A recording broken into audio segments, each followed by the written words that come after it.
I'm excited, not gonna lie. Look at this 3-hour Trap Lord Raw video. Got the hot Cheetos. Got the Bev. Can't forget the Bev. Already liked it. Come on now. Almost 100K in 6 days. They talking about this rapping hitman claimed 11 bodies. Bill Russell, Bloodhound, Lil Jeff. Ah shit, this last shot I don't know, so I'm excited. This last shot I do know. But you know.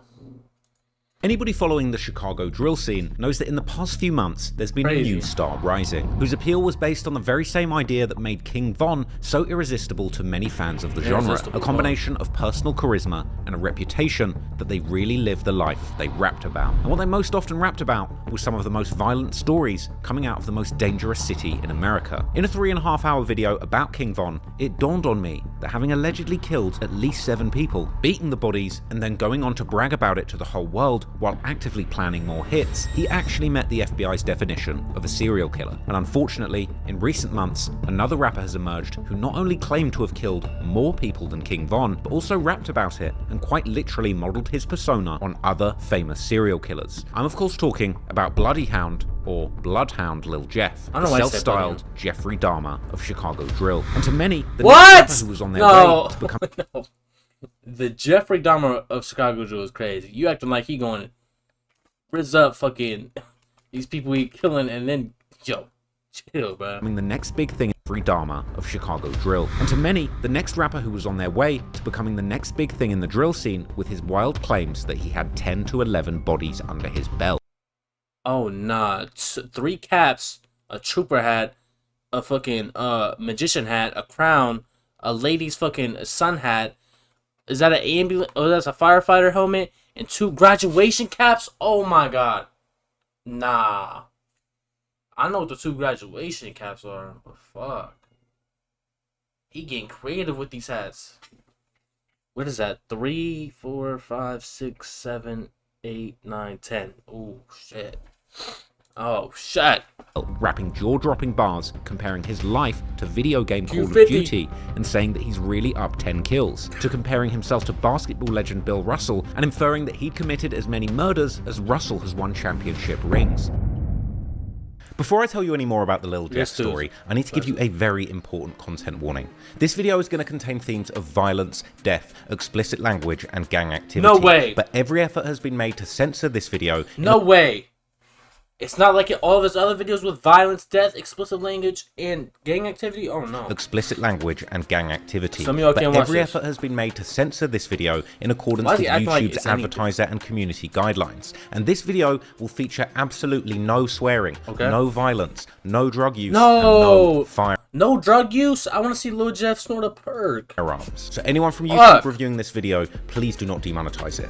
And it's really important for me to explain to you, the purpose of this video is to provide an educational documentary providing an authoritative piece of news reporting on a historic event in a journalistic context. You here for a long It just so happens that this historic event is an important moment in drill music history. And I'm really not making light of these situations I'm going to be talking about in this video. And I'm not going to be recycling this tragedy into content for money like some of these YouTube channels do.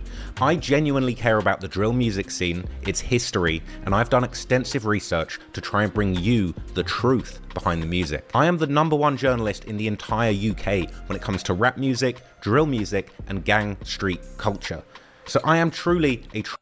But why bro flex on us like that? I'm the #1 UK journalist on the street and gang violence. Can't take that away from me. Authority on the topic, and I really care. But that said, all of the opinions that you'll hear in this video are just mine alone, okay? Everything in this video has been taken from publicly available sources, and I'm not saying that everything here definitely happened, but what I am saying is that things were said and theories exist, a lot of them being online. I might say that somebody said that somebody killed someone else on Reddit. I'm not saying they definitely did it, but I am saying that people said it. Now, I'm not responsible for things that other people say, but you can't deny that these things were said, and I will be providing receipts for everything that I discuss in this video. Now, we've made every effort to ensure the accuracy of our sources. I'm not responsible for the content that third parties publish. Now, any footage that's used in this video will be covered. Bro is breaking down his whole video of why it shouldn't be demonetized. I hate YouTube so much, bro. Like, he shouldn't even have to do this shit. I know why he's doing it, because it could get taken down, but damn. covered under the doctrine of fair use, which means I don't need anyone's permission to show you the images, clips, or comments that I'm going to show you in order to prove these things actually happened for journalistic reasons. This video aims to educate the public on true cultural events that are socially significant, and I'm not using any more than is strictly necessary to back up what I'm saying as facts, and this video isn't a substitute for any of the things that I'm going to show you in this video. It's a completely unique piece of research with a unique purpose. I'm not taking money out of anybody's pockets, I'm just trying to bring you the facts, and I'm allowed to do that. So any efforts that are made to censor my journalism using things like fake copyright claims or sending me threats and intimidation are completely unlawful and will be reported to the relevant authorities. And even though legally I should, under fair use, be able to play you things like clips from songs where people say relevant things or admit to crimes, or if I'm just analysing a song and giving my opinion on what the relevance of that song actually is in the wider drill scene or what somebody's saying on the song, of course YouTube's copyright system means that if I did that, this video could be taken down, blocked, or demonetized, despite fair use law. So as well as any violence, swearing, or smoking, in this version of the video I've also removed any clips of any songs, which I would be able to show you on other platforms. And I've also removed a lot of random details which don't break any of YouTube's rules, but I just felt they were too long or boring or just detailed to put in this version of the video that I thought was appropriate to put here for everybody to see. So if you do want to see a director's cut of all my biggest videos, where I go much more in depth with a lot of the details that you're just not going to find here, please visit patreon.com/TraplawRoss, where you can watch the director's cut for just $2. And also, you'd be supporting the channel. And I'll be quite honest, okay, a few of my recent videos haven't really done too well, they haven't been the most profitable, and the additional support that I get off of YouTube really just allows me to... That Suspect video was a re-upload. Damn, the Tupac video? Yeah, that Tupac video. We ain't even sit through that, I ain't gonna lie. I ain't gonna lie, the Chicago and United States is bread and butter, bro. Just stick to that. You try to do Sweden, the Tupac... I ain't gonna lie, the Suspect video got like 1 million+ views. Almost 2 million views, I think. That's UK drill. But even then, I ain't gonna lie. Shout out Lacker, bro. That's when we met him 4 months ago.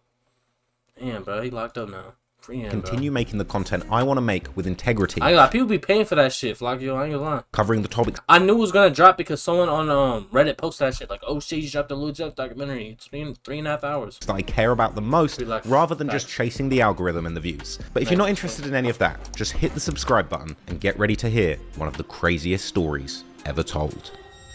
But interestingly, unlike Von, who was seemingly in the streets since a child, Jeff would wildly claim that he had only gotten involved in the streets about 3 years ago when he turned 18 and graduated from high school, committing all of these alleged murders in a very short time span. Jumping off the porch at 18 is crazy, bro. I ain't gonna lie, he had something to prove. That's why he did that shit. I never heard of that shit. I ain't gonna lie, the only person I heard was Sada Baby. I think Sada Baby, he turned blood like at like 20 or some shit. So around what age did you jump off the porch and start hanging out in the streets? I'm saying when I came outside for real, I was like 18 type shit.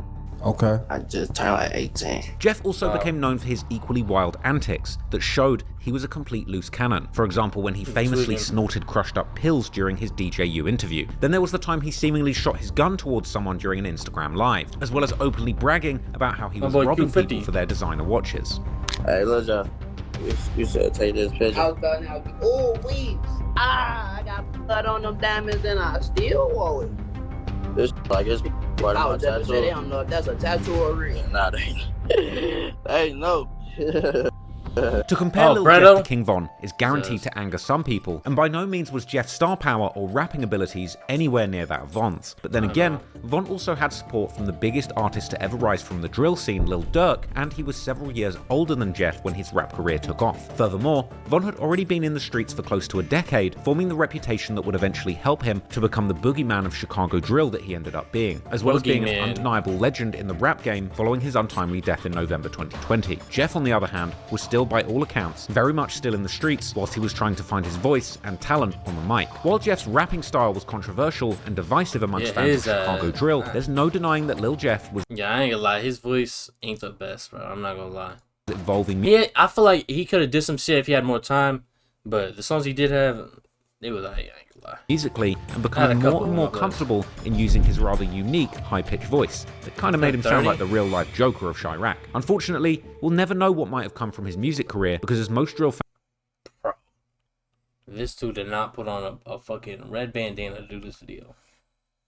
real-life Joker of Chiraq. Unfortunately, we'll never know what might have come How many times are we gonna see Trap Lord Ross today? Over under 5. from his music career, because as most drill fans know by now, on the 8th of June 2024, Lil Jeff was gunned down in the south side of Chicago, only about a half-a-mile walk from the notorious Parkway Gardens public housing complex, aka O-Block, that King Von was known to rep. And, as always seems to be guaranteed these days, Lil Jeff's demise and the shootout that led up to it was all captured on surveillance footage, even going viral within the drill community just after it happened. But it was not just the fact that Lil Jeff was killed that made the story blow up. I remember I got the notification. I didn't get the notification. I looked on Reddit, bro. I was somewhere. I just sat down. I looked at my phone. Usually I go like Instagram, Twitter. I just went to Reddit this time. I went to Reddit. They said they hit the spot news shit. I'm like, wait, what? They saying Jeff? Like, I didn't really know Jeff too much, but I'm like, damn, how'd they get up with him? And it's like the speculations at the start. They're like, oh, he died in the drill. Oh, what was it? Jeff shot first, and then someone shot back. Like, they said, Jeff was in a car. They said all types of shit. I'm like, what the fuck is going on? And then, like, obviously in the coming days, everything dropped and the development started. But that shit was crazy, bro. I'm like, damn, I just heard about him because he was on that DJU interview. Crazy. But beyond the drill audience, but more so how he died. As when that surveillance video leaked soon after the news of his passing, the world saw a masked up Lil Jeff getting shot down as he was literally trying to chase another man into his house whilst wildly shooting in his direction. Something that he'd even claimed to have done before in several songs. After Lil Jeff's death, that was crazy. He said, I would have ran inside his house, but my gun ain't clicked. Something that he'd even claimed to have done before in several songs. After Lil Jeff's death, the media attention around him would blow up, with even more mainstream rap media platforms like No Jumper, who had previously not reported on him, including him in their content several times. Meanwhile, the twisted online detectives of the Chiraqology subreddit were going into overdrive, and in the days following Jeff's death, dozens and dozens Trap Lord Ross is already editing the Lil Jeff documentary. That's exactly what he did. Damn. Of new threads 26 days ago when this shit was edited. And comments from his fans and haters would fill the platform, with the most devoted Lil Jeff-ologists eventually even starting their very own subreddit to exclusively discuss and declare their devotion to their new king of drill. There were almost comical posts where Lil Jeff-ologists shared their grief, explaining how they were having sleepless nights and depression in the 24 hours following Jeff's death. But they were trolling, bro. These twisted posts would explain how the loss of their new favorite demonic rapper had been a personal blow, and how despite the alleged 11 murders to his name, they felt a personal connection to this flawed individual, and how his killer aura had resonated with so many. Soon would come updates as fans posted saying that it had been 1 week since Jeff's death and the devastation hadn't gotten easier, with this user explaining that he wants to drill himself so he can be with Lord Jeff, and asking other users if they have tips on how to grieve. Another update landed on day 12 as the user explained that he'd been saying Jeff's name in the mirror to try and bring him back, and explaining how he can still feel Jeff's presence around him, and that he's been Bro, no way he wrote this script, seen that post, and didn't, like, laugh at this shit. There's no way he took this shit serious. He said, it seems comical. Motherfucker, it is comical. Who the fuck took this shit serious? Me if YB die. Seeing Jeff's reflection flashing wads of money at him in store windows. Now, all of this goes to show you the bizarre and twisted level of fandom that Chicago drill has really reached, with this adoration of Jeff even topping some of the most extreme King Von glazing. Isn't that your tattoo? That's been observed online. Chicago drill is truly the juncture where internet fandom meets music, meets real-life true crime, and where the very people actually involved in that life are getting killed by the hundreds every year. And when it comes to this combination of music and true crime, the story of Lil Jeff is surely up there with some of the wildest to come out of the drill scene in recent years. But Lil Jeff's story is still one shrouded in mystery, because while Jeff was certainly no stranger to letting the world know about his reckless escapades in the dangerous streets of Chicago, he was also a fairly new face in the scene who seemingly appeared out of nowhere just a few years ago, which makes his claims to have double-digit bodies under his belt sound particularly outrageous, making many fans of Chicago drill to quickly reject these claims as obviously false. Moreover, Lil Jeff hails from an area that's previously received only limited coverage in media focused on the drill culture. So in this video, we're trying to give the most in-depth look into the life and the music career I don't even know what Bloodhound Lil Jeff from. I know he's from Drill City. Try and determine, with all of the information available publicly today, was Bloodhound Lil Jeff really a street demon with 11 murders to his name, or just a wannabe serial killer on social media who effed around and found out?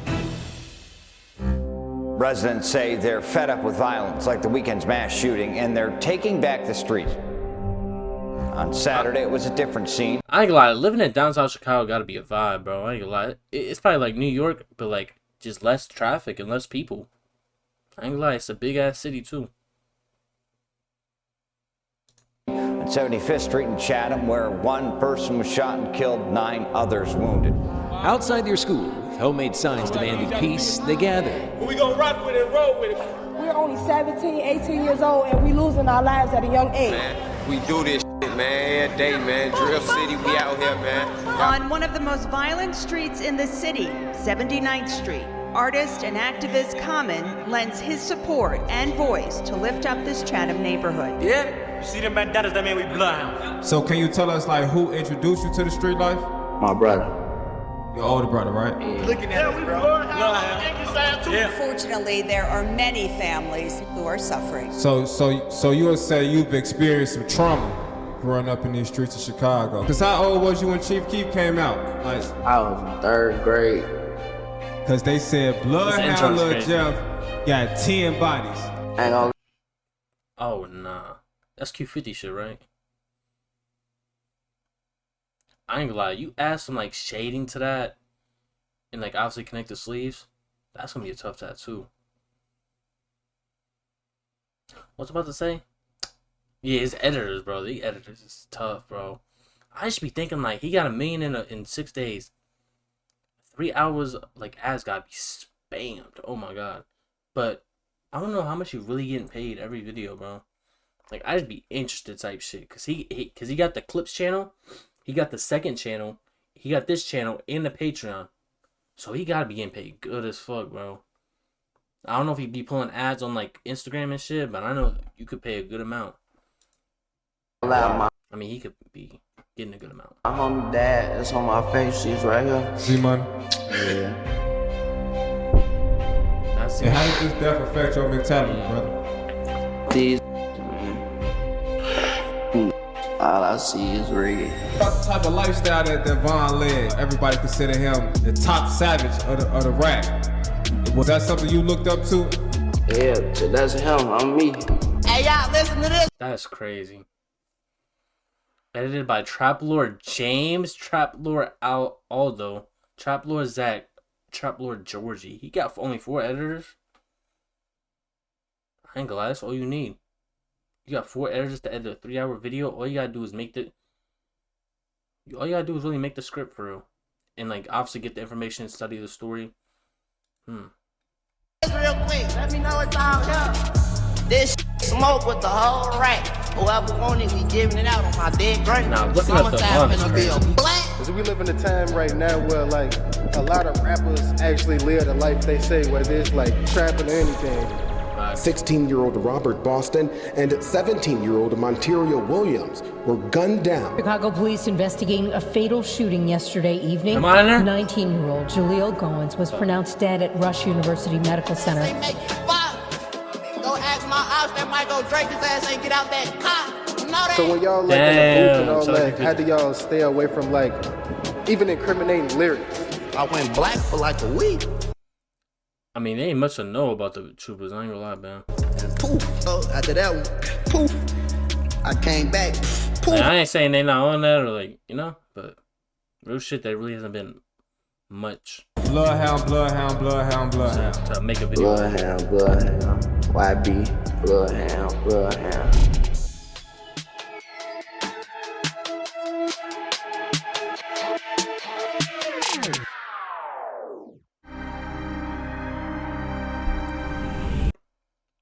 Even when the East Side, Lawn City to Drill City. Lil Jeff, real name Jeffrey Lamar Harris, was born on the 14th of July 2002, getting named after his father, who shares the exact same name. Jeff's family has seemingly mostly lived around the same area, the east side of Chicago. Bloodhound Lil Jeff story today. Can you start by telling us where you from?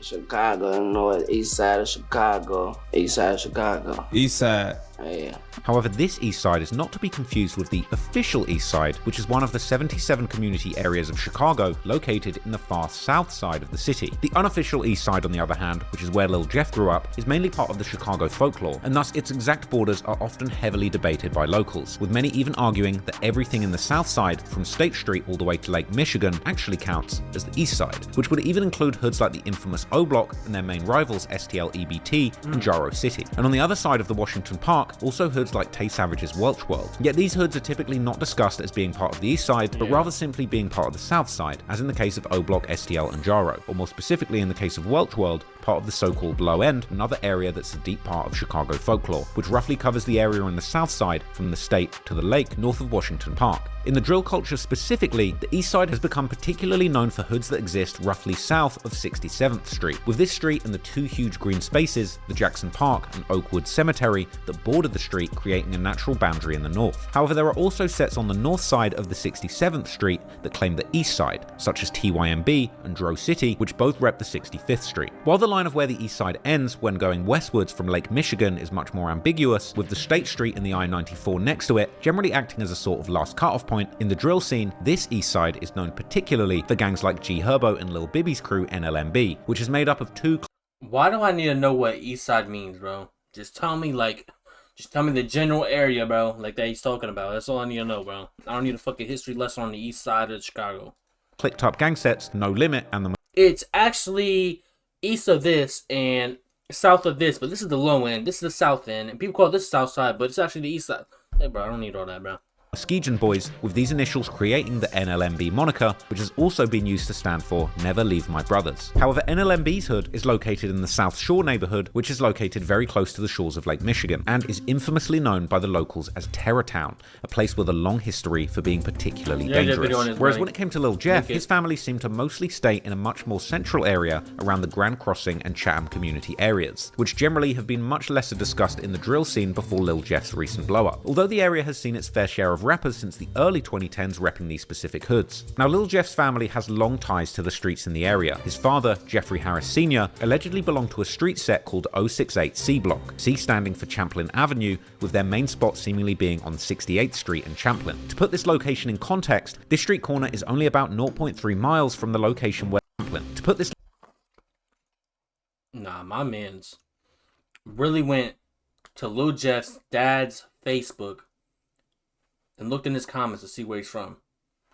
That shit's different type of dedication. Location in context, this street corner is only about 0.3 miles from the location where Lil Jeff would eventually lose his life. And while there's not much available about this particular set online, Jeff's father was born in the early 80s, and thus he and his set were likely at their most active around the turn of the millennium and throughout the 2000s. What we do know with some certainty is that Jeff's family were closely connected with the very people that Jeff would later go to war with, including the person alleged by many to have been the one to gun him down, although there's no real evidence at the moment to prove who was the actual triggerman. But what can be said with more certainty is that close to the hood of Jeff's father, there would be another large hood that would end up playing a very large role in the street beefs that Jeff would get involved in. This hood was well known in Chicago even back in the 90s and 2000s when Jeff's dad was more active in the streets, and its history likely even goes much further back than that. Their hood was called the Lon City. For example, in the classic 1996 song by Chicago rapper D.A. Smart titled Walk With Me, he lists several Chicago hoods all around the area, with one of the bars referencing Lakeside, Paxtown, and Lon City. And Smart mentions how both Black Disciples and Gangster Disciples run the two latter hoods. But while Lakeside and Paxtown have more or less stayed intact until this day, at least in name, Lon City would eventually break apart, therefore it's not included in the modern gang maps. However, during the late 90s, in the trial against Larry Hoover, the infamous founder and leader of the Gangster Disciples, or GDs, one of the former members of Hoover's GDs, who turned informant, would give a very detailed description about the Lon City's territory at the time, this territory allegedly covering everything from 78th Street to 83rd Street, and all the way from State Street to Stony Island Avenue. This territory being absolutely enormous by modern Chicago gang standards, however their main spots were seemingly on the 79th Street. Bro, there's no way, unless y'all got an army, that y'all holding this shit down. In any way. There's no fucking way. This is, yo. Such as 79th and Evans, which is just a stone's throw away from the 79th in Maryland that Jeff would later begin to claim. One of the highest ranking GDs of the 90s, called Shorty G, real name Gregory Shell, would even allegedly live in Lon City. Shorty G would also have a prodigy in Lon City called Lil Frank, real name Frank Smith, who would later rise to the top of the leadership of the original GDs before he was given a life sentence in 2023 for allegedly organizing a killing of another high-ranking GD member as part of a leadership dispute. Due to its large size, Lon City had likely always had smaller sets working within it, both GD and BD, although the area has seemingly been majority GD. However, coming into the 2010s, Lon City, like most Chicago hoods, had lost the majority of its original structure due to the collapse of the traditional gang hierarchies during the 2000s, which led to the large gangs like the BDs and GDs to break into small neighborhood sets without any central leadership between them. In Lon City, these separate sets were also becoming more independent, particularly 6 sets that were known as A-Tray Mob, Evans Mob, Hit Squad, Mix Mob, Wiz City, and Drill City, the latter of which would eventually become Lil Jeff's set. According to Chiracologists, these individual sets would eventually break Lon City apart completely due to some of the BD sets backdooring the original GD leaders of Lon City. In the aftermath of this breakup, what's now known as Mix Mob would seemingly keep repping Lon City even after the breakup. Meanwhile, Drill City would seemingly get its name around the same time as the Chicago drill movement was starting. Chicago drill music being the ultra-violent evolution of gangster rap, with beats inspired by Atlanta trap and gritty lyrics all about real crimes that were actually happening in Chicago. With this set having some of the first pioneering drill artists, such as the rapper known as Fat Smack, who is in fact the actual cousin of the rapper Pac-Man, who hailed from the nearby Dro City hood and is generally considered to have been the original creator of the drill genre before Chief Keef made it famous. The devil might be real or a magic mystery, but I make you disappear. Poof, history. I know you sick of me, but Mac is the antidote. So if you act fruity, I have to split your cantaloupe. Hey man, you know this Pac-Man, Mr. Dro City. I'm not here, man. Hey, I tell him, the coupe looking like a Sunday, a chocolate Maserati, butter vanilla guts, valet pocketed at the party. Yo, on my heels, she was jocking me in the lobby. See the Maury Crocodile's pocket watching like she was jocking me, damn. I swipe for a room, penthouse, we at the W. The had your name on the neck and on my stomach too. Already in late 2010, Fat Smack would put out a mixtape titled A Day in Drill City, this being among the first drill projects ever to come out. Drill City is also known as BNC, or Bar None Crazy, which generally refers to them being an insane or renegade gang set. This means that they generally don't adhere to any central structure of a historical gang like the BDs or GDs, and essentially are willing to go to war with or kill people that descended from the same original gang as them. It seems that Drill City will first call with another set from the former Lon City called Wiz City or Whisper City, named after a boy called Whisper, aka Wiz, who seemingly died in 2008 from medical complications. Similarly as Drill City being bar none, Wiz City would be known as Brain Dead. This generally also meaning that they are insane or renegade BDs who again don't abide by any centralized BD leadership and are willing to go to war with other BDs. In the very early 2010s, Wiz City was seemingly already beefing hard with several of the Are these all they mans that passed? Cause damn. That's like 5, 10, 15, 16, damn. In the very early 2010s, Wiz City was seemingly already beefing hard with several of the former Lon City sets, including Evans Mob, Mix Mob, and 8-Tray Mob. Hey man, so I just want to talk about that Mix Mob thing, man. What the fuck? It's getting ridiculous, man. For real. Whose man is this? Man said, throw on the camera, bro. I need to get this fucking anger out, bro. These motherfuckers in the streets talking crazy, bro. I gotta air this shit out. I gotta talk to somebody. Let me just upload a YouTube video real quick. Man, what the hell? First of all, y'all. First of all, let me say that right there. And there, y'all is here, man. You feel me? Y'all lucky I'm on this house arrest because if I wasn't, what's going down, man? There's big drills on y'all. For real. Old 82nd movement, man. We ain't playing no games. Boy, Drake, Wiz City crazy. Brain Dead, you already know 82nd crazy, boy. Another South, A-Tray Mob. Mix Mob. Mix Mob. All them. I'm using that. Boy, we out here brain dead, crazy, boy. GD, we out here brain dead. Let's get it. Fucking get it. Meanwhile, it appears that Drill City members were originally much more open to linking up with different. Jesus. Tank Mix Mob Montana. Bro, I ain't gonna lie. That Facebook era, oh my god, bro. Oh my god. I'll never forget that shit, bro. Everybody put their shit in the middle of their fucking name. Bro. I don't want to air no one shit out, bro, but I remember the funniest shit what someone told me, bro. Someone showed me their Facebook name. Oh, one of their friends took died, bro. That shit was funny. Sets, even ones that were already at war with Wiz City, such Girls as don't Evans know about Mob that and shit. possibly That's even old Mix shit. Mob, which might be why someone on Reddit presenting them as having lived in the area during the late 2000s and early 2010s describes Drill City as playing sides. Meanwhile, another Redditor claims that Wiz City was getting close with the TYMB set, which is known from the early drill culture for getting shoutouts from the likes of Chief Keef. However, Drill City was beefing with TYMB, and there are even rumors that they killed one of their most loved members in 2012, a young man known in the streets as Obama. Real name Reginald Smith, the 24-year-old was shot and killed in a walk-up style attack on the 6500 block of South Drexel Avenue. The wildest rumors even claim that this killing led to one of the Drill City members getting kidnapped by TYMB before getting released for a 10k ransom. However, the consensus among Chiracologists seems to be that Obama was more likely killed by a member from another set that would become very close with Drill City. But more about that later. In any case, TYMB continues to be one of Drill City's longest ops, which is at least partly why even Lil Jeff would drop a Y sometimes in his music videos and on social media. At the time though, Wiz City's alliance with TYMB would allegedly cause Drill City to separate themselves from them and ally fully with their biggest ops, the Mix Mob, instead. This alliance eventually going under the moniker DCMM, or Drill City Mix Mob, as represented by Fat Smack and another Drill City member called Leaky in their 2013 song by the same name. And they would also openly claim to be Wiz City K, and vice versa, with Wiz City members vowing to K or kill anyone from Mix Mob or Drill City. The war between all these former Lon City sets would only keep escalating in the years to come, and alliances would keep changing over time. But moving forward, Drill City would seemingly also keep certain enemies that stayed the same. Like motherfuckers linked up with their ass. They like linking up with people across the city and shit. I don't know.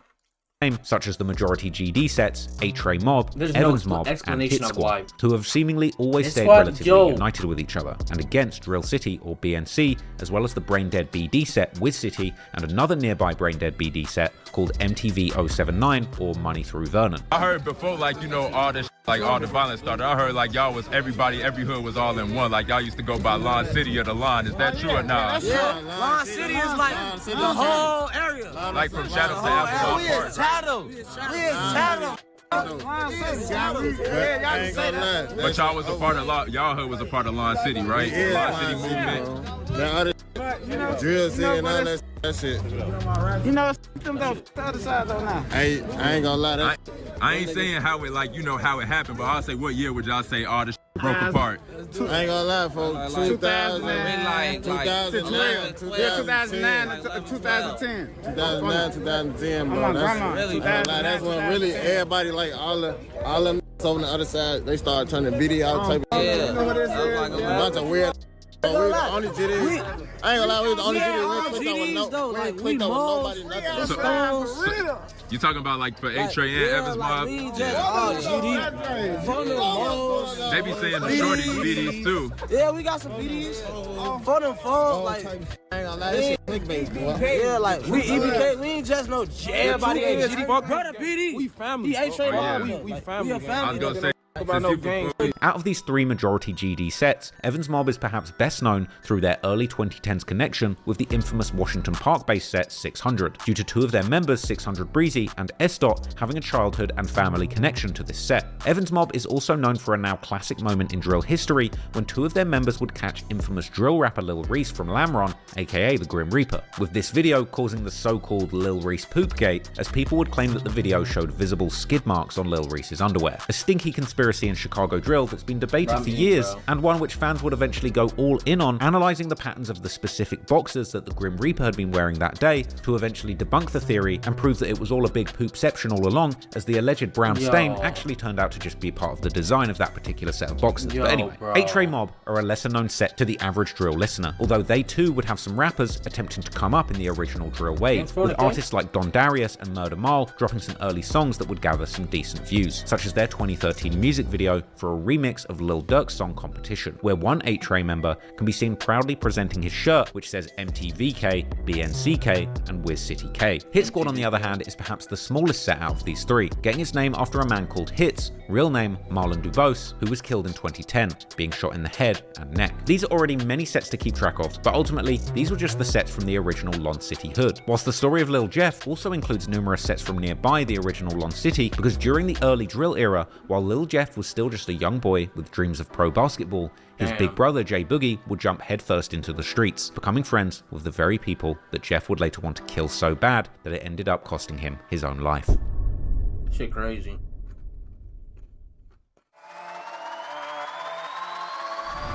For many fans of Lil Jeff, his big brother Jay Boogie is perhaps best known for being the profile picture on Lil Jeff's Instagram account. However, Jay Boogie is almost 5 years older than Jeff and has had a long history by himself in the streets of Chicago, his name being familiar to many of those drill fans who have followed the scene since its inception. Both Boogie and Jeff seemingly spent their early years in the far south side of Chicago in the Burnside neighborhood, more specifically in a hood called Flipside, which reps the 93rd Street, with Jeff attending the CICS Elementary School close by on the 95th Street. Boogie, who was at the time also going by the name Young Khalifa, will be close with one of the most loved members of Flipside called Tay, who would unfortunately be killed in August 2014, with Flipside starting to call their hood Tay Block in his honor. However, it seems that before Tay's death, Boogie would seemingly either move more up north, or at least begin to spend more time around the Woodlawn neighborhood, not far from Drill City's hood, with guys from a set called Chris World. Chris World is named after a 14-year-old boy called Christopher Travis, also known as Lil Chris, who was killed all the way back in 2010 by a man named Cordell Glover, known as Wheezy or Wee Wee, allegedly from the EBT set. Lil Chris was seemingly part of TYMB and can be seen in old pictures with them, and Chris World would then begin as a faction within TYMB, or YMB, meaning Young Money Boys, as the set was known before they would eventually change their name in honor of a dead member called Ty, real name Edric Walker, who was killed a year earlier in 2009 during a particularly violent night where 4 people died in 3 shootings. But while TYMB was primarily repping the 65th Street, Chris World would begin to rep the 66th Street, which Chris had seemingly frequented, even though he would in fact live near the 64th Street. Around this time, TYMB, the newly founded Chris World, and Wick City, that would later become known as O Block, were all seemingly pretty close with each other, with their main ops being sets like SDL EBT. However, this would allegedly change when Obama from TYMB was killed in March 2012, with many now seemingly thinking that his killer was a man called Kenny Mack, not to be confused with the Kenny Mack from the FBG Duck murder case, or several other Kenny Macks from different sets all over Chicago. This Kenny Mack was part of Chris World, and by all accounts, one of the central members in that faction. According to some Chiracologists, Obama's death was the result of a dice game gone bad, which would make sense, given that even though witnesses would seemingly describe the killer simply walking up to Obama, he was in fact found dead in a hallway. Others have claimed that the beef between TYMB and Chris World actually goes back way before Obama's murder, with some drill fans claiming that one of TYMB's top rappers, Money Man, was in fact already dissing Chris World in a song together with Obama back in May 2011, with it being suggested that this dissing then led to Obama's death. However, in fact, Money Man appears to be shouting out Chris World just like he shouts out several other people before them, including E-Day from 600 and Boss Sean from Wick City, that would later become known as O Block, meaning that around this time, the two sets were seemingly still on good terms. But what does seem clear is that the beef between TYMB and Chris World would indeed begin even before Obama's murder. And while there's even a photo of Jay Boogie himself seemingly throwing up the Y in January 2012, a few months before Obama's death, while hanging with a rapper Bad Habit affiliated with Chris World, already later that same month, a girl affiliated with Chris World would make the post on Facebook saying F the other side, while dissing YMB, aka TYMB, and also shouting out 3 sets: Chris World, Trap City, and Drill City. It appears that even before Obama's murder, TYMB had been beefing particularly hard with another Woodlawn-based set, this set being called Trap City, also known as Zone 7, with the 7 representing the Wait, hang on. I turned on my camera. 67 set, this set being called... So, he throwing up trays. He putting that bitch to the Y? Nah, motherfuckers be creative as hell, bro. They put they shit together like a... Nah, that's tough. I mean, but he dropping that shit, so I don't even understand what's going on there. Trap City, also known as Zone 7, with the 7 representing the 67th Street that they would claim, more specifically, the intersection of 67 and Rhodes. This location is only 0.2 miles from the intersection of 67th and Langley that Jay Boogie would post to his Facebook in September 2012, with this being the first photo that he still has up on his page. Trap City and TYMB's beef was at this point well established, with beloved members like a 17-year-old named Rio, real name Ryan Gibson, having allegedly also been killed by TYMB in October 2011. Trap City and TYMB had also been beefing through music, such as the TYMB member B Gutter releasing a diss song towards Trap Trap City called Gangbang 067K Diss in January 2012, a song where he dissed numerous members and ended the song with an outro, sending a clear message to both Trap City and Drill City, as well as shouting out TYMB's allies at the time, Wick City, aka O-Block, Lamron, 600, and Mac Creek, which at the time was a faction that was part of Dro City. It seems that as early as late 2011, Chris World had been getting increasingly close with Trap City, in the process cementing their beef with TYMB. Therefore, when Obama was eventually killed in March 2012, Trap City and Chris World would immediately become one of their targets for revenge. Regardless of who may have been behind the murder, J Boogie and other Chris World members were now in an active war with TYMB, together with Trap City and also Drill City, or 06679 as they would call themselves collectively based on their respective streets on the 66th, 67th, and 79th streets. TYMB's revenge for the murder of Obama would allegedly come in August 2012 when Trap City member Scooter, real name Johnny Howell, was gunned down in Trap City's hood. Needless to say that going into 2013, the war between TYMB and the 06679 was getting increasingly heated, with TYMB members even making custom shirts where they would exclusively diss these three sets. TYMB would also diss them heavily on the music. Money Man featuring Prince J. What's going on, man? Is it just me, Bam, and Floggy in here, man?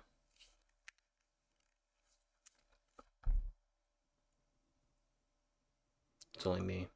Music side, with Money Man releasing a music video in April 2013 with none other than Prince Dre from O-Block, where Prince Dre would shout out Lil Chris while paying tribute to what he called Chris Boy, before Money Man would go in dropping a very disrespectful I can get Dick's Sporting Goods. Nah, I can get anything now. I can get Lowe's. I was just trying to get some snacks.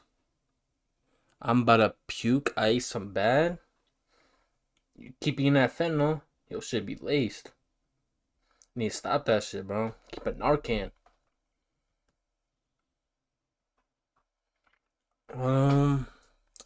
What's some good, like, sweets? Like, I don't want no Skittles, no M&Ms. I always had that.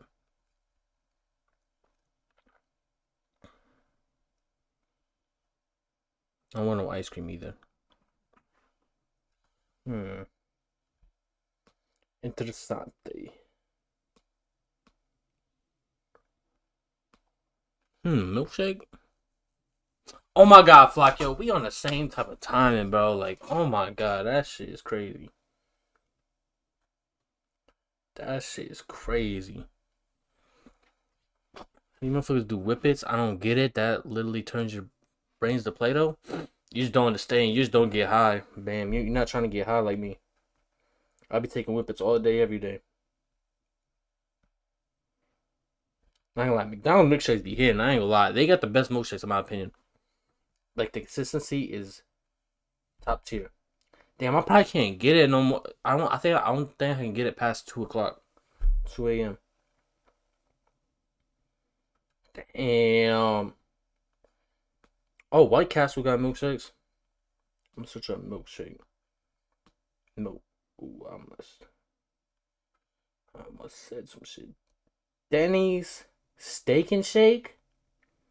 What the fuck Steak and Shake doing open at fucking 6 a.m.?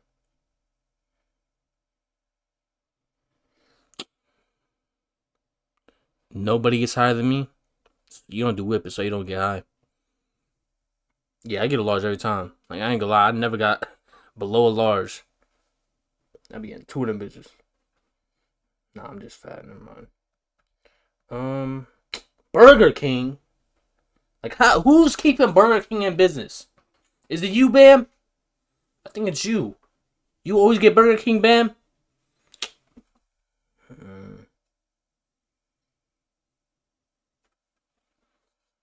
Fat bitches. No, bro. I mean, shit, maybe. I don't think no female ever said some dumb shit like that to me. Let's go to Burger King. Fuck no. Bro, I swear.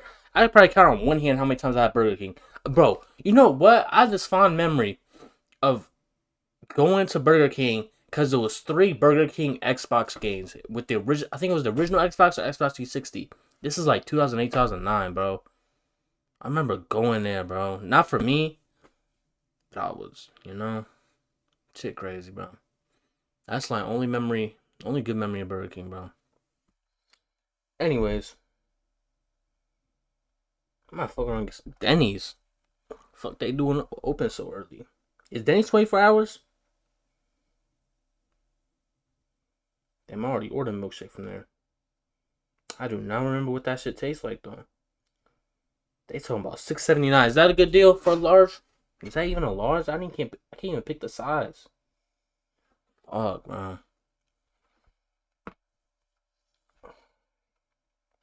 What's better, IHOuse or Denny's?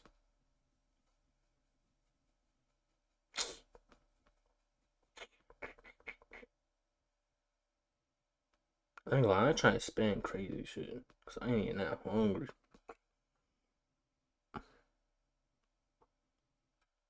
Nah, I need a milkshake though.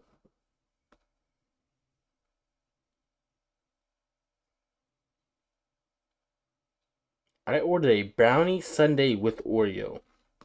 Nah, I'm fat as shit, bro. What the fuck do I be getting?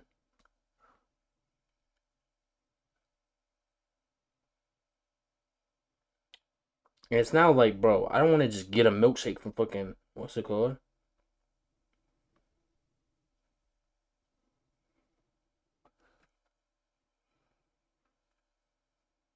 Never had either, it's crazy. But I feel it though.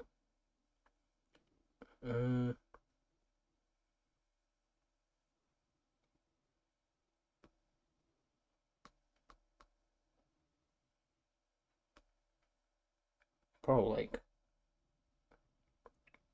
here we go. Salad, $15. See how many try to be healthy, bro? Alright, I'm getting a burger.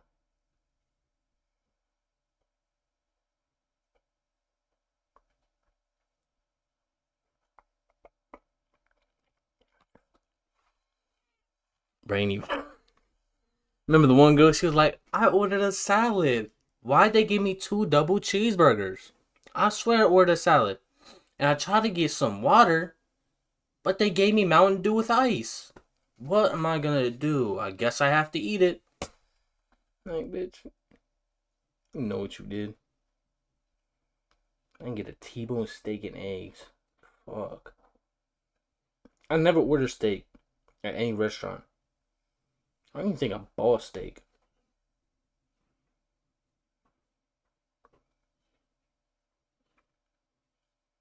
Ooh, berry stuffed French toast slam. Got my mouth watering. Fuck. I'm on my roof right now. Don't fall. Now imagine getting packed up by falling off a roof. Remember one dude that died trying to get through the subway fucking shit? How do you die to a fucking subway?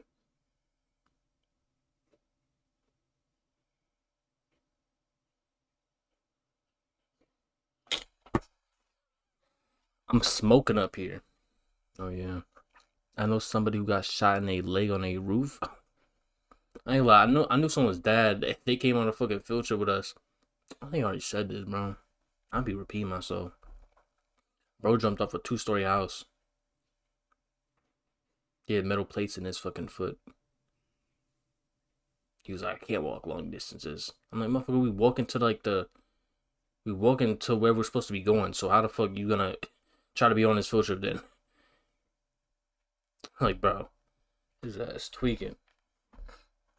I'm like, shout out, bro. He was trying to be a good dad, though. I ain't gonna lie. He did like a bit and shit. He came home and he was trying to be in his kid's life and shit. Shout out, bro. His ass complaining and shit. Like, we not fucking 8 years old and shit. Walking like a mile.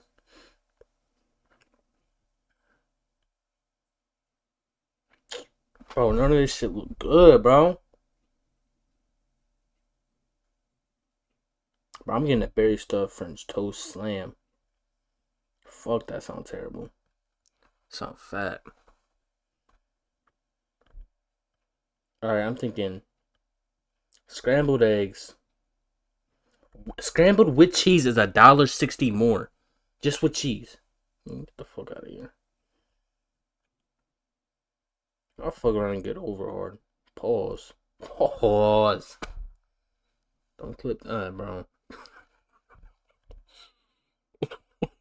That sounded crazy. I'll fuck around and yo.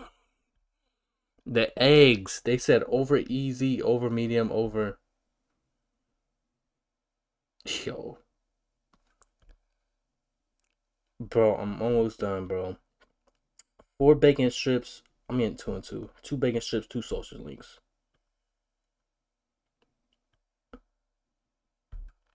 Oh, I thought they was trying to give me a free side.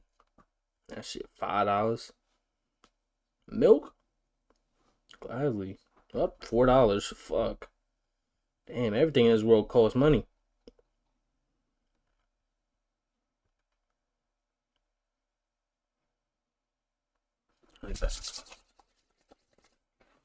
Alright, bro. I'll fuck around and get. Yo. Stop, bro. Clip that though so we can throw it on TikTok and try to go viral. Verse dissing Drill City, including their rapper Fat Smack, as well as rapper Tank Montana, who had been part of the Mix Mob, Drill City, and the Bloodhounds, and would later change his name to Bloodhound Hothead. Money Man would also essentially admit to Fuck, bro, I'm missing shit. I'm not done yet. Trap City before also dissing Chris World. A few months later in June, B Gutter would also re-release the song 067K Diss, but this time with a music video where he can be. Alright, bro, I gotta pause it again, bro. Like, he's saying too much. Bro, I accidentally added hash browns. I can't unadd it. Alright, start over.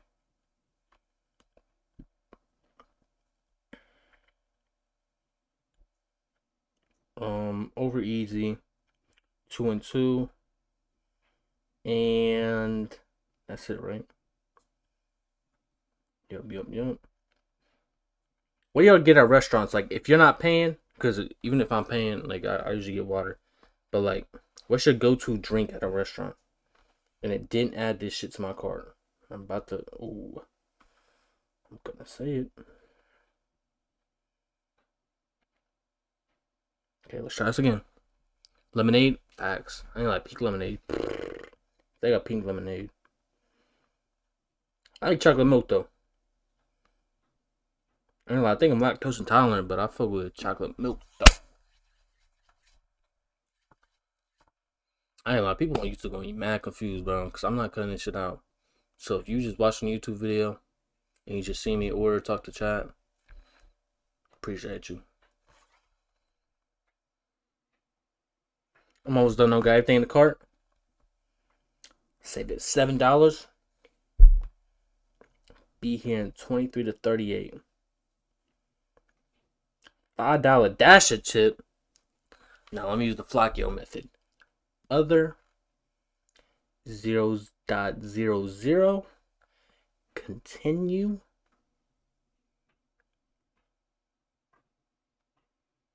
Have a great rest of your day. That rock, Flockio.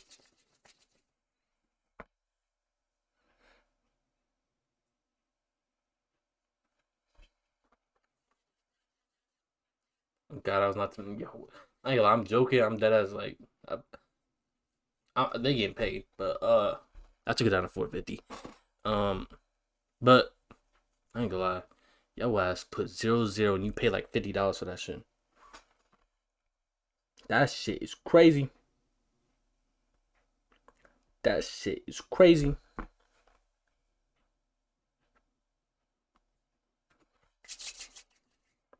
That shit is crazy. I'm like that now. Be seen driving around Trap City's hood, but unfortunately, things weren't about to just stay online, and only a few months later, in August 2013, 06679 would lose another important member, none other than Kenny Mack from Chris World, real name Kenneth Barber, the very person rumored to have been behind the murder of Obama. A few days later, a photojournalist would capture the scene where Kenny had been killed and where his friends had left him a memorial, with one of the images capturing the tribute messages left for him by his friends, one of these messages saying simply, R.I.P. Kenny, CWBAS, YMCPDK, F Obama. However, unlike so many murders in Chicago, this one would ultimately be solved, as the law enforcement would eventually charge a man named Anthony Bradley, also known in the streets as Capone from Dro City, more specifically a faction called Snowblock, which were affiliated with TYMB. Capone would end up receiving a massive 55-year sentence, but would eventually be granted a retrial where he would seemingly end up receiving a much shorter 20-year sentence, for which he would end up serving about half, and he's seemingly been released on parole. The killing of Kenny would hit Chris World hard, and the members such as J Boogie have continued keeping his memory alive throughout the years. But the death of Kenny wouldn't only affect the older guys already heavily in the streets, because Lil Jeff himself, who was only 11 years old at the time, would later tell during an Instagram live how he would witness Kenny's murder firsthand, even admitting that this had likely messed his head up. Long live my nigga Mac. I was there. Hey, Jug, on my dead grandma phone. You alive? I damn that shit in the tail phone. That shit hurt me a little bit. I was like, dang, it's real. Long live Kenny Mac. I was there. I witnessed that. We was about to lake. I think ever since then I've been f***ed up. That's probably what it was. I feel like they clapped my homie shit. Perhaps this was truly the first of many life-altering experiences that would affect a young Lil Jeff, that would ultimately eventually push him towards the life of violence that would end up costing him his life. But 2013 would also mark a moment when the Chris World members, including J Boogie, would end up getting heavily involved in the drill music scene, likely influencing Jeff to do the very same thing, as well as seemingly starting a new clique, a clique that Jeff would also eventually end up joining years later. That clique would of course be the Bloodhounds.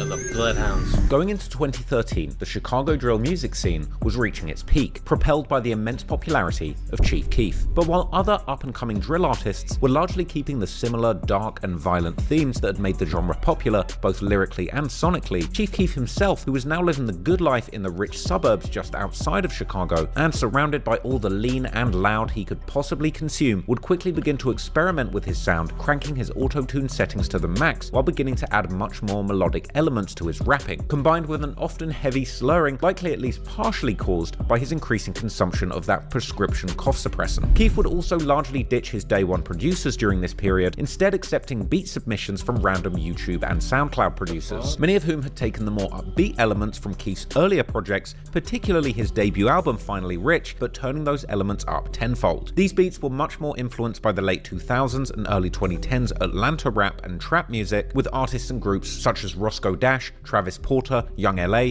and J Money, as well as of course Future, with inspiration also being taken from prolific producers from the area like DJ Spins, London on the Track, and KE on the Track. But with a new twist, these beats eventually got the label of futuristic beats amongst fans. While at the time, this era of Chief Keef was extremely criticized by mainstream rap fans, it's now largely considered perhaps his most influential era, playing a large role in making him one of the contenders for the most influential rapper of the 2010s, with this era that his fans tend to call the Lean era, together with what would eventually evolve around 2014 into an equally fantastically named era, the Xan era, arguably largely birthing what would become known as mumble rap, as well as playing an enormous role in influencing the flows, rapping styles, and beat choices of later popular artists like Lil Uzi Vert, Playboi Carti, Kodak Black, and countless others. But the reason why Chief Keef's 2013 era is so important to mention here is because by late 2013 and going into 2014 and 2015, the members of Chris World would also end up getting heavily involved in the buzzing Chicago music scene. But unlike the majority of rappers coming out of Chicago at this time, they would attempt to build heavily on this new sound that Chief Keef was creating, even using the same YouTube and SoundCloud producers such as Intel on the beat, who was one of the producers behind Chief Keef's classic that perhaps best describes the Lean era, the song Love No Thotties. Another producer who was getting commissioned a lot during this period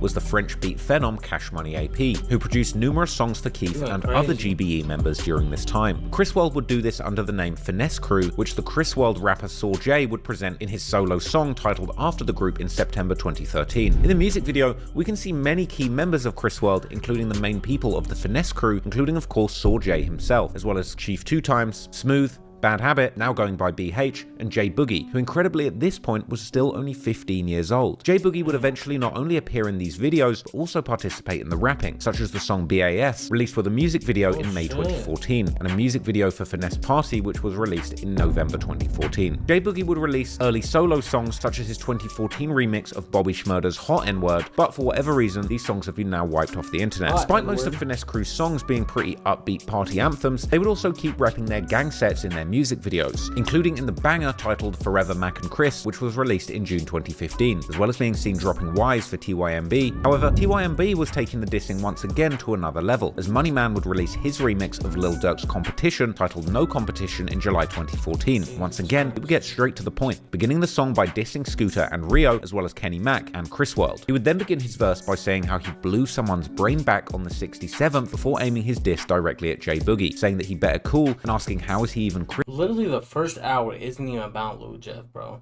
It's literally about the fucking gang. Chris World when he didn't even know Chris personally, as he had seemingly stayed flipside in 2010 when Chris was killed. Whether or not J Boogie actually knew Chris personally is unclear though, as Boogie himself has seemingly indicated that he did in fact know him, and that he has stayed on 67th since he was a young boy. Money Man would also diss Drill City and several other members from 06679 and their affiliated sets, such as Lil Ricky from Chris World and Lil Ant from Mix Mob, who was killed in 2013. Perhaps as a response to this song, Finesse Crew would eventually end up making their own dedicated diss track, released with a music video in May 2015. This song was called simply War, and the beat was a much more standard dark drill anthem. In the song, the Finesse Crew rappers go back and forth, spitting bars whilst dissing their ops, particularly TYMB, with Boogie also taking part in the rapping, saying that he's the youngest running things, being now 17 years old, before telling how he's driving through the ops hood with big clips while dropping Wise with both hands. This music video would also have a major cameo from a rapper who was making a lot of noise around this time, having become known a few years earlier for being one of the best friends of a true Chicago drill legend, LA Capone. This rapper was JB Bin Laden, who is the first person to appear in the video, he too dropping Wise with both hands. But this was not in fact the first time that JB had made an appearance on a Finesse Crew video, as already in December 2014, he can be seen in their music video for the song Kickstand Lean Boys, together with none other than Boss Top from O-Block, with this possibly reflecting how O-Block had now fallen out with TYMB too. JB is from a BD set. Nah, I ain't gonna lie, Boss Top is crazy, bro. How old is Boss Top? He got his fucking beard in that video and everything, bro. That's 10 years ago. Called 400 East or 400E, which is directly on the other side of the interstate. Al Capone's Chicago Manor. State 90 from Trap City and Chris World, with their main block being Boss Top not no 40 something. He probably like, he gotta be like 32 or some shit, bro. The 71st and King Drive. Due to JB's close relationship with LA Capone, and LA even allegedly living on 400 East Hood with JB for a period of time, the set would even take on the name LA Gang in his honor following his death. But it seems that JB had a particularly strong bond with J Boogie, as he would often post and shout him out on social media. That's crazy. Bow! Smoke your like a blue cigarette. A blue one. Bow! However, not everyone was happy about people outside of 600 paying tribute to LA Capone, and 600 member Blast His Ass, aka Blastum, would in fact call out J Boogie and Chief 2 Times, aka Vontae, for throwing the LA hand sign on social media. But anyway, Chris World and also members like JB from 400 East were still also close with 0679, aka Trap City, and the Drill City Alliance. And particularly they were hanging out with members like CJ from Drill City.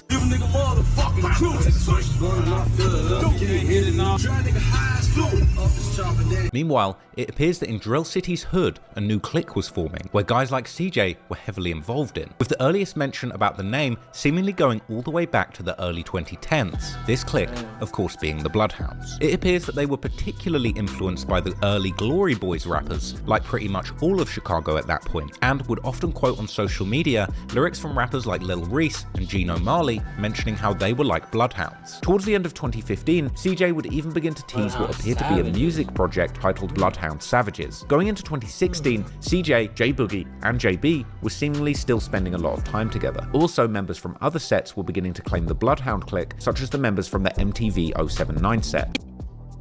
Yeah, you see them bandanas, that mean we Bloodhound. Yeah. Ride through with your flag out. Got the mad running, get your car flipped over. Video, he just looking at us, we bro. Bloodhound. Yeah. Are we Bloodhound on Vernon too?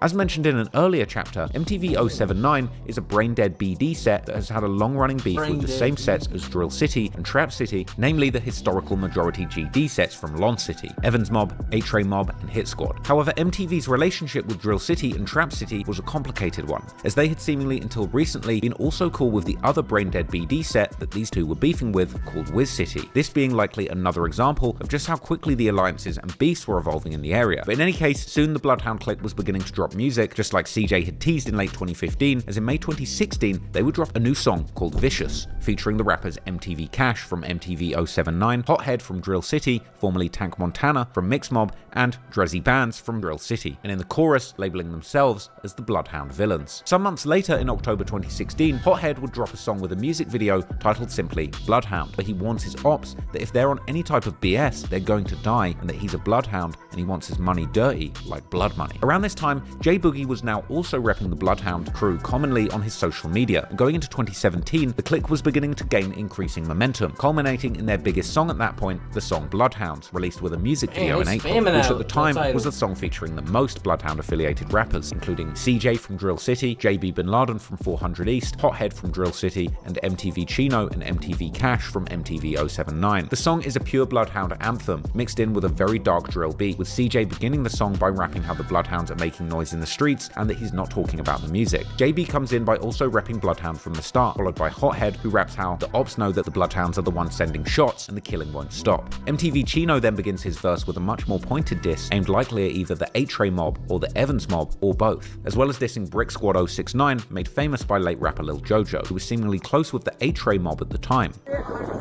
A-Tray mob,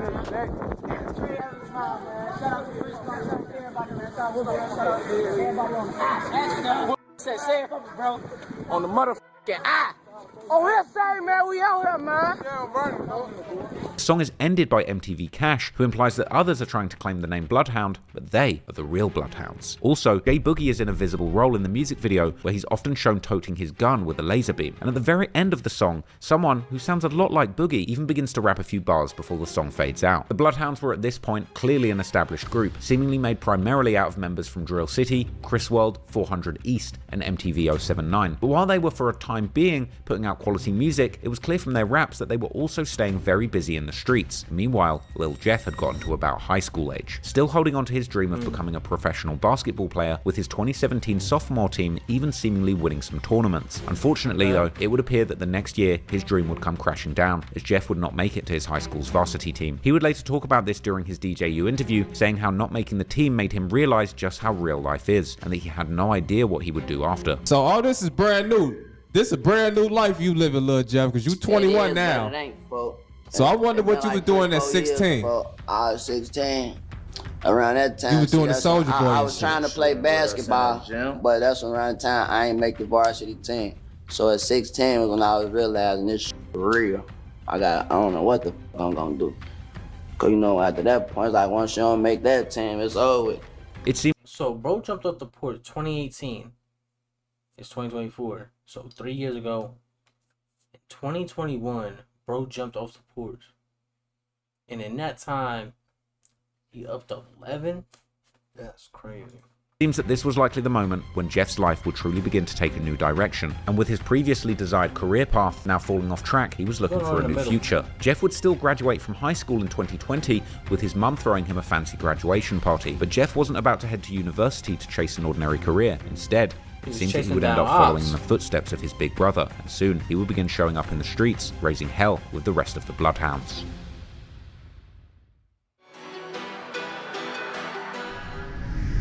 Coming into the 2020s, J Boogie and the rest of the Bloodhounds would keep repping their new clique in their music, such as the May 2020 music video for the song Go by Boogie, JB, and another Drill City rapper called Lil Vic, where Boogie first raps that he's only been out for 60 days but has already ran his paper back up, with this likely referring to his 2017 arrest on numerous charges, the most serious one being UUW, or unlawful use of a weapon, for which he would end up receiving a 4-year sentence. He would then mention the Bloodhounds, saying that they will come and get anyone for the right bag, all while the members would be flexing big bags of vacuum sealed dope in the music video. JB then steps in and calls the Bloodhounds his family, while flexing a new Bloodhound chain, which is the very same design that Jeff would later rock in his own music videos. Boogie also comes back towards the end, as he compares the Bloodhounds to an army due to the wide selection of guns that they have. The Bloodhounds would also have a new rapper that would begin to drop a bunch of songs around this time too. His name was Bloodhound Z Money, real name Zaire Nelson. In fact, he's actually Lil Jeff's cousin, with some of Jeff's family members from his mother's side commonly liking and commenting. That's Jeff's cousin? I thought that was Vert's cousin. I thought Q50 and Jeff were cousins, and Vert and Z Money was cousins. I know that. On Z Money's family's social media posts. There are also old photos of Z Money from the early 2010s together with J Boogie and the mother of Jeff and Boogie. In a music video by Z Money dropped in December 2020, Z Money can be seen hanging out with J Boogie, flexing big guns and stacks of cash. Unfortunately, not long before this video dropped, Boogie would get in trouble with the law once again in August 2020 when he was seemingly arrested twice on numerous charges, including possession of a stolen vehicle and once again UUW. This would once again see J Boogie doing another long bid in prison, with his projected parole date now being in 2027. Meanwhile, the new generation of Drill City, Trap City, and Chris World members were also reaching adulthood. One of these kids being the Bloodhound rapper Vert, or Rel Vert, who seemingly spent much of his childhood in these neighborhoods. In fact, his and his old friend's social media accounts still have plenty of pictures left from around that time period, and in these pictures, the young Vert can be seen dropping the Ys, likely once again for TYMB, whilst also throwing what seems to be either a 6 or a B hand sign, perhaps either as a homage to 66th Street, meaning Trap City or Chris World, or for Barnum, that Drill City rep. Or the B may possibly even represent the Bloodhounds, which at this time were already a major thing amongst many of the older members from the area, who were using this very same hand sign. Now, Vert is slightly older than Jeff, and he would also begin his rap career a few years before him, for example his music video for a song called Next Song Remix, dropping in early 2019. The music video begins with Vert saying that they are posted up on the 79th, meaning Drill City's hood, before once again dropping Ys and throwing the 6 or B hand sign. Hey, you know how the fuck come here? Freedom members, man. You know I'm coming here. Oh, 7 now, you know we in it. Gang, gang. Yeah. Oh, a lot of that. Yeah. Oh, a lot of that. He then begins his verse by saying how he's posted on the 9 and sometimes on the 6, meaning that he hangs out in both Drill City's hood and Trap City or Chris World's hood. While it appears that Vert was mostly repping Drill City, he would also be very close with Trap City members, as can be seen from his 21st birthday vlog in 2022, where he hangs out in Trap City's hood, with this video being eerily posted exactly 2 years before Jeff's death in that very same hood. More specifically, Vert is hanging in the video near 67th and Evans, while Jeff would be killed near 67th and Rhodes, only about a 0.3 mile walk away. Vert would also explain in his early 2022 interview with Truth Teller TV that he was both Drill City and Trap City.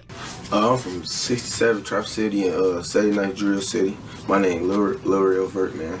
Meanwhile, during the late 2010s, another main rapper from my the boy new generation, Q50, bro, he was really hooping. Bloodhounds, who is also a cousin of Jeff and Z Money, Q50. Okay, so damn, they all related? That's crazy, bro. Damn. Was still attending high school, eventually graduating. Wait, well, you got it done, man? Waiting in 2022. Damn, my man Q50 graduated? Come on, he not no dummy. And Z Money, Q50, was still attending high school, eventually graduating. Look at him, COVID mask and all. 2022. Jeff, on the other hand, was still largely absent from any social media activity concerning Drill City or Bloodhounds coming into the 2020s, with one of his first appearances seemingly being in a late 2021 music video by Z Money titled Gone MIA, where a 19-year-old Jeff can be seen chilling in the background while his cousin raps, while his other appearance will be soon after in a music video for his brother J Boogie and JB Bin Laden's track titled N-Words Green, where Jeff can be seen next to his big bro smoking big blunts and toting a gun with a drum magazine, showing that at this point he was already likely deep in the streets together with his brother. Coming into the 2020s, it seems that the beefs of the 06679, aka the Chris World, Trap City and Drill City Alliance, which now included also the Bloodhound clique, were now increasingly beginning to revolve around their oldest enemies, the GD majority sets of the former Lon City, 8 Mob, Evans Mob and Hit Squad, which is likely why they were increasingly dropping rakes for the GDs in their music videos instead of the Ys for TYMB like they had primarily done throughout the 2020s. They just gave the intros of Vert, Q50, J Boogie going until 2027. He came out for like a year and then got locked up for weapons possession again. And then, damn, I don't even know what else happened. It was just like history of like Bloodhounds and shit. They've been around since like 2013. That would have been back when the beef with TYMB was particularly hot. But still, Vert would aim his And basically, Lil Jeff hopped up the porch at 18, which is 2021. Vert been outside since 2019. Or he dropped the video in 2019 and been around. Like he's been in the streets since he was like fucking 13. This is in his September 2020 song No Dissin', squarely at TYMB and 8 Mob, saying both Die Y for TYMB and F83rd for 8 Mob. However, in his November 2021 remix of Lil Durk's track Piss Me Off, he would rap how it's F the Ops and Young Money, perhaps showing that the beef with TYMB was a much more passive beef now, while the beef with 8 Mob, Evans Mob and Hit Squad was much more active at this time. Some months before the release of that song, on the 1st of March 2021, a very respected 8 Mob member member called Clay, real name Darian Cherry, was sitting in his car in the 8 Trey Mob's hood on the 86th Street when another car pulled up next to him and somebody began firing shots from the inside. Clay received a gunshot to the mouth and was transported to the University of Chicago Medical Center in critical condition. Clay would survive the shooting for the time being, but would remain in hospital fighting for his life. One member from the 8 Trey Mob who would comment on Clay's situation particularly often was a guy called Lil Crew, real name Nyreek Curtis, who was seemingly a very close friend of Clay. Crew was also an aspiring rapper who had been releasing music since at least 2017. Crew would comment on Facebook the very next day how he wasn't going to say too much, perhaps insinuating that he was going to respond by actions and not with words. However, his later post would also make it clear that Clay's situation was weighing heavily on his mind. Crew would also write about a week after Clay had been shot how they were testing their guns on stop signs because the ops weren't outside. And later, he would comment on how don't do that. Don't shoot at stop signs, because if you ain't at the window and try to shoot at stop sign, it could ricochet, hit you.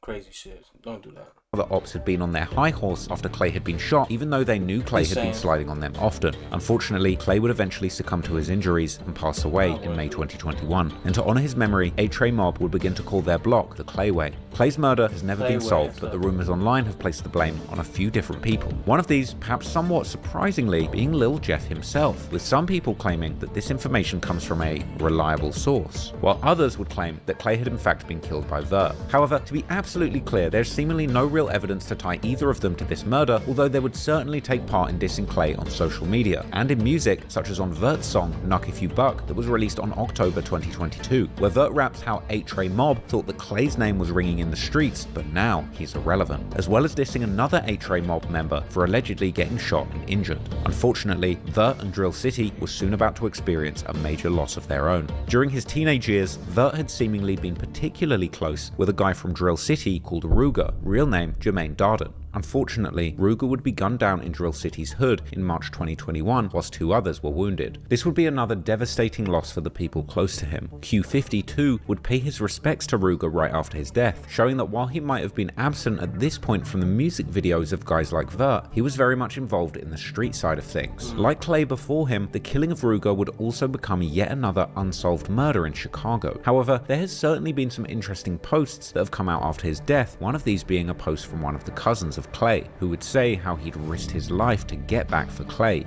Then, less than a month after Ruger's death, on the 13th of April 2021, at around 7 PM, Lil Crew would be outside of the very same 300 block of 86th Street where Clay had been shot at the beginning of March, when someone would open fire at him, striking him in the chest. Why is he talking so low and shit? Like, damn. Where Clay had been shot at the beginning of March, when someone would open fire at him, striking him in the chest. Crew would then be taken to the University of Chicago Medical Center, just like Clay had been, but this time the injuries were immediately too critical, and Crew would be pronounced dead soon after arrival. Yet again, the murder of Crew would go unsolved. But in online spaces, such as Reddit, the Jeffologists themselves, who have been rumored to possess an almost otherworldly ability to see the victims of their demigod and his disciples in their crystal balls, have once again pinned this murder on Vert. Some would even claim that Vert himself had gotten shot in the leg before Crew's murder, which he references in an unreleased song. This possibly even being the same shooting where Ruger would die and 2 others would be injured, one of these 2 then possibly being Vert. Vert would also mention Crew in the song Knuck If You Buck, as well as the rapper Don Darius from 8 Trey, who was one of the early rappers for the set before he was killed in 2013, saying that he can't go out like Don D and that 8 Trey haven't got a get back for Crew and Clay, with at least the implication being that the 06679 were indeed behind the murders of both Crew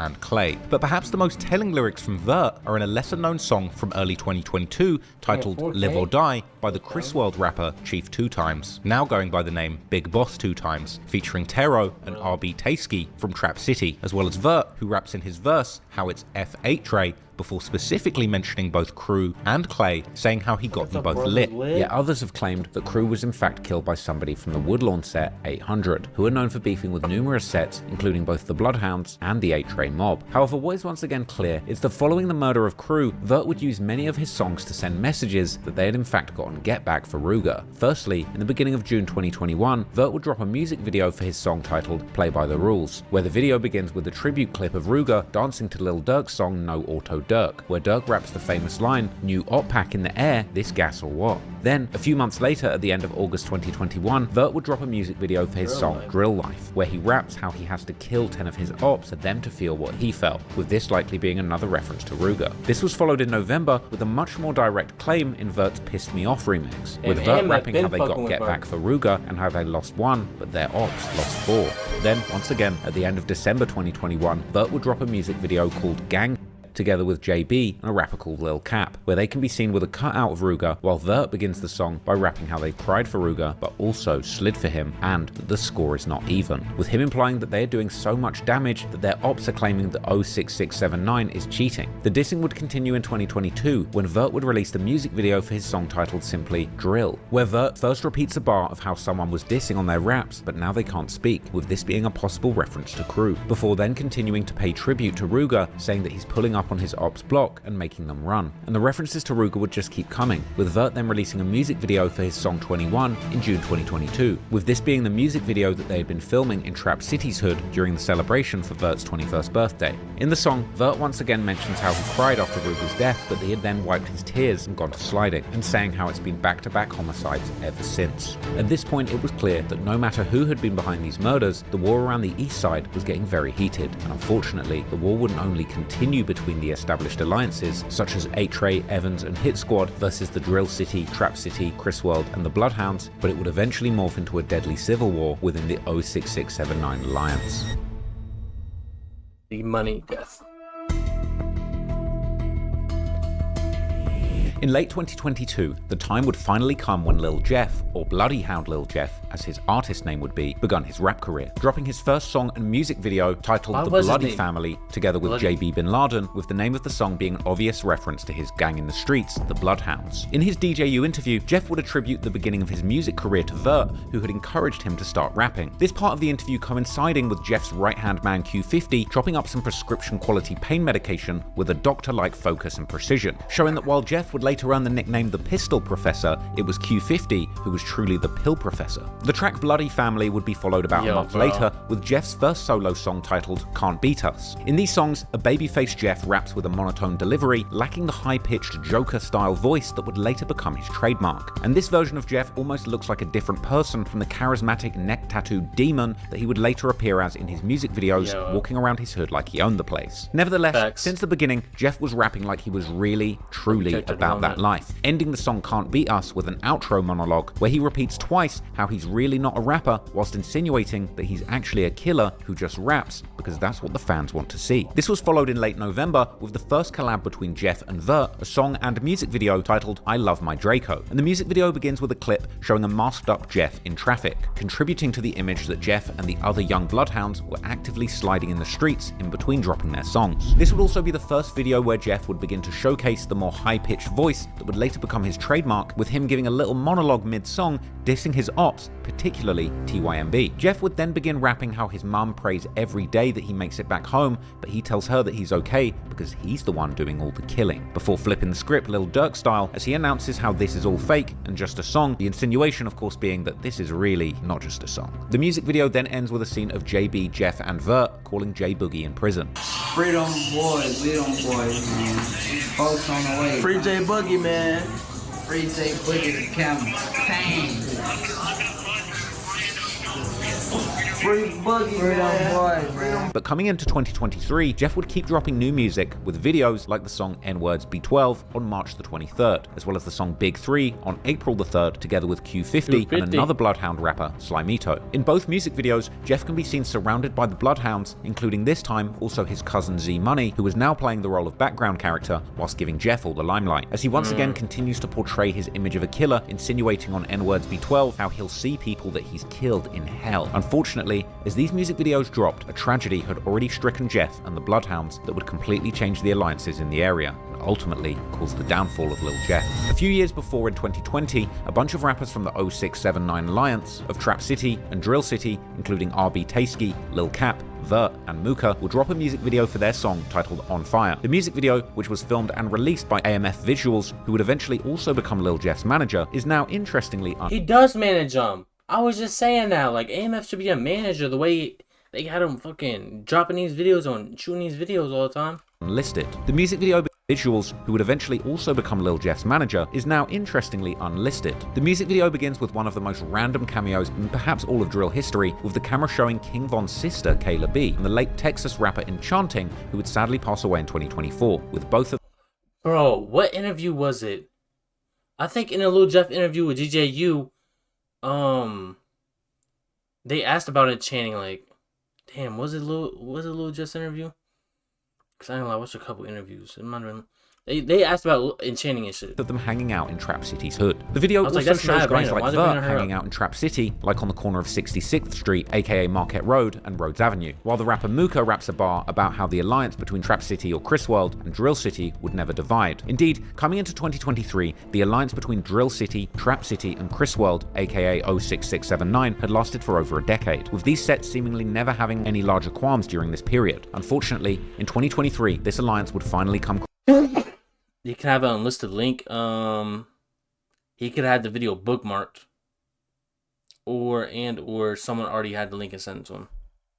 Crashing down, with one murder shrouded in mystery, changing the relationship between these sets irreversibly. On the 7th of February 2023, JB Bin Laden would tweet a cryptic message saying how tables turn, bridges burn, but it is what it is. JB's tweet really could have been about just anything, but what would happen only a month later would certainly make this tweet seem ominous in hindsight, as on the 16th of March 2023, at about 2 p.m, Jeff's cousin Z Money, aka Zaire Nelson, was sitting in his car on the 1300 block of East 79th Street near the intersection of 79th and Kimbark. This location being in the Avalon Park neighborhood, about 0.6 miles east from the main intersection of the Bloodhounds on 79th and Maryland, which is in the Chatham neighborhood. There, another vehicle would reportedly approach Z Money's car in a parking lot of a dry cleaners. Someone from inside that car began opening fire, hitting Z Money multiple times. Z Money would be taken to the University of Chicago Medical Center, where he would unfortunately be pronounced dead. Chi-Town crime chasers would later arrive at the scene to film the aftermath of the shooting, showing the police combing through the scene with numerous shell markers left on the ground. In the comments of the video, Q50's mum would react to the footage, clearly personally affected by the death of Z Money, and the loss of Z Money would be a huge blow for the Bloodhounds, particularly Jeff, as his cousin had likely been like a brother to him in the streets ever since his real brother Boogie had gone to prison. To pay tribute to him, both Jeff and Q50 would get Z Money tattoos on the top of their eyes, as well as a bunch of Z's tattooed on their index finger, aka their trigger fingers. But, as can be imagined, Z Money's death was an even greater loss for his family. In December 2023, a non-profit journalism project called The Trace, which investigates gun violence in America, would actually write a story about Z Money, aka Zaire, and in the piece, they would interview his mother. In this truly heartbreaking piece of journalism, the mother explains how Z Money had been dropped off at the hospital, but according to a doctor, he had been dead on arrival, having been shot over 29 times. The mother would also reveal that Z Money had been waiting for his friend in the parking lot, who had gone to drop off some clothes at the dry cleaners to be tailored. And when the shooters appeared, this made Z Money attempt to run away, but ultimately getting caught by the hail of bullets, with it also being explained that his friend had then arrived and returned fire before fleeing the scene. And that friend was later not willing to speak to the police in fear of getting in trouble with them himself for using his gun. Unsurprisingly, Z Money's murder would once again go unsolved by the Chicago Police Department, leaving his mother even more traumatized, with her explaining in the article that she was tortured by the idea that she might just be walking the streets amongst her son's killer in the local community. The mother's fear was indeed legitimate, because as the rumor goes now, Z Money was allegedly killed by people who were very close to him, more specifically by his old friends from Trap City who had allegedly backdoored Z Money. At the time of the shooting, Z Money's death would be posted in Reddit's drill community Chiracology, but the speculation about the reasons behind his death would only truly begin after Lil Jeff begun making noise in the drill scene, with some claiming that the killing was actually all the result of a girl and a stolen gun, while others completely denied that any backdoor situation or setup had even taken place. However, the case would seemingly get some clarity in July 2024 when members of Trap City, including Trap City Rob, Vert's former good friend Tero, who's also a rapper, and OTF Black, who's actually a friend of Lil Durk and a Trap City OG, would give an interview to the Chicago YouTuber X-Man Rico, where they would insinuate that the relationship between Trap City and Drill City had actually gone sour over a stolen chain. Because the way Reddit, this is why I want the clip too. They say his dad from down here, Big J or something like that. Everybody Big Jeff. Anybody you got? So his daddy is from down here. Yeah, fuck used to hang with them. They know what they did. So okay. They know what they did. So okay, the Bloodhounds. Y'all was cool. Everybody that got a. That was my homie. He stole the chain, bro. We tried like he took it. He stole my homie chain. Who was that? South J? Nah, brother. One of the other guys. This one of the other. This other one. Folks letting him wear the J. He come back like he got into a high speed with 12. Line saying he lost it. You know what I'm saying? That's how I'm gonna watch this interview. That's incredible. You know? Yeah. You know what's crazy? Jake, Yeah. You know Jake Boogie, like Jake like Boogie, under us, my like hood. shorty, like I was in the field of this kid. Like this little Jeff brother, like on that. I don't know how this gonna play out. They say he ain't claiming the hood still. But he Trap City. That's what I'm saying. That's where Like, he from. that's all weird, bro. And you over Saturday night blood, like you can't. But we already know Trap City and Drill City was the same.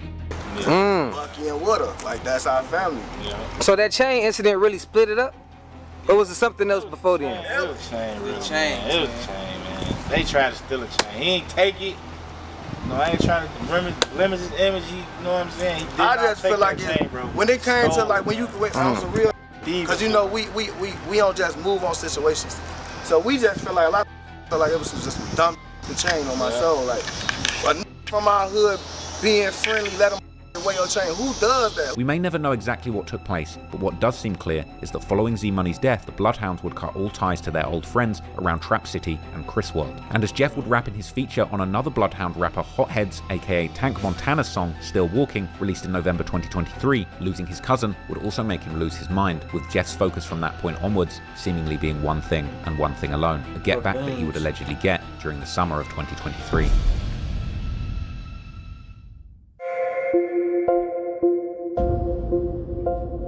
When it comes to Lil Jeff and his alleged bodies, the rumours and theories tend to range from the absurd, suggesting that he's truly a demon catching all of these bodies, to pretty much complete denial that he ever killed anyone at all. But there's no doubt to me that Jeff was really in these streets though, with several videos circulating on Q50's Instagram years later showing that by 2024, Lil Jeff was indeed a hardened gangster riding around the city, constantly strapped with guns, ready to kill at a moment's notice. However, it would seemingly be a process of several years before he would become the hardened gang member he was known as today. In one of the earliest YouTube videos covering Jeff's alleged bodies, his rumoured murder spree stretches all the way back to September 2014, with his first alleged body supposedly being an 18-year-old who went by the name Mally Marl, real name Kamal Burton, who was allegedly affiliated with the 8-Tray mob. Although the murder itself would take place in the far south side in the Old Geld Gardens community. He was 11.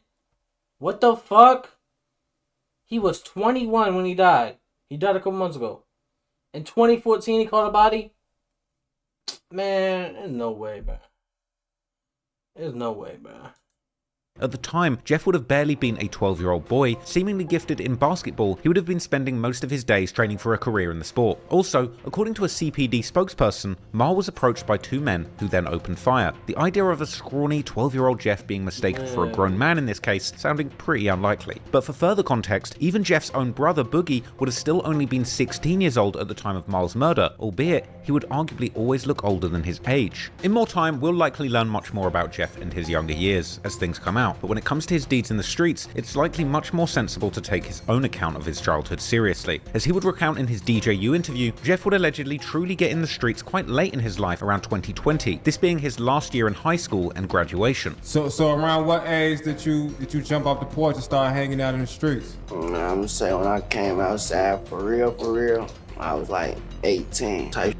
Okay. I just turned like 18. However, this certainly doesn't mean that Jeff's childhood was normal by any of broader society standards, as Jeff would also open up to DJU, saying that his father was not in his life growing up, as he too, quote-unquote, stood on business. This perhaps being a reference to... How many times has he popped up? That's gotta be like second or third time. I mean, we're only an hour in though, for real. Jeffrey Harris Sr.'s alleged time in the streets with the 068 C block. Let's say back then he went around. Says acting weird as shit. It's bogus. It's cool.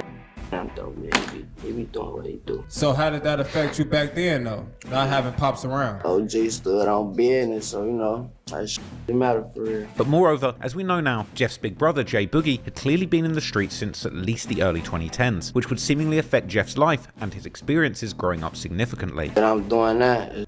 I've been seeing my whole life, you know what I'm saying? I told you I got an older brother, so this ain't nothing new for real. It's the same shit I've been seeing.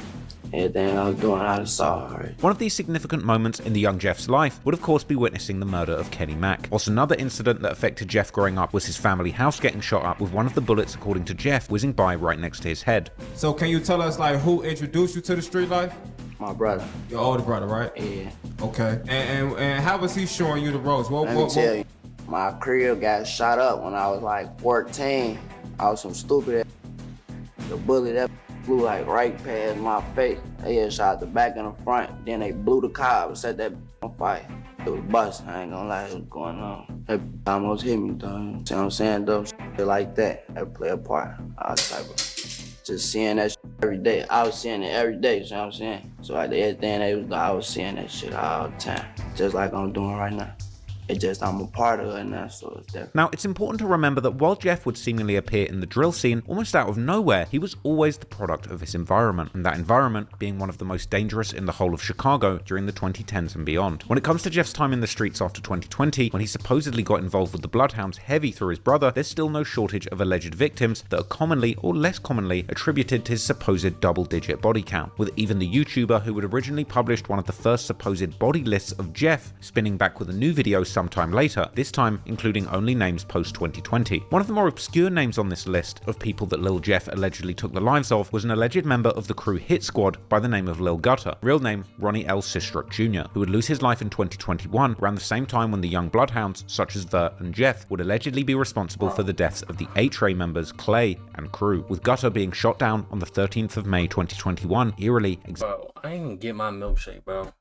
They just gave me my fucking exactly food. 1 month after the murder of Crew on the 13th of April. Gutter would be caught on the 700 block of 79th Street, this location being a mere 4 minutes walk from the intersection of 79th and Maryland, one of the main spots that Jeff and other Bloodhound members have claimed in their music videos. However, when it comes to any actual proof that Jeff or the Bloodhounds were behind this murder, the evidence seems to be slim to none, with this particular case further muddled by the fact that Hit Squad would have another, much more known member called Gutter too, who would unfortunately also end up losing his life, in this case in 2015. Wait, hang on, bro. What happened? What did I miss? Fuck. Got commonly attributed to the body lists of Jeff, spinning back with a new list of Gutter, real names such as Vert and Jeff, would allegedly be responsible for the deaths of the A-Tray members Clay and Crew, with Gutter being shot down on the 13th of May 2021, eerily exactly 1 month after the murder of Crew on the 13th of April. Gutter would be caught on the 700 block of 79th Street, this location being a mere 4 minutes walk from the intersection of 79th and Maryland, one of the main spots that Jeff and other Bloodhound members have claimed in their music videos. However, when it comes to any actual proof that Jeff or the Bloodhounds were behind this murder, the evidence seems to be slim to none, with this particular case further muddled by the fact that Hit Squad would have another, much more known member called Gutter too, who would unfortunately also end up losing his life, in this case in 2015, allegedly by the Bloodhound affiliated set MTV 079, whose members have commonly dissed this Gutter over the years too. Another less commonly heard name in this YouTuber's list is an alleged member of the Evans mob called Black, real name Roger Lewis, who was a 33-year-old OG of his block, shot dead in a drive-by whilst driving in March 2022. The only problem with this theory is that Black's alleged killer was in fact charged already the following month in April 2022 and is now serving his sentence for the murder. Also in 2022, Jeff would end up losing someone seemingly very close to him, a man named Jamarian Loston, better known in the streets as J-Mo, who was allegedly part of the 06679 Alliance. There are some rumors that claim that it was this murder that motivated Jeff to catch his first body as revenge, this victim getting allegedly caught outside of a corner store or gas station, as Jeff and other Bloodhounds have implied in several songs. Later on, there would also be some rumors surfacing online that Jeff was supposedly even carrying out contract killings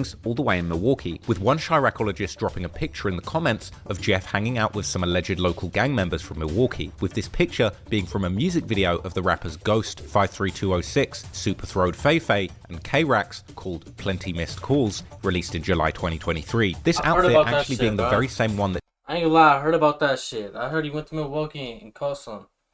That shit's crazy. Jeff is wearing in his music video for the song. Do you know what Flacco look like? Yeah. N-words be He like medium brown skin, low-key dark skin with dreads.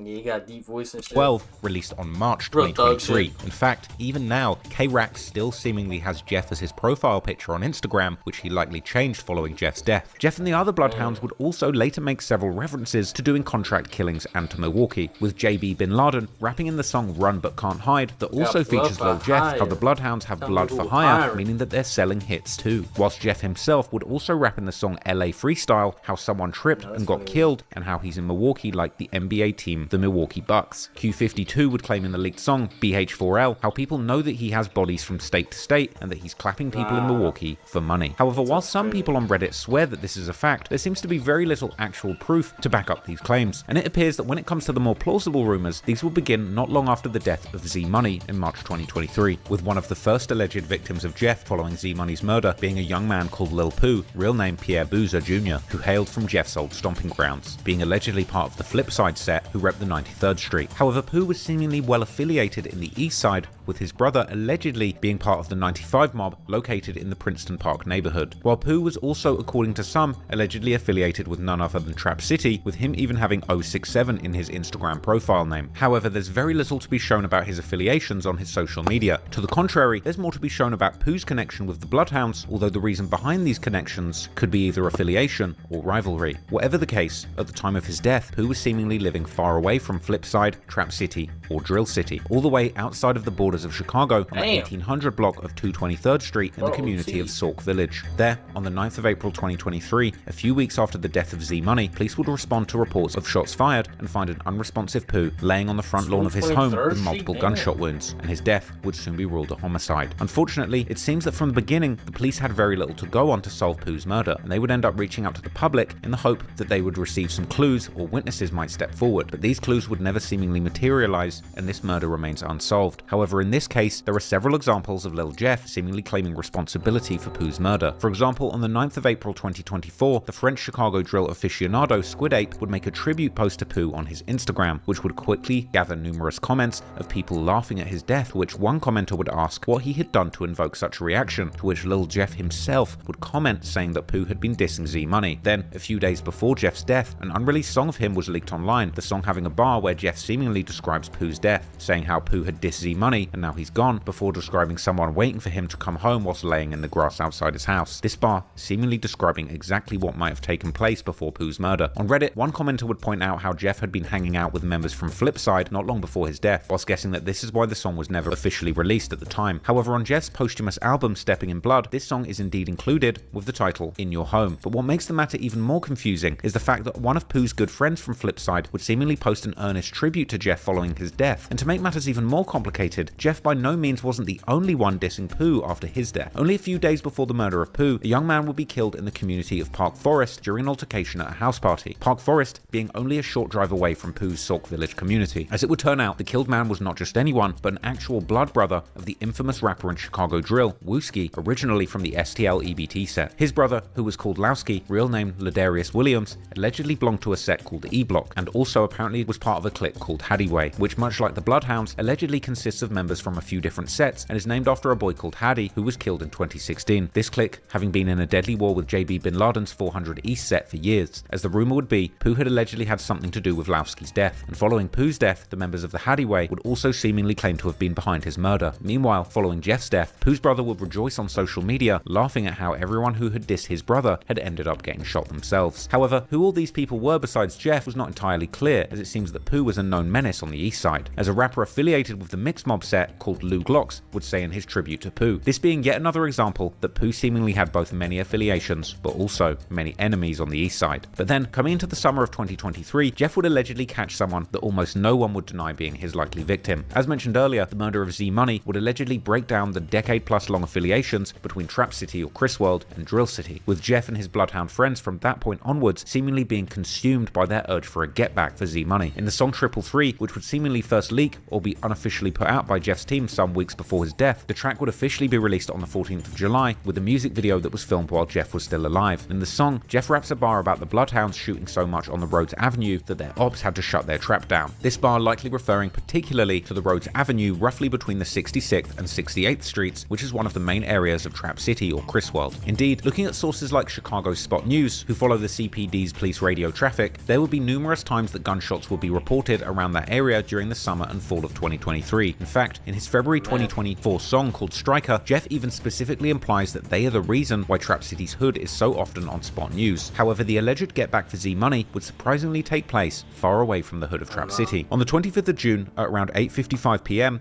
Nah, I listened to it all. I knew what they were talking about. They killed someone OT. Wooski's brother died OT in the same area. Fuck, bro. It ain't that bad, bro. What I missed? Hang on, let me go through this. My fault, bro. Yep, bro died. In your home. Damn, he killed a while ago. Shot to death. EBT Flame was also shot. 7 Deuce guy. Mellow deleted. Yep. What happened? What I miss? Likely victim. As mentioned earlier, the murder of Z Money would allegedly break down the decade-plus-long affiliations between Trap City or Chris World and Drill City, with Jeff and his Bloodhound friends from that point onwards seemingly being consumed by their urge for a get-back for Z Money. Oh yeah, I heard that shit. It was Squid Ape posted, the dude that got killed in Salt Village, OT. Jeff was talking about his music, laying in someone's grass, waiting for him to come home. Whatever. And then someone commented like, "Oh, why they kill him?" And then Jeff commented like, "Cause he was dissing Z."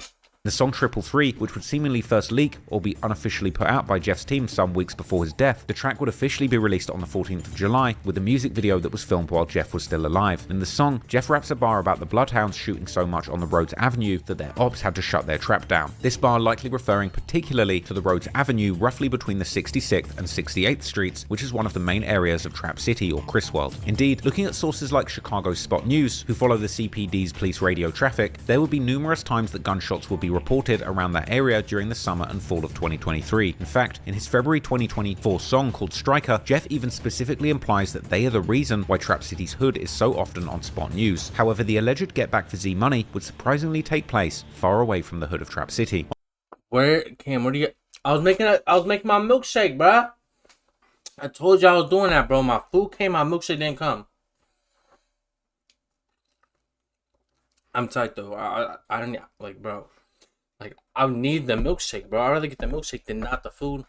On the 25th of June, at around 8:55 p.m. The only reason I was ordering was to get my milkshake, and I got the food because I didn't want to pay. You know, it was only like $6 for a milkshake.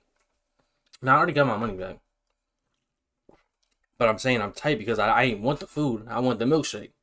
The food looked good though. p.m. Trap City member called Leal, real name Jaleel Goy. Yeah, I ain't gonna lie, this little shit, easy. Will be this is like sitting in a parked rideshare car in the Little Italy. Like the other shit, like 2014 is crazy, bro. That's not his shit. But I ain't gonna lie, this shit right here with the comment, kind of crazy, bro. Like even if that's bro's first body, I don't think he's that brazen, bro. I don't know. Neighborhood near the University of Illinois Chicago campus. This neighborhood, sometimes now called Little Italy or University Village, is these days a truly upmarket neighborhood that's experienced high levels of gentrification since its inception as the home of many of Chicago's first Italian immigrants and the demolition of all the large public housing complexes during the 2000s. By all accounts, this is one of the safest neighborhoods in Chicago and one of the last places where one should expect to be a victim of gun violence. Nevertheless, while Leal was sitting in his rideshare car on the 1300 block of West Taylor Street, someone would approach the car on foot and open fire through the rear passenger window, shooting inside the car numerous times before running away. The rideshare driver would immediately take off and drive the seriously wounded Leal to the nearest hospital, which was less than a mile away, but by that time it would already be too late and Leal would be pronounced dead upon arriving at the hospital. The local ABC 7 News would be at the scene later that night and the next morning, interviewing the locals who had witnessed the shooting, with one of them explaining how the police may have counted 8 shots on the car window. I heard it all. Okay, so Lil died in the car, the lift share, and I heard Q50 talk about it. Whoever called that lift, ask them whatever. They be rapping about that shit. And the lift driver pulled up to the hospital. He claimed to have heard more than 20. This perhaps said something about the type of gun that was used in the shooting.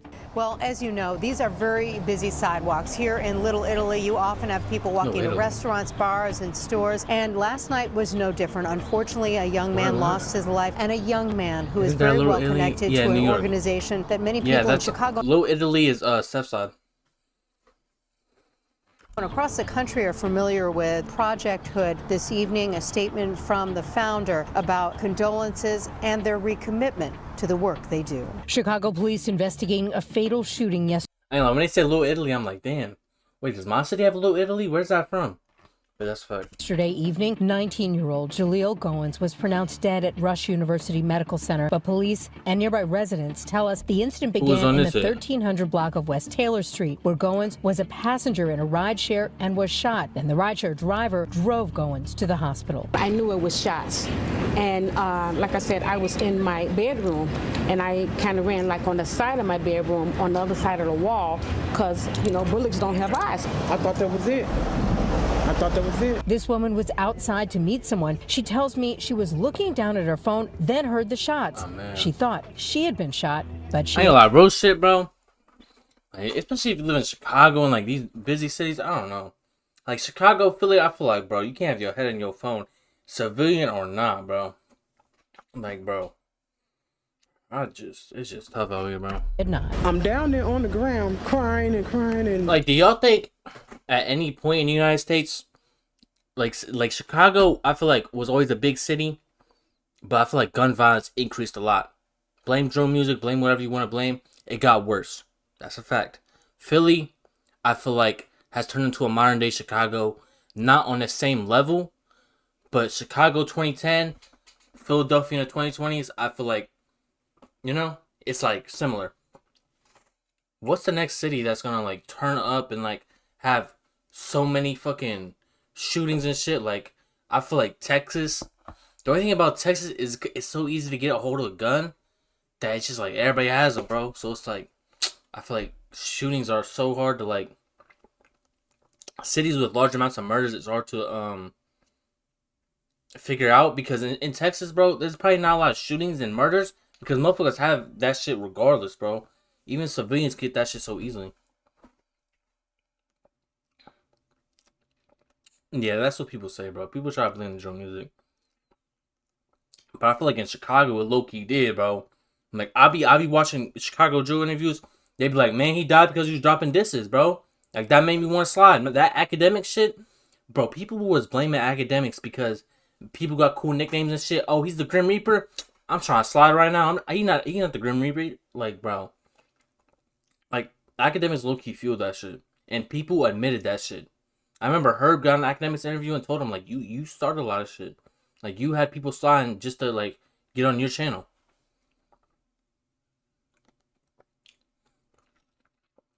Yeah, I ain't gonna lie. It's hard to, like, I don't know, my opinion always changes on that shit, bro, because the new generation, bro, motherfuckers will slide for nothing, die for anything, real shit, bro. They really be risking their lives for nothing, bro. Like, I be just looking at these, like, I be doing videos on these drugs getting locked up from her, I'm like, bro, you, like, bro, that's just stupid shit, bro, you trying to prove yourself. I don't know. Shaking and stuff. Like, it's just tough because it's like K-Flock or like Nasty K example is like they ran into like people where they shouldn't have ran into people. Like that's just what they're locked up for. That's what they're charged with. I'm not saying they innocent or whatever, guilty, but it's just the fact of like it happened. Like it was just the unfortunate occurrence of you running to your ops in public and shit hit the fan. I ain't gonna lie, I just yapped for a couple minutes and y'all just love me. How the fuck did we even get to that point? It was like 8 shots. No, I believe it was more than 20.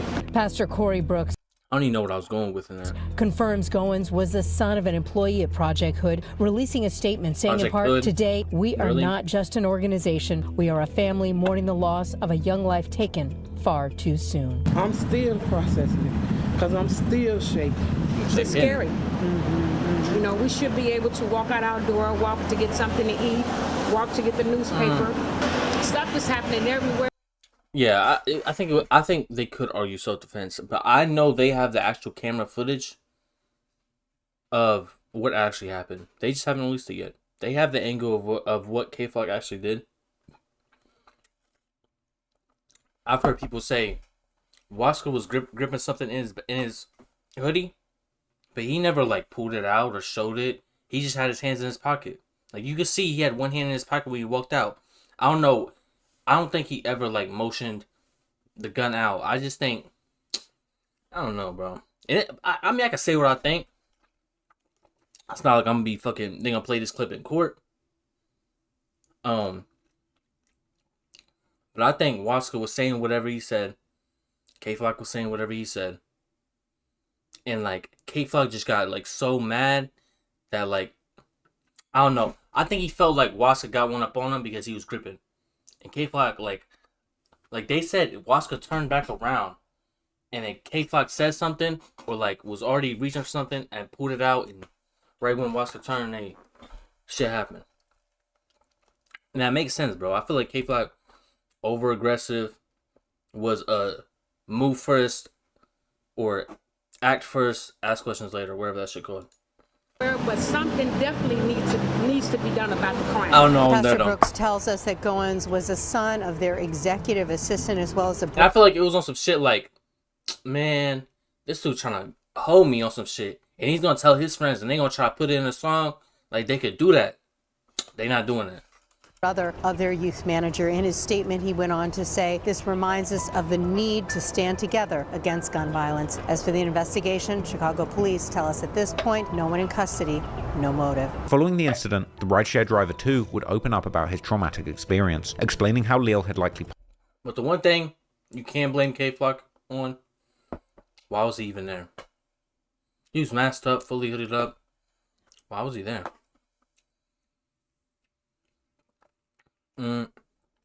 Depends on how good it is. I won't mind. Passed away already during the short drive to the hospital. The rideshare driver whose it'd probably be good because you're from Minnesota, so you passenger was shot to death in his car near UIC is opening up about the traumatic experience. 19-year-old Jaleel Goins was shot after getting... Why I pick this picture of my man, bro? His ass look a little, you know? 3 teachers, 2 students type shit. Should look crazy, bro. Into Robert Smith's car on Sunday night. Smith says he hit the gas when someone standing outside of the car started shooting. He rushed going to the hospital where he was pronounced dead. I was running stop signs and intersections to get away. So at one intersection I had to stop because there was a car coming through, and then I turned to him to say, hey, I'm going to take you to the hospital. And he said, okay. Then the next time I stopped, I had to stop at a light because there was 2 cars coming through the intersection, so I couldn't run it immediately. I looked back then and, he wasn't moving anymore. Police have not made any arrests in this shooting. The very next day, on the 26th of June, Jeff, together with JB and Q50, would drop their remix to Lil Yachty's popular track Coffin, reusing the beat and making their own version of the song with the same name. The song and music video had obviously been made a long time before Lil's death, but the timing of the drop is still pretty interesting given the title of this track, Coffin. And the music video for Coffin begins with Q50 showing an old video of Z Money to the camera as the title of the song is placed on top of it, and the video ends with Q50 making a Z hand sign to the camera, showing that the death of Z Money was certainly playing a major role in their lives at this point. While in the lyrics, Lil Jeff largely continues his usual antics, talking about toting switches and Dracos and killing his ops with face shots, as well as saying how their ops are sneak dissing and throwing subliminals, before ending his verse by saying how he might rob a rapper next while showing 2 bust-down watches fully flooded with diamonds on his arm. The implication seemingly being that Jeff was already deep in his habit of robbing people of their watches at this point, with him even rapping that he might rob a rapper that just signed a record deal. And for the record, these watches are serious licks. These aren't vintage Datejust we're talking about. The 2 watches being shown off in this video are serious pieces. One is an iced out Rolex Day Date, which would be worth at least $33,000 if real, and the other appears to be a fully iced out Audemars Piguet Royal Oak chronograph with Arabic numerals. Now, I'm not saying that this watch is definitely fake, but I did do a lot of digging and I couldn't find a single listing for an AP in 2-tone with the same dial layout and the Arabic numerals like the one Jeff's wearing in this video. Like, I couldn't find one at all. It doesn't exist. But I did find very similar configurations to the watch that Jeff's wearing, going for around $50,000 to $70,000. Perhaps it's an AP that's been customized, or perhaps it's fake, as I did find a very similar looking fake one for less than $600. But anyway, after dropping the song Coffin, Jeff would take a few months... Damn, I can give me a little fake watch for $600? Sound like a deal to me. Very similar looking fake one for less than $600. But anyway, after dropping the song Coffin, Jeff would take a few months long hiatus from dropping new music, but he would still remain active on I ain't gonna lie, Flock, you know what that means. Social media. During one Instagram live from this period that's still they taking breaks from music. Available online, Jeff describes how they are the reason their ops are dead or in a wheelchair, before Q50 notices someone who appears to be from Trap City commenting on the live how Jeff and Q50 are sharing the same Marnie mask, to which Q50 reacts by beginning to clap his hands, while putting on a smile that can only be described as devious, giving Jeff a run for his money for the #1 Joker of Chirac. We the reason the other day in a wheelchair they got shot or they brought a man. Hey, who you talking about, boy? Hey. We was just talking on the phone, we was just cool, so who the fuck talking about? The Marshall Watch. They said we sharing a Marnie mask. So first grade we just had a mask that we, that's the hat. What the fuck is that? That's the hat. That's just like this. The clapping of hands would eventually become somewhat of a trademark for Q50 when referring to killing ops or getting back for Z-Money. Y'all move out here. Everybody probably see y'all got the Z-Money tattoo on your face. It's probably real noticeable. You know that. I'm not gonna lie, why'd he get the 762 like on like the middle of his cheek? Like I feel like you gotta go like back, like on like the connection between your beard and like right here. You know? Get that bitch like on the middle cheek. Get back for my man. Get back for my man. Y'all basically let us know who that is too. We see y'all keep his name alive every chance y'all get. That's cuz. That's our cousin, folks. Me and folks cousin. You see, folks don't see it. I ain't like this shit legendary, right? This the legendary one. You got Q50 Vert, Lil Jeff, and Schoolman. Real sandbox baby. Let us know like the impact he had on the hood that he. You see it tattoo on my face. You see it. Hey, look, relentless.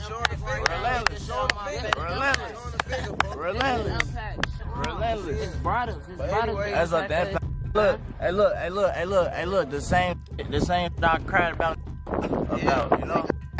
Anyway, more Trap City members would soon enter the chat, aiming their disses particularly at Q50, saying how he just came outside in 2020, and pointing out that he has Z-Money tatted on his face but hasn't even known him for over 5 years, as well as saying that he used to be just a gamer, to which Q50 would once again respond simply by clapping at the camera. Hey, why do niggas talk about niggas running? Oh, ain't no ever have you running, folks.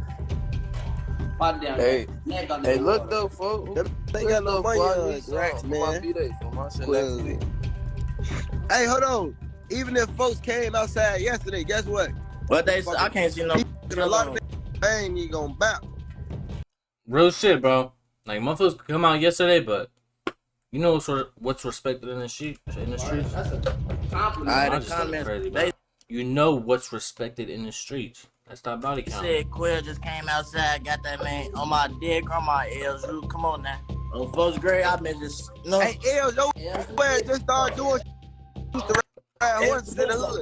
This back and forth would only intensify, with Vert now addressing Trap City explicitly, while Q50 would reminisce about the times that he allegedly made Trap City members run, before the discussion would eventually turn to Lil, with Jeff saying how he can't even smoke with you if you don't smoke Lil. I wasn't even talking about them, they had some goofy to me now, because I wasn't even talking about them. I ain't even said that about 67. They had straight peons for them. Peon, damn. I wasn't even talking about them. Straight Poindexters. Trying to come into my lab and be funny. Yeah, folks used to ride horses. Why you talking about some this, that? You know all that. I see where it is. What it is, what is that? 80 of them want to be so cool with 67. What's a full vid mean? And that's what it is. Oh, nah, bro. That. Oh, man. They say I woke up, started spinning. That's like, you know what I'm saying? That's a compliment. Bam, you got tattoos? Hey, L's on my dear grandmother grave. Please look none of your black. I be seeing mask tattoos. I look like bro. Let me get my shit done. Yeah. So, folks, can we get half that list last today? Of that Leo? What type you got? If you don't want to smoke Lil, I ain't trying to match. What you got? Let's play a new. If you ain't smoking my eyes, I can't smoke your eyes. Then, after taking almost half a year break from dropping new music, Jeff would come out with a new song and music video together with Vert in late December 2023, a track titled Stretched. In the song, Jeff ends his verse by rapping how he caught one of his ops in a bowl, this more specifically meaning a fishbowl, which is a reference to somebody being caught in a car with windows that are not tinted, making them an easy target, with this obviously seeming like a clear reference to the fact that Lil was caught in a parked rideshare car. Jeff would later make don't you got like a face tat, 2 sleeves, hand, something like that? The same fishbowl reference during one of his IG lives, saying how he's trying to catch a shark in a shark tank. My bad. Trying to see if you would catch a big shark in a fish tank. And y'all would never get a face tat? I might get a neck tattoo. Now you can't nowadays, bro. Like, internet be going crazy. I don't lie. Nah, I would never get a face tat. Even my neck, bro. Like, your neck is like a part of your image, bro. So it's like, you get a, I don't know. Nah, I might get hand tattoos. I ain't gonna lie. Hand tattoos, like, it just gotta make sense and gotta be different, bro. I swear, I be on people's asses for getting like the same tattoo, so I gotta get some different shit. Like, I gotta come up with my own shit. Lock in with tattoo artists, and we gonna come up with some shit. Cause I take my shit serious, bro. Like, I feel like tattoos gonna be in your body for the rest of your life. Man, I don't want to be 60 years old. My grandkids looking at my tattoos. Damn, them shit's weak as hell. Can't even tell what they say, you know? A few months later, March 2024, the Trap City and Lil dissing would continue as Jeff and Vert released a song and music video titled FTO. So my legs are tatted, but all leg tests is done by me. Oh my god. You stick and poke yourself? Bro. Get them professionally done, bro. Yo, shits look terrible, I bet. Well, take pictures, bro. Yo. No weird shit, common bro. Abbreviation for F the op. There's no way you stick and poke yourself, bro. Yo. I don't think that hurts, like, painfully. You did your own tattoos on your arm? Oh, only legs. Nah, bro. What you got on your legs? I know it's some bullshit. Like, bro, I be seeing trash tattoos with stick and pokes. Like, on TikTok and shit. People doing that shit. I'm like, bro, what the fuck? That shit looks stupid as hell. I see why you want a face tattoo. You just want to fuck yourself up. Smiley face with X eyes. Jesus Christ. Can anybody see it? Bro. Jesus Christ, bro. You just getting bullshit, bro. Bro made a smiley face with X eyes. I know the circle wall centered. All fucked up. When I'm fucking.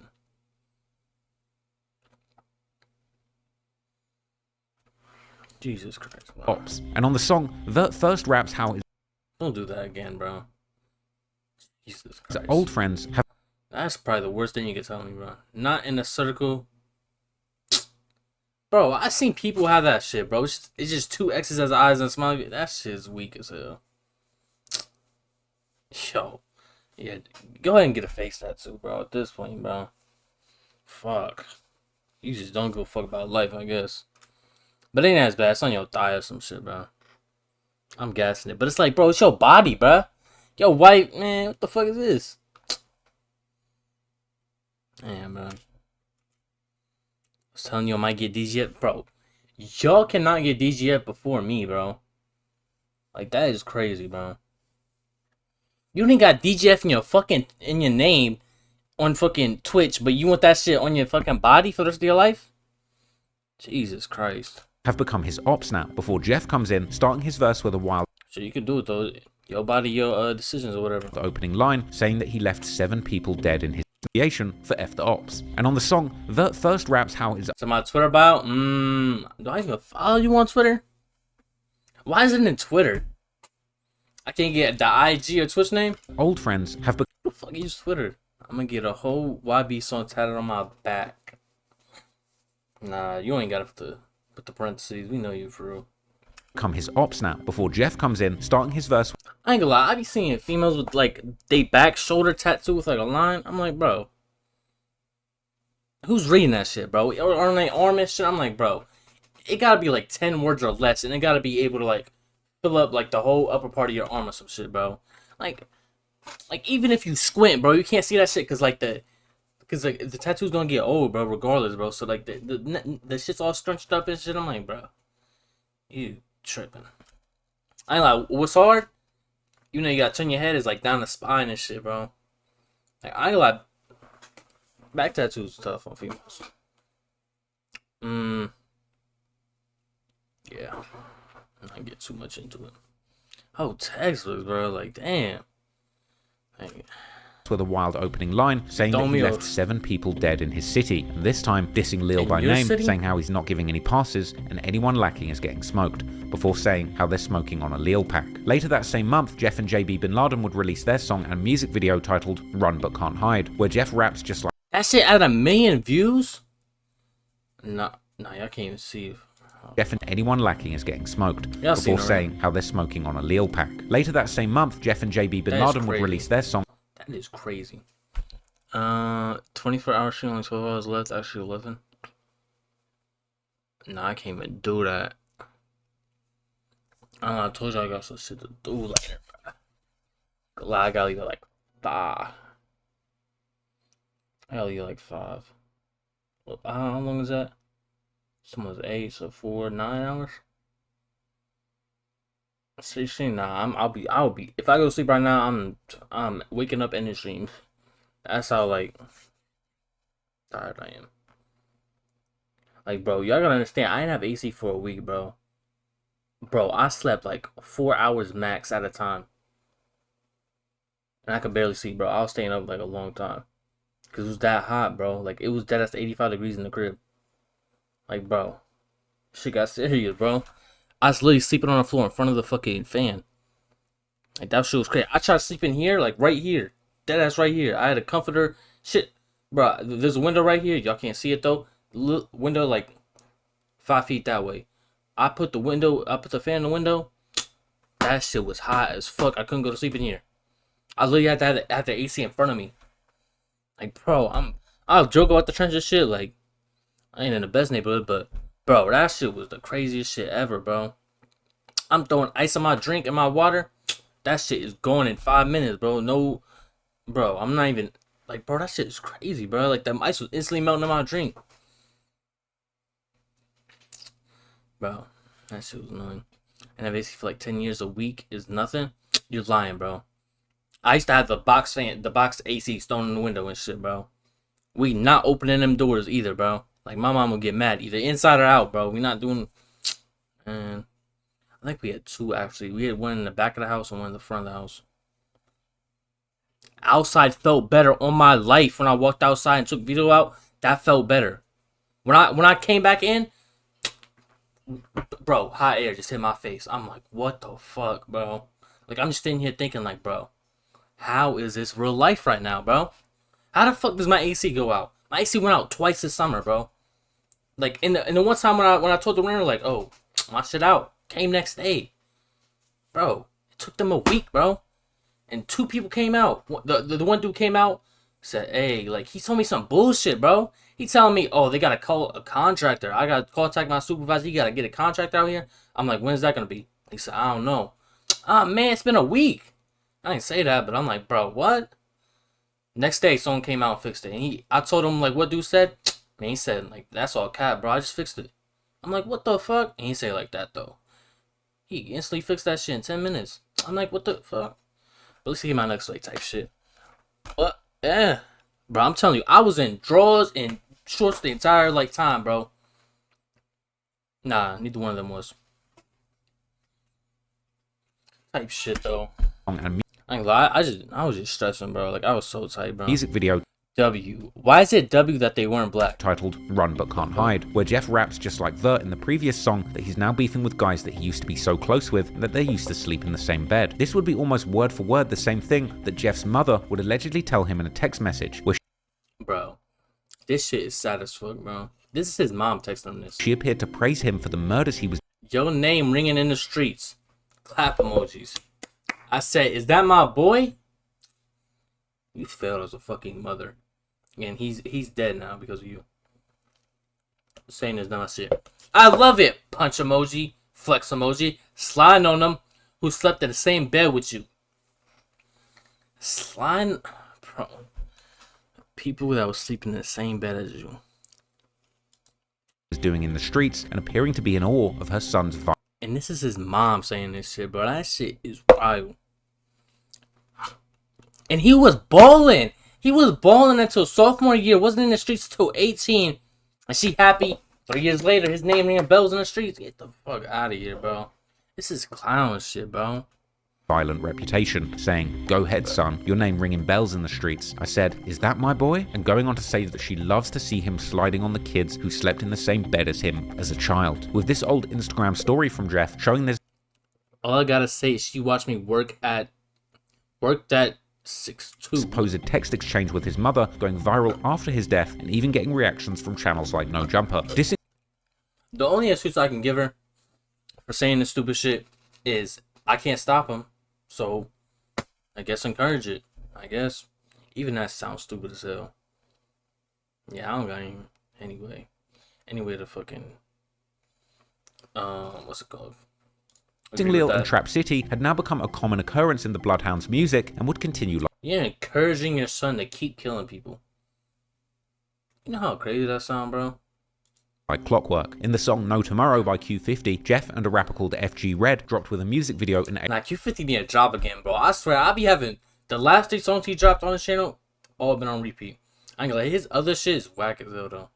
April 2020. He really absorbed all of Lil Jeff's fucking rapping ability. And he has the better voice, so that's what I got. Q50 raps how he calls the last dead op from the 67th, aka Trap City, an Uber pack. And this was once again followed by that same month with Jeff's solo song, Tony. Look at his YouTube. Oh my god. And Kenzel dropping a day. Oh my god. It might be a 24-hour. Oh my god. My boy Q50, bro. Like, I ain't like, he scared me, bro. Look at him down there. I seen him get locked up for a switch. No, not Q50. I was talking about like, oh, I don't want to get locked up just so I can beat his ass. Why they acting like Q50 can't fight? Anyways, bro. First day out? Bro, you was locked up for like 2 days, bro. Talking about some fucking... Yo. This shit crazy. Sit back and watch them trade on you. You lie and shit like that. They was never locked in with you. Don't sweat. This is what comes with being one real estate. All 10 against the world. Now, no way they actually beef him. Oh, nah. Uh, 12:59 p.m.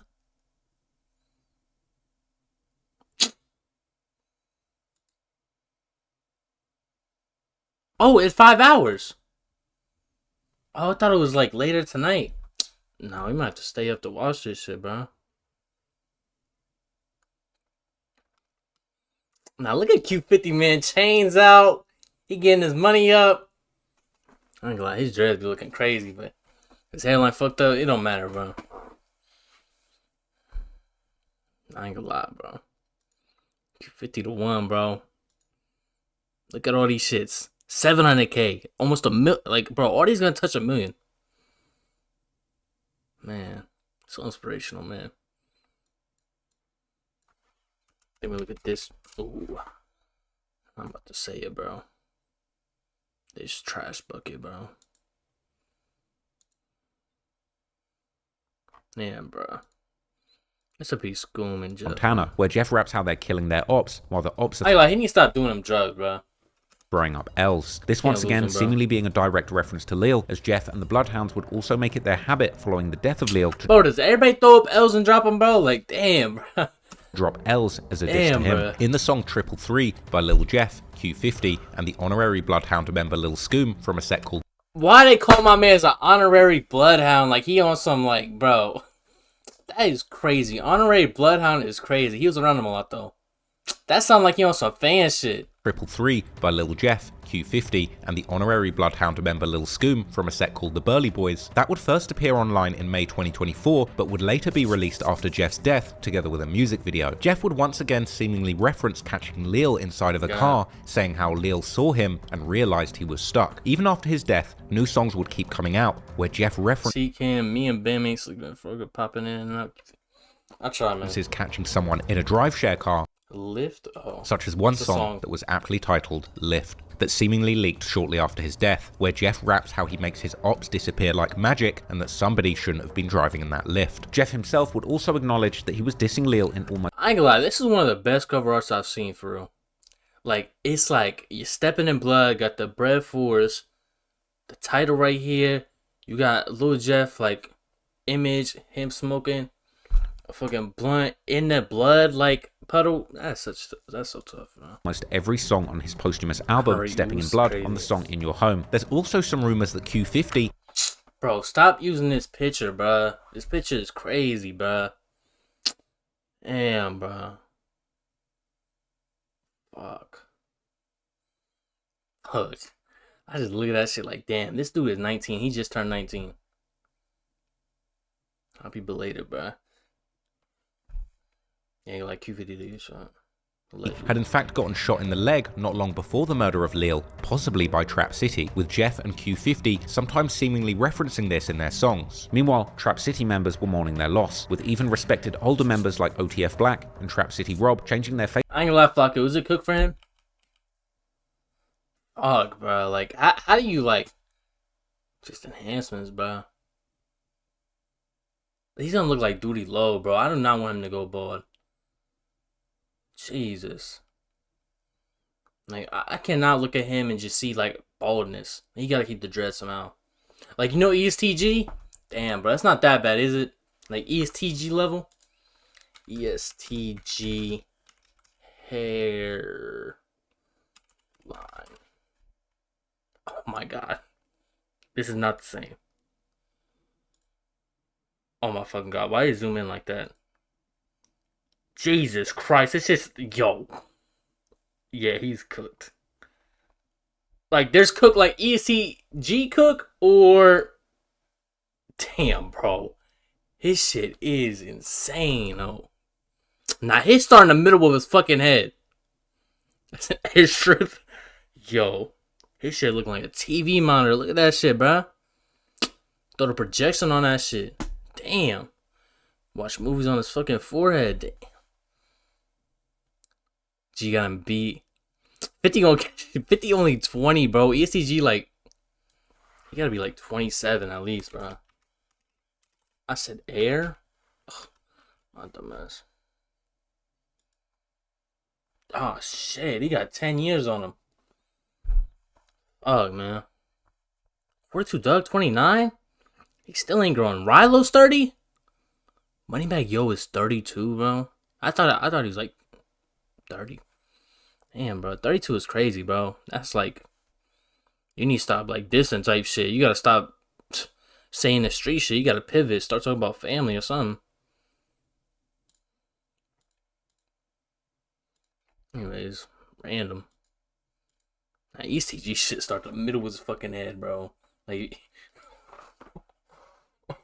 it's fucking insane, bro. His shit literally start in the middle of his fucking head, bro. Like, you know how to fucking describe that shit, bro. This is a crazy ass bitch. With Jeff and Q50, sometimes... Like, bro, I'm just thinking, this is a barber's nightmare right here. Imagine a Q50 pull up to the chair. Ah, shit. You gotta get the rulers out for this shit. The protractors. How you lining this shit up? Nah, cause his corners is fucked, bro. I ain't gonna lie, my shit is fucked up. I got a big ass forehead, but shit. I ain't gonna lie, I look at Q50 shit, I'm like, damn, bro, I feel good about my shit. I might just take my shit off right. Nah, I'm chill. My fault. Leg not long before the murder of Lil, possibly by Trap City, with Jeff and Q50 sometimes seemingly referencing this in their songs. Meanwhile, I like the Dresby City members were mourning their loss, with even respected older members like OTF Black and Trap City Rob changing their Facebook profile pictures to pictures of Lil soon after his death. However, the death of Lil would also hit very close to home for even Jeff himself due to his father being from the area that's now part of Trap City, and following his passing, many people who were seemingly close to Jeff's father would post their tributes to Lil. The rapper Terror, who used to be close with Vert before the beef between Drill City and Trap City, would also make a tribute to Lil in late 2023, saying how he wished he could get him back, to which Jeff would troll Tiro by liking the post with an emoji that's hugging a heart. No wonder then that the very next day, Tiro would repost another picture of him with Lil, this time with a message implying that the next year, the Bloodhounds were going to go extinct. This post, now seemingly eerily prophetic, oh nah, he predicted that shit.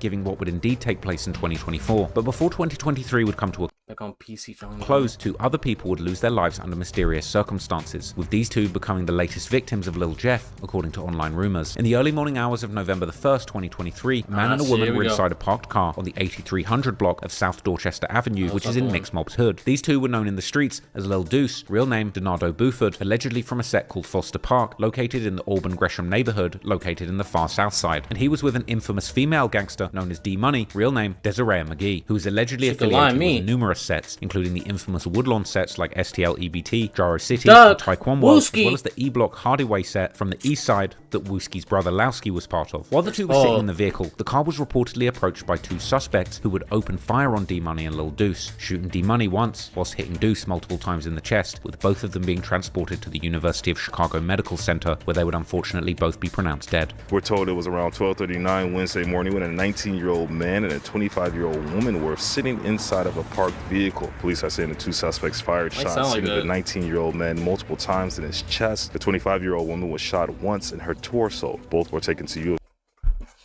just be thinking like, damn, bro. I feel like these Chicago police officers and detectives be working overtime all the time, bro. Cause how the fuck, yo, bro. There's so much fucking murder and like shootings, bro. Like, do they even like respond to shootings, bro? What the fuck are they gonna do? Pick up some shell casings? Like, bro, that shit be crazy, bro. Like, real shit. They gotta either have a lot of police officers and fucking detectives, or they got a lot of fucking overtime available. Can't wait for the next doc. What do you mean? They're gonna do a Netflix documentary on this Chicago fucking shit? Dude, this shit really third world country, bro. See emergency room where they were pronounced dead. As of right now, no one is in custody, but Area 3 detectives are now investigating this. If you have any information that could lead to an arrest, police would like you to contact them immediately. For now, we're here in the Mary Nook neighborhood. I'm Glenn Marshall. That's one of the reasons I feel like Chicago just fucking lets everybody get away with murder, bro. Because it's like, bro, the jails are gonna be full. Cook County gonna need a new county. Cause it's like, bro, that should be insane, bro. Like, I know it's fucking overpopulated in jail. Like, motherfuckers getting locked up for little, like, gun charges and shit. Like, bro, I don't know. We gonna let motherfuckers just fight out in the streets. We'll connect their names later on. We'll solve the murder later, after they dead.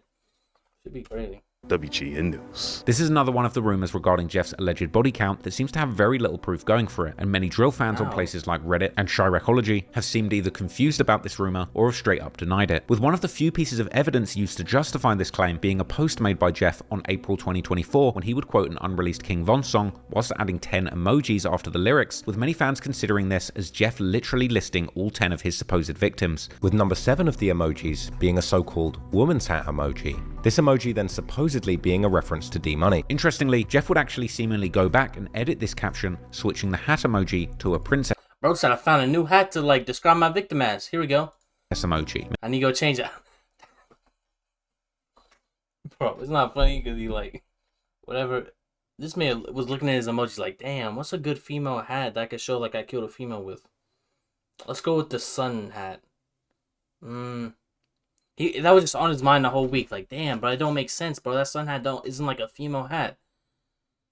Let's put the tiara as the hat. Let me go back. Edit that shit, like, bro. That's like next level, like, just, bro. This dude be high out of his mind, bro, and that's what he'd be worried about. Making it even more obvious that he was indeed seemingly referring to a female victim. The so-called rescue worker's helmet emoji next to it, on the other hand, is much more open for interpretation, with one possible option being that the emoji's red color actually refers to the Black P Stones, who were known to rep the color red, with Foster Park, where Lil Deuce was from, actually being a Black P Stone stronghold. Or alternatively, Deuce could be symbolized by the crown emoji on either side of the princess. Bro, this reminds me of the King Von shit, where he had like 7 skull emojis. They were trying to break the shit down, how many skull emojis. This man, Lil Jeff, took it to a next level and described his victims by fucking different emojis. And motherfuckers trying to pick and pull. This the female one from this year, and then the 2 graduation caps is the ones in school. And like, bro, this shit is like next level, bro. P Stones, who were known to rep the color red, with Foster Park, where Lil Deuce was from, actually being a Black P Stone stronghold. Or alternatively, Deuce could be symbolized by the crown emoji on either side of the princess emoji, crown being one of the symbols used by the People's Nation gang alliance that the Black P Stones belongs to. In fact, in a tribute video for Lil Deuce posted on his Instagram story after his death, his family can be seen putting crown decorations on top of a cake for his... Bro, how do you find this shit, bro? You think Lil Jeff put the crown emoji and you connected it by fucking, oh my god, Lil Deuce's family celebrating his birthday by using crown emoji. Like, he's probably right, and that's like what's the craziest part about it. But this shit is next level, bro.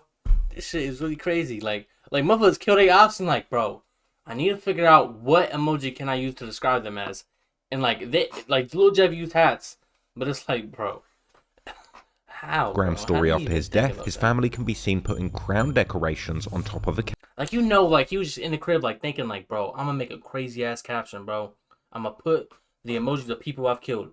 He put the 3 little cap emojis, which I don't know what that could symbolize. Maybe, I don't know.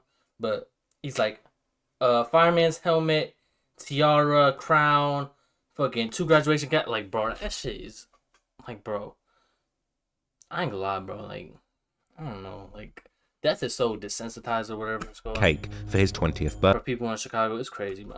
Following the death of D Money, Jeff would also boast on social media how the Bloodhounds were killing everyone, including women and kids. Hey, little Fredo, what you on, little cuz? I still love you, folk, but it's like my little brother feel how he feel, and I'm around with him right or wrong or dead wrong. You know that. So it is what it is, folk. I wish y'all the best of luck, but we do spank ass, and you know this personally. For real, for real. We really kill kids. Bitch. If it get to that point, it make me mad enough, mamas will start getting all type of my shit. Yeah, My shit I ain't really- lie, they had to sit him down real quick, bro. He's talking about shit get too wild, we going after mamas. Damn. Mad enough, mamas will start getting all type of my shit on right. My shit really f***ed up. Them purse fuck with my head. I ain't gonna lie, I can see, bro. You moving crazy in that car. You all types of shit. Look at him, bro. The camera moving crazy, like he's just like my shit and that on right. My shit really f***ed up. Them purse fuck with my head. Face ass, neck ass, back ass. It's also worth noting that D Money was seemingly close with numerous members of Trap City and would do stuff like promote their music and wish them a happy birthday on their social media. Moreover, some people close to D Money, such as the rapper Flame, who is also from on their social media. Moreover, some people. why he standing like that, bro? Like his legs hella close together, his body like, yo, what the fuck is going on, bro? This shit. People close to D Money, such as the rapper. Bro, like feet close together and shit, bro. Them skinny ass jeans. Flame, who is also from the. I don't be knowing how people like wear skinny jeans, bro. I swear to God, I can't do that shit, bro. Like my shit, like I don't even know, bro. So much of med in here, but you know, bro. Like I need like some room to breathe, bro. Like SDL, EBT, Jaro City, and I ain't Taekwondo. gonna lie, last time I wore jeans of any sorts had to be elementary school, bro. Cause I ain't gonna lie, like I had to wear khakis in like high school and shit, bro. And middle school was like, what did I wear in middle school? I ain't wear no jeans though. I think I was in joggers by middle school. Yeah, bro, I ain't gonna lie, bro. Like, even when I go out, bro, I don't wear no fucking jeans, like, bro. Do I even own jeans? I don't think I do, actually. World areas would seemingly. I don't know, bro. That shit is. This Lil Jeff following his death. There was also seemingly some kind of connection between Jeff and Lil Deuce, as the two were actually following each other on Instagram. But while these two victims seem like wild rumors at best, the next two are commonly believed to be the work of Jeff and the other Bloodhounds, with these two victims, in many ways, launching Jeff. Okay, I ain't gonna lie. With the Princess Tiara and the crown, like, I ain't gonna lie. I feel like that's, like, confirmed. Unless Jeff is capping out of his ass just to play into the role, just, you know? Like, if he deadass got 11, bro, and we can count him right here, I feel like it's some. We gotta count those two. Jeff into the spotlight. I gotta see the little chart at the end, bro. What he did with King Von had the chart up. I can like, I wanna like pick and choose which one I think he got. And helping him rise to become. I'm playing this shit like a game. Like people didn't actually die or some shit. I'm one of the most infamous names Rest in in modern peace to everybody, Chicago bro. drill, Real as shit. well as being one of the most ruthless shootings. He killed him. Nah, he didn't have nothing to do with that. Those two for sure, like, bro. The west side of Chicago had ever seen. I'm tripping. Two murders that made Jeff famous, bro. I remember seeing this video and I'm like, damn, bro, motherfuckers got left at school. That's how they coming to Chicago. I ain't know anything. I ain't know anything yet. To understand the events that would take place in early 2024, we likely have to go all the way back to the early days of the Young Bloodhounds. As I mentioned before, out of the three main rappers associated with the Bloodhounds, Jeff, Q50, and Vert, it appears that Vert was likely the first to get into the streets. On his old Facebook page that's under his real name, the young Vert can be seen often hanging out on the east side with the rest of the kids and older members from Drill City and Trap City or Chris World. You got motherfuckers sitting on the fucking ground just to get a picture on the dirty ass sidewalk. The rest of the kids and older members trying to from be in the Drill gang City picture. and Trap City or Chris World. Dropping wine and shit. Throwing no boy. Y'all on. Man, got the polo on. That shit used to go crazy. Not just in Chicago. I asked him something. My head. Yeah, my head. Huh? Oh, nah.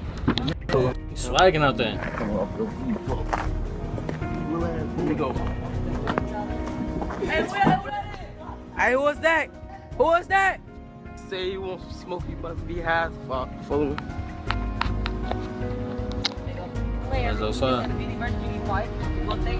Everybody good over here? Everybody good over here? Oh, he's always right there. Fuck it up. He's talking, I ain't going. Check it out. Hold on. Damn, all up in that shit.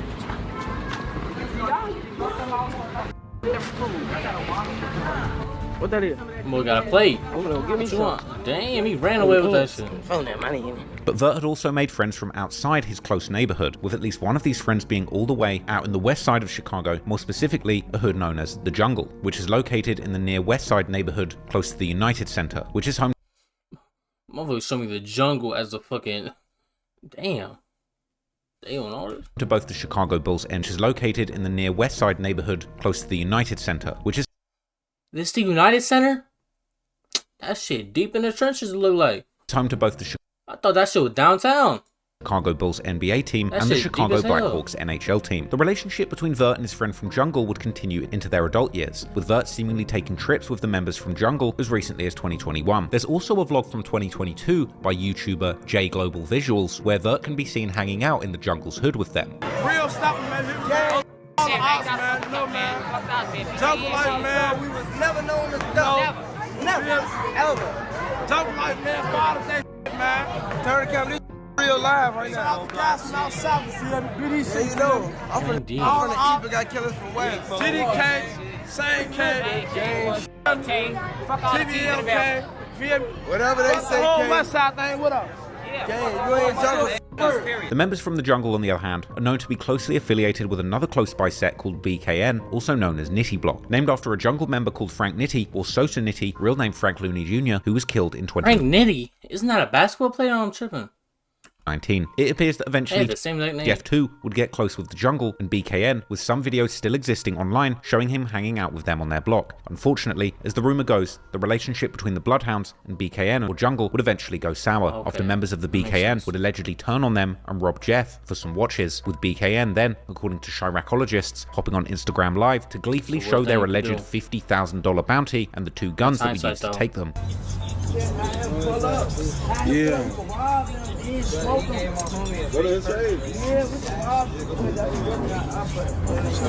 Ain't coming like, look, tell the op. We talking about day.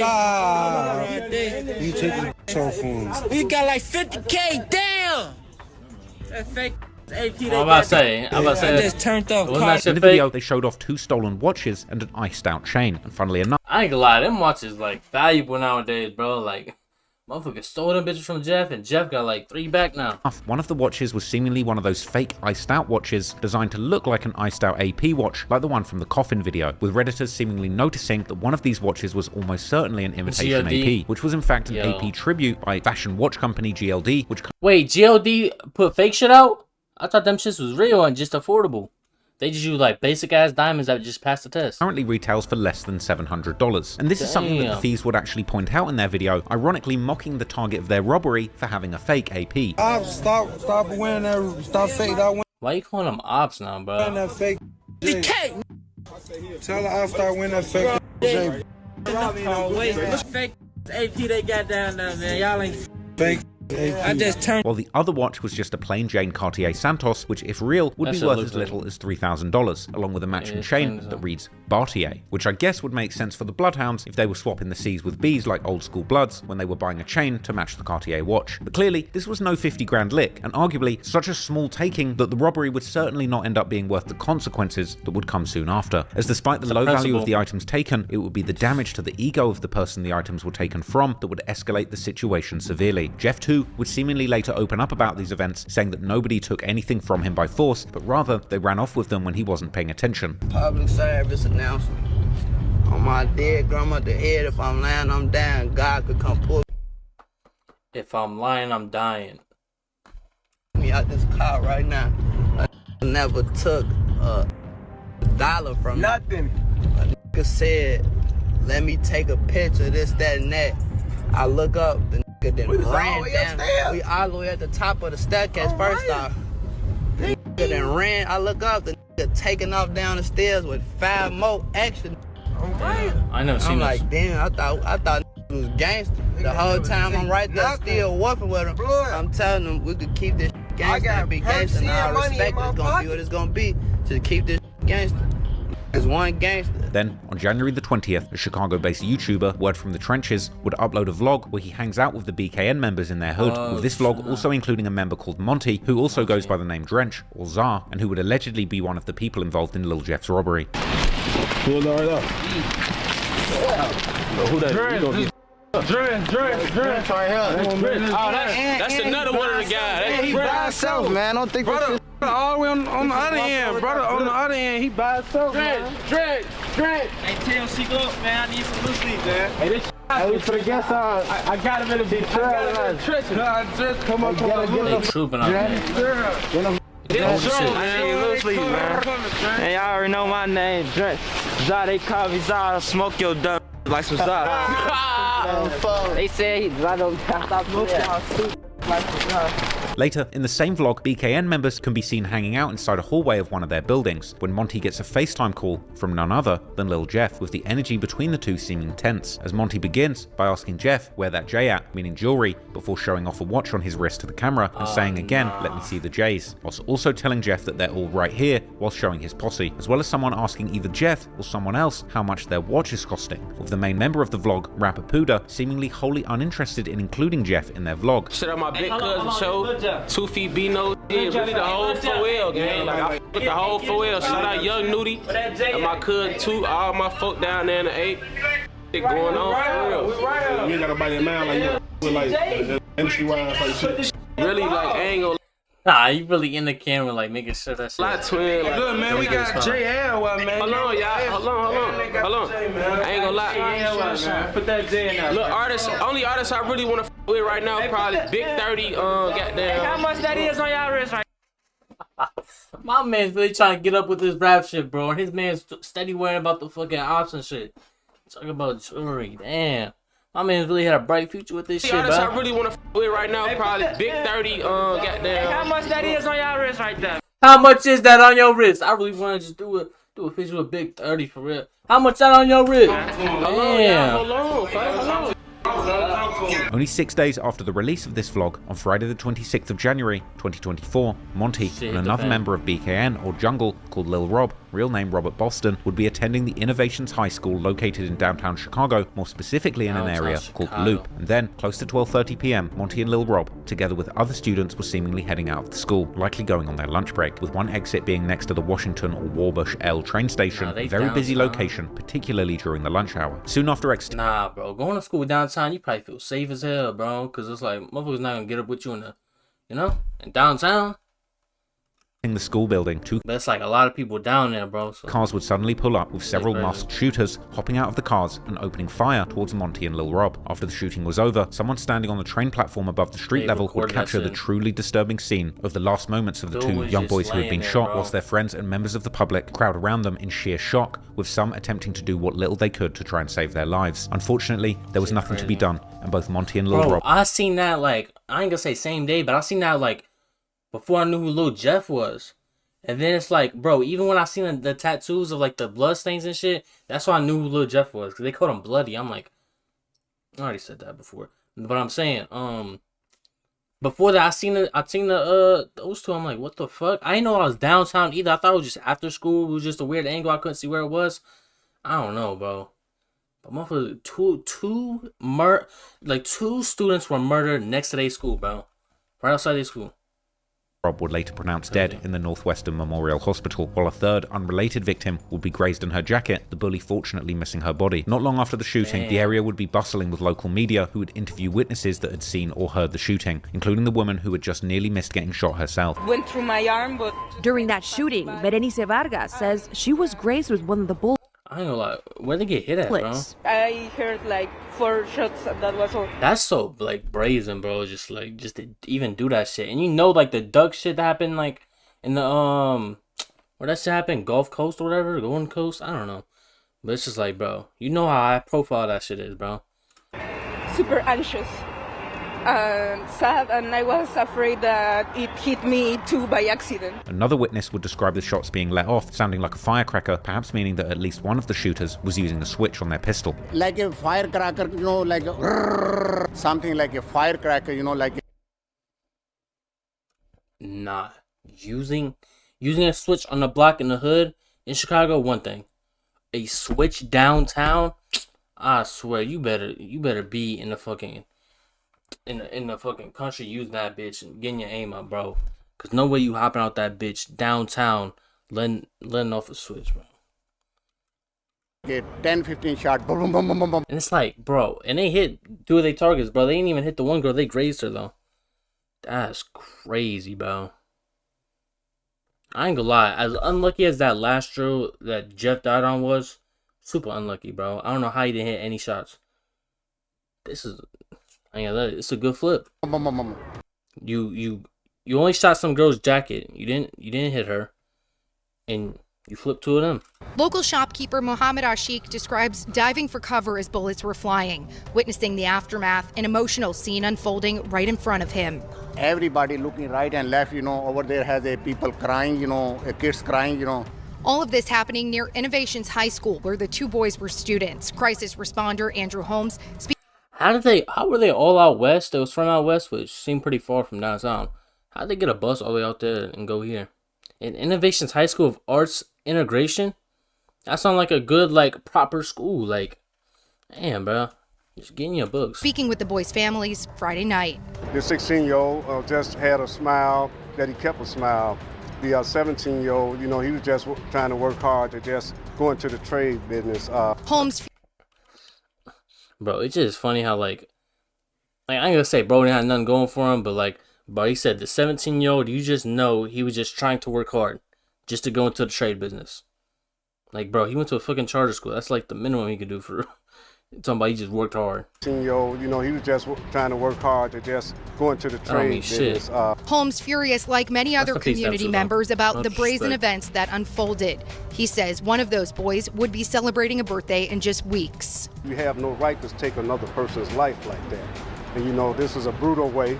This is cold-blooded murder. Mayor Brandon Johnson responding to the shooting, writing, quote, "My deepest condolences to their families and the Innovations High School community as they grapple with unimaginable pain and trauma caused by this senseless act of violence." In the aftermath, even the mayor of Chicago would comment on the senselessness of this attack, and the situation was so serious that it would actually be covered citywide on numerous Chicago news reports, including ABC7 Chicago. As two families and a community mourn the slaying of the teens, Chicago police continue their search for the gunman responsible for the brazen downtown daylight ambush that claimed the boys' lives. It appears to be business as usual just a day after two teens are gunned down in front of their downtown high school. Many of the bullet-riddled windows have been boarded up following the slaying of 16-year-old Robert Boston and 17-year-old Monterio Williams. Friends say the boys knew each other, and so did their families. Investigators say both teens were shot and killed Friday afternoon near Wabash and Washington Street. Man, they got killed on a fucking Friday, bro. They didn't get to enjoy a weekend. As they left school with a group of friends. That's tough, bro. If I'm going out, like, kill me on a Monday or Tuesday.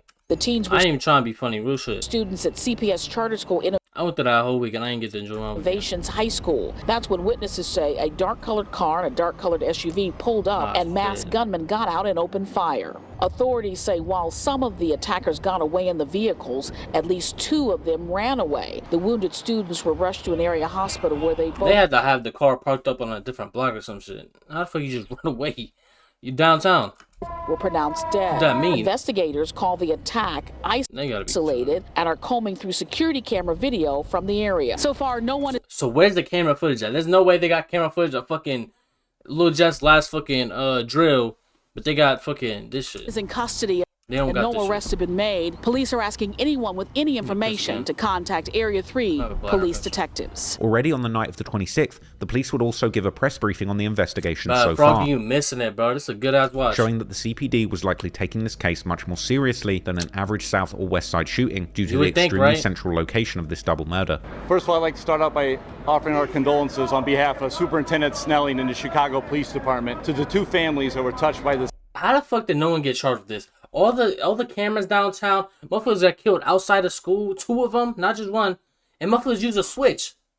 How the fuck, and motherfuckers rapped about that shit. Yo, Yo.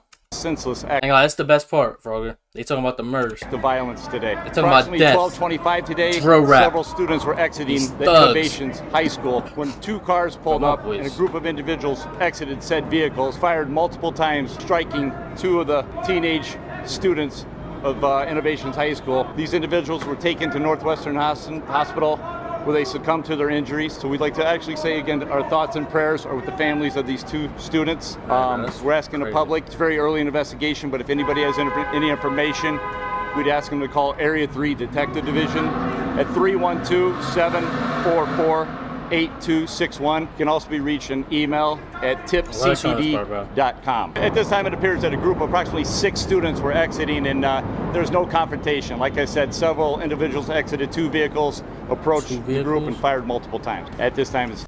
So I'm thinking, they got all these cameras. They should be able to track that car all the way back, just like I did the O-Block case. Still very early in investigation. It's just several... I'm just saying, detectives gotta do their job. Individuals exited those vehicles where the gunfire erupted. There was an individual, a woman that was walking by. Her jacket was grazed. No medical treatment was sought, and she's talking with the area detectives right now. She was not a student, no. And these teens are Innovation High School, or were Innovation High School. Yep. That's fucked up, bro. And these teens aren't Innovation, or they were when they were alive 3 hours ago. They were in Innovation. Like, that's fucked up, bro. What do you tell us about their ages? 17 years old and 16. At this time, we believe it to be an isolated incident. You know, wherever the tragedy like this strikes in the city, it's heartbreaking for the families and everybody affected by it. It's a tragedy no matter where it happens. But down here, as the students were exiting, we believe it's, like I said, an isolated incident, and that there's no danger in the area continuing. We believe one to be a dark-colored sedan and an SUV. At this time, no one is in custody at this time. Astonishingly, despite this seemingly being a targeted hitman-style execution taking place in one of the most central locations in Chicago in broad daylight, there would seemingly not be any possible suspects in the aftermath of the shooting. But there would certainly be a whole lot of dissing going on, particularly towards Monty, with members of the Bloodhounds also taking part in this on social media. And it seems that in the week following the shooting, there may have been some get-back shootings happening too, because in early February, Jeff would post on his Instagram how his ops had lost their mind and were killing innocent people. Jeff would also seemingly get a new tattoo around this time of 10 teardrops falling down his neck, the message being that he had now officially updated his body count to 10 murders. But perhaps most notably, 2 of these teardrops appear to be connected to each other, with many people believing... Like, that's like so creative, bro. And it just happens to be such a negative tattoo. Like, you killed 10 people allegedly, and like you got your tattoo so like perfect. Believing that these 2 connected teardrops actually referenced Lil Rob and Monty's murders. Meanwhile, BKN were also seemingly dissing Jeff with a rapper called Get Back Dot, dropping a music video for his song Lost My Mind, also in the beginning of February, where 2 watches are shown together with the song title, these watches being clearly different from the earlier video, supposedly showing BKN members flexing Jeff's watches, yet seemingly very similar to the other 2 watches that Jeff had displayed on his second Instagram, with this suggesting to me that he hadn't got the watches back, but had at the very least upgraded or kept a much better pair of watches. However, the next move from Jeff would be the motherlode of apparent self-snitching that would end up arguably changing his whole career trajectory, as on the 16th of February 2024, exactly 3 weeks after the shooting that claimed the lives of Monty and Lil Rob, Jeff would release his biggest song to date, a track titled Ah, together with a music video that now has almost 2 million views. The video begins with the Bloodhounds showing off their full gun arsenal, before Jeff begins his confession, verse, starting by saying how he's toting a 10 milli and that his gun has some recoil, before saying, then people did what they did and therefore had to pay the consequences. He then proceeds to explain how he still hops out of the car when he's doing hits and also drives the car because he's so thirsty to catch his ops, before saying that you would think he's lying if he told you about all the things he did in the streets. But Jeff was only getting warmed up, because he then proceeds to state that when he speaks it's only facts, and that his supposed victim was screaming ah when he got hit, and how this person had been acting tough online but was now laying on the floor. This was another jaw-dropping lyric when you consider the fact that in the footage of Lil Rob and Monty after they've been shot lying on the floor, you can actually hear one of them screaming ah. Jeff then puts you telling me to listen to the song? I was like, what? I was so confused. I'm like,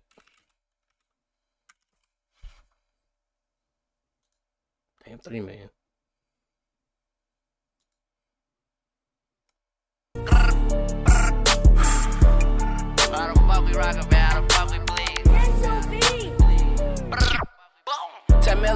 Yeah, this bitch it got some kick. Them niggas did what they did and had to pay the consequence. How about blasting when I'm sliding? I ain't gonna lie, that shit. And I be driving this thirsty shit. You would think a nigga bap if I told you about what I did. When I speak, it's only facts. He was screaming out when he got hit. Real tough up on the net. Now he on the floor looking like a bitch. Just walked in list with 2 hats. Real stepping on blood, niggas know how I get. He ain't get a chance to run, can't say that he tripped. Bounced out 4 sticks, 2 niggas got hit. I done lost my Drake, fucking pass me the switch. Before they was out, they crazy on this bitch. Can't fuck with him, cause I heard he a snitch. The heat turned on, and these niggas turned bitch. His best friend died, and he wish he was with him. Won't take too long till he right there with him. Fuck, he thought he was going, I was right there with him. Can't stop what I'm doing, I'm a madman, get him. Switch and spit, and it don't stop. We got the drop, respect the block. My favorite ops got put on spot. My neck, I'm shining, shit won't stop. Last niggas played, they ass got dropped. High speed chase, I treat the cop. We cannot fight, I will not box. I'ma take you right up top. Stop the dope, pop the lock. I see some J, we take the watch. Super thirsty, might take the sock. Pull on the side, shoot up the car. Or slime you out the top off. Then got known, put shit on fire. I'm everything they talk about. MP5 do to walk you down. We'll kill 50, that's my round. 50 shots to clear the crowd. I'll take you down or chop you out. Bitch, bro, I don't know how you ain't get locked up for this shit, bro. Like, bro, Chicago be like confusing me so much because it's like, bro, it's be so apparent that motherfuckers just don't give a fuck, bro. And like detectives and fucking Chicago PD, they in that bitch. Sitting on their ass all day. Up, another murder happened. All right, I'll get there. I'll get there when I get there, man. Let me get my shit together. Like, bro, they don't do shit, bro. They get paid to do nothing. Icing on the cake by rapping how he just walked into the Lid store to buy 2 hats. A hat, of course, being slang for catching a body and murdering someone. Going on to say that he's really stepping in blood, which would eventually become the name of his posthumous debut album, before explaining how his victims didn't get a chance to run, so can't say that he tripped, and that Jeff and his buddies hopped out with 4 guns and 2 people got hit. Jeff then further continues by saying that he has lost his Draco, so he's going to have to use a switch on his pistol, and that before they were his ops, they were his fans. And the verse just keeps on going, with Jeff then rapping how somebody's best friend died and he wishes that he was dead with him, but it won't take too long until he's also dead, because Jeff is a madman who can't stop chasing and killing his ops, before explaining that they got the drop on their ops and spin the block. You can name all the motherfuckers, you kill now, you connected, like, bro, I don't understand, bro. And then Von did that extra shit on no jump, and I'm like, bro, you gonna be tight when they get up with you. They did not. I don't know. Should be crazy, bro. Chicago, a different place. Then you got New York. Motherfuckers do extra shit in New York. They doing all types of shit to get these fucking rappers locked up. Oh, damn. You didn't even have to do all that, bro. Motherfuckers forgot about that murder that happened 2 years ago. Why the fuck you care about it? I don't know. Obviously, because motherfuckers died, but, you know. Nah, Bam, I ain't gonna lie. Like, I don't know, bro. Like, we watched the documentary on Vine, and I know. I don't know. Modern day Chicago, like you can say whatever you want about Herb, Dirk. Motherfuckers know what they did or didn't do. But I feel like a lot of these Chicago rappers, they catch their body real quick. 16, 17, 18, start rapping at 19. I just kind of stopped believing him. He do be doing extra shit, bro, on the internet. And it's just like, I don't know if he understands that in Chicago, motherfuckers don't care. So if he can say all this self-incriminating stuff he wants, he's never gonna get touched, or he's not like that, and he's just trying to keep up an image. I really don't know. And he's like, I'm not like that. I never did anything, so I can keep talking crazy because they can't connect with nothing. That's the only 2 things I can think of. Which would indeed seemingly be the only way that an attack like the one pulled off on Monty and Lil Rob could even be pulled off. Jeff would say that his favourite ops got killed, and he then appears to forget for a moment that he was in the middle of a confession, or perhaps he simply begins to reminisce about his earlier crimes, as he then lays down some bars about taking cops on high-speed chases and how he refused to fight and will just kill you. He explains how he loves robbing people for their jewelry, particularly watches, as well as being so thirsty that he might even take your socks off your feet, as well as saying that he'll pull up on the side of your car and kill you. He better tell me who watches he took. I keep seeing he took like 3 watches. I'm trying to see who. Right there. Jeff then continues saying how it's not a new thing. King Von was into murders too. But bro, they doing it right in front of your fucking face. They describing the whole murder scene. Like King Von did like, yeah, he did like say some stupid shit. But that's like back then type shit. But it's also like, motherfucker, like bro, Jeff said that shit, described the whole murder scene. Talking about they 2 died, they couldn't run, we shot him, he's screaming out for help. Everything, bro. He's saying everything. That shit crazy. He's the top op and known for putting his victims on Fox News. I ain't like that gas station out south though. I ain't gonna lie, Trap Lord Ross was right about that. I think Reddit got it wrong when they said the out south gas station when that happened. That's wrong, dude. with the local Fox 32 Chicago channel also being one of the first news outlets that reported on the killing of Monty and Lil Rob. We begin with breaking news. 2 high school students killed in a Chicago Loop shooting. Jeff then finally ends the song by saying that he is indeed everything that they say he is, a slimy guy who will walk you down before killing you, before shouting out Q50 and sending a stern message to all his ops that they better watch their mouths when talking about Jeff. But of course, Jeff was only getting started with the dissing with this song, and he would soon continue disrespecting his ops on social media, where even Shoebox Baby from O-Block would comment on his live questioning how come Jeff suddenly has so many views, asking him if he's a rapper now, while Jeff would rap lyrics from his song before noticing that a BKN member was commenting how Jeff was going to die, with Jeff then dissing BKN, saying how sending threats had gotten Sav killed, this being a possible reference to a 17-year-old boy from Jungle's neighborhood called Ray Sav, real name Raekwon Williams. He was killed in 2016 and had seemingly been even close to Vert in the past, as well as saying that sending threats had also got Lil Rob killed, the implication likely being that Lil Rob had died due to Monty's actions. Before they was asking, he said, Sav, you gonna die. And that's why Sav ass dead now, because y'all ass sending threats and that get your man. You said threats like that, and then your homie go get up. Now you gonna merge it on him next. That's different, bro. Psyche saying that shit. Bro, saying that shit from a third like person perspective, bro. He like PJ not saying that shit. Jeff said that shit. And Jeff, you know? The ass on Lil Rob, you know what I'm saying? The ass on all these new ass. Jeff would also then begin to diss. I don't like that shit though. A young alleged BKN member. They really can't, Bam. Cause they never arrested Mel. Called Baby Do. You really want PJ to snitch on Mel? Or his lawyer to snitch on Mel and blame him? It's not. Real name Kadoni Smith Jr., who was found shot to death inside of a burning car in December 2023, only 15 years old, with this murder allegedly being a get back for Monty killing 2 equally young boys from a rival set. They put y'all shorty in a trunk and set his ass on fire. Now look, ain't that man. I ain't got pissed out like that. Hey, burn He's dead, it don't matter. And they beefing? They said this quick. That's like, you rapping. Because they beef don't mean shit, they gonna blame the odds for this shit?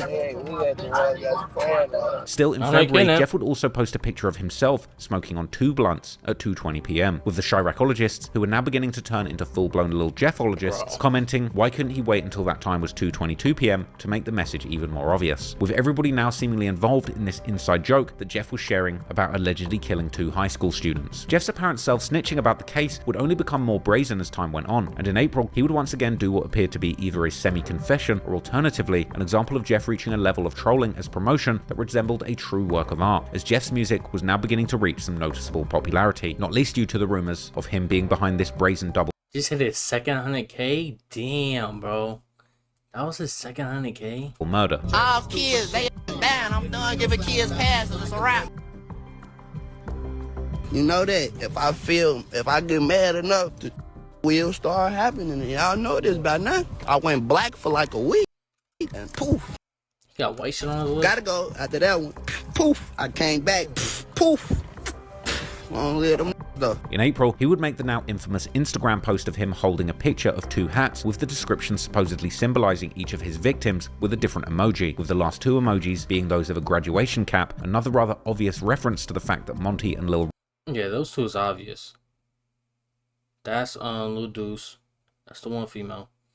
What's the 3 first cats, bro? What's the blue cats mean? Rob were killed while in high school. Also, seemingly around this time, Jeff would post a cryptic story on IG of his phone screen with the date 13th of January, which would have been almost exactly 2 weeks before the murders of Monty and Lil Rob. In the story, Jeff says that he never wants to feel like he felt that day, and that after whatever happened that day, he made a promise to himself never to forget, and that it's been 4 months since he stood on business. Plus then some. Vert 2 was seemingly participating in the dissing, releasing a song and music video titled Out West, with Vert, of course, seemingly having a long and personal connection with the West Side sets, Jungle and BKN, that had now come to an end, just like his long affiliation with Trap City had come to a close the previous year. In the song, I ain't gonna lie, I ain't gonna say Vert dick riding, but like, bro, he getting into a whole bunch of bullshit because of Jeff and them. Not gonna lie. Vert raps how he's not too cocky to ask his friends for help before seemingly dissing Jungle and BKN for trying to beef with him whilst their homies had been killed, and specifying how he had been just chilling and kicking back when hearing who had gotten killed, this perhaps being a reference to Monty. Vert dedicating an entire song to allegedly dissing his old friends from the West Side seems to point to his involvement in whatever took place between the Bloodhounds and BKN, which is also something that members from Trap City, including his former friend Tiro, would later indicate during his vlog with X-Man Rico. And the reason I was saying that too though, because some things unforgivable. For like one thing I wanted to ask you, because bro said this happened over a chain. People was reaching out. Anyway, I thought Taro and Vert were the same age. Like Taro look hella older than him. They all look old. Trying to have me do a story, tell me about Vert got robbed and something like that, and that's how the beef started. Got robbed by who? I don't know who did it, but they say Vert got robbed and shot. Nah, he ain't talking about that. He talking about when Vert. Oh, out west? He did get poked? I don't know. I heard they got something happened to him. I heard some shorty them took their ass. I was locked up, folks. So I was saying, I was just sending to the county. Yeah, I was in the county. But got robbed and I Tino through the grapevine. You doing? Shorty them got back on phone. Business. Shorty them got back. For sure. In between the dissing, Jeff was also increasingly boasting about his other favourite hobby together with Q50. This hobby, of course, being allegedly robbing people for their jewellery, particularly watches. With this boasting almost seemingly also getting mixed in with slick disses towards BKN. Jeff and Q50 would even proudly show their bounties during Instagram lives, even showing pictures of their alleged victim, a man called 6300 Bredo, and their bloody hands wearing the stolen watches. Fucking Bredo. I did know that shit, bro. I said I didn't know who watches got took. I definitely listened to Q50 song, bro. I knew that. One number, but it was just number. I'm gonna show y'all. Look, first he had on. It's them right here. Ooh, I see it. He had none of it. What a burst of that. Why he smack his girl though? We exposing this. And then Berto got the nerve to diss Jeff after he passed and shit. Like, bro.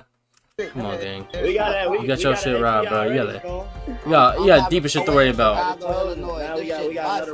Hey, man, get them people that shit back. Like, they should never been trying to kick it behind a line of green. A line of green? Fuck.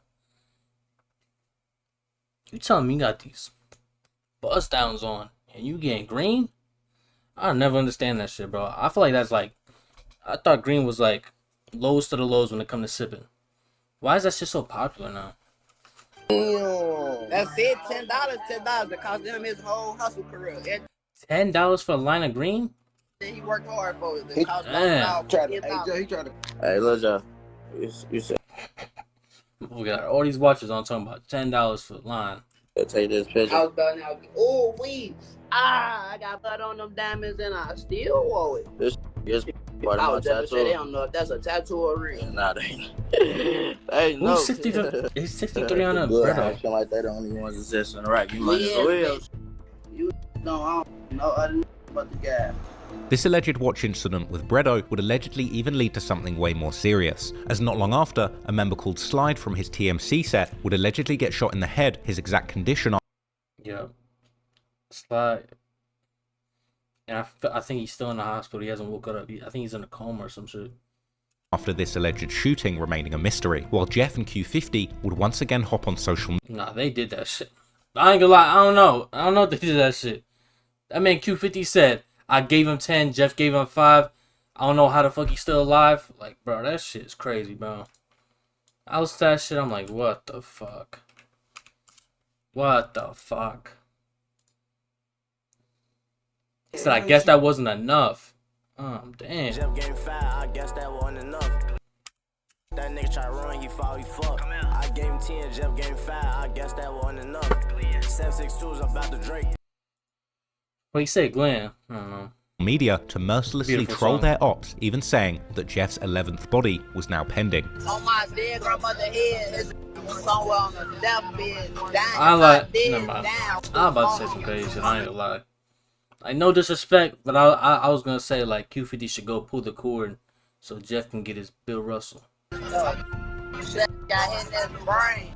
Got hurt. But I ain't gonna lie, real shit, like, if you in a coma, like, you don't want to live, bro, if you can't use your body fully, bro.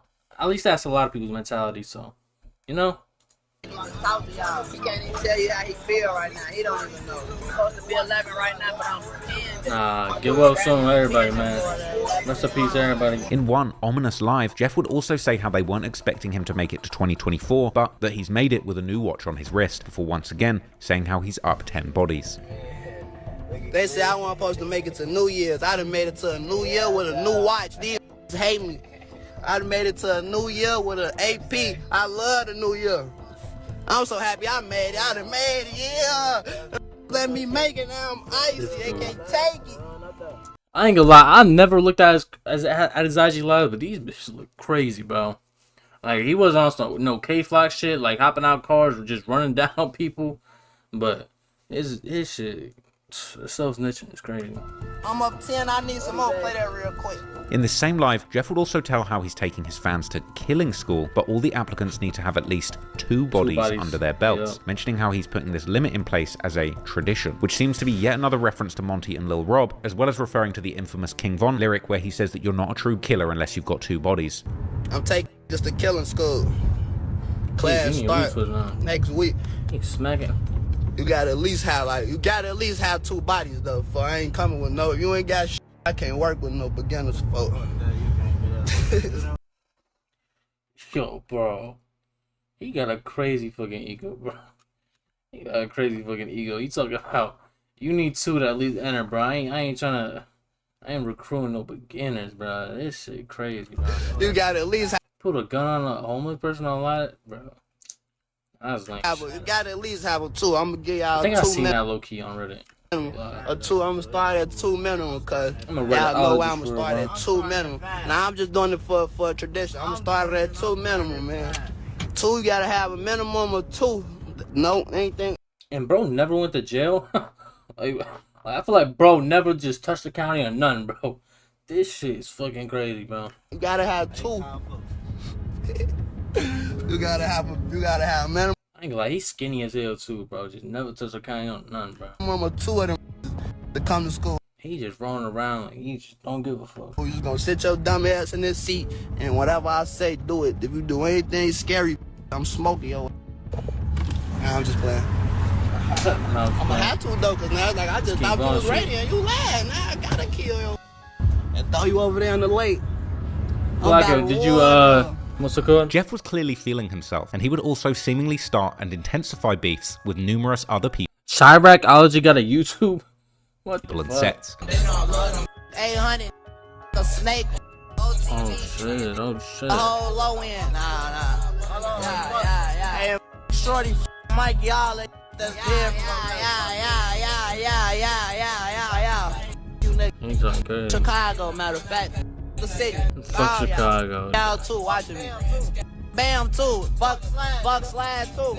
Oh. One of these being another popular Chicago rapper, YFG Fatso, who Jeff would often diss on social media. Fatso, ain't no shit. That little boy better play his part. You know that. Beautiful song by Scoon, by the way. Damn, bro.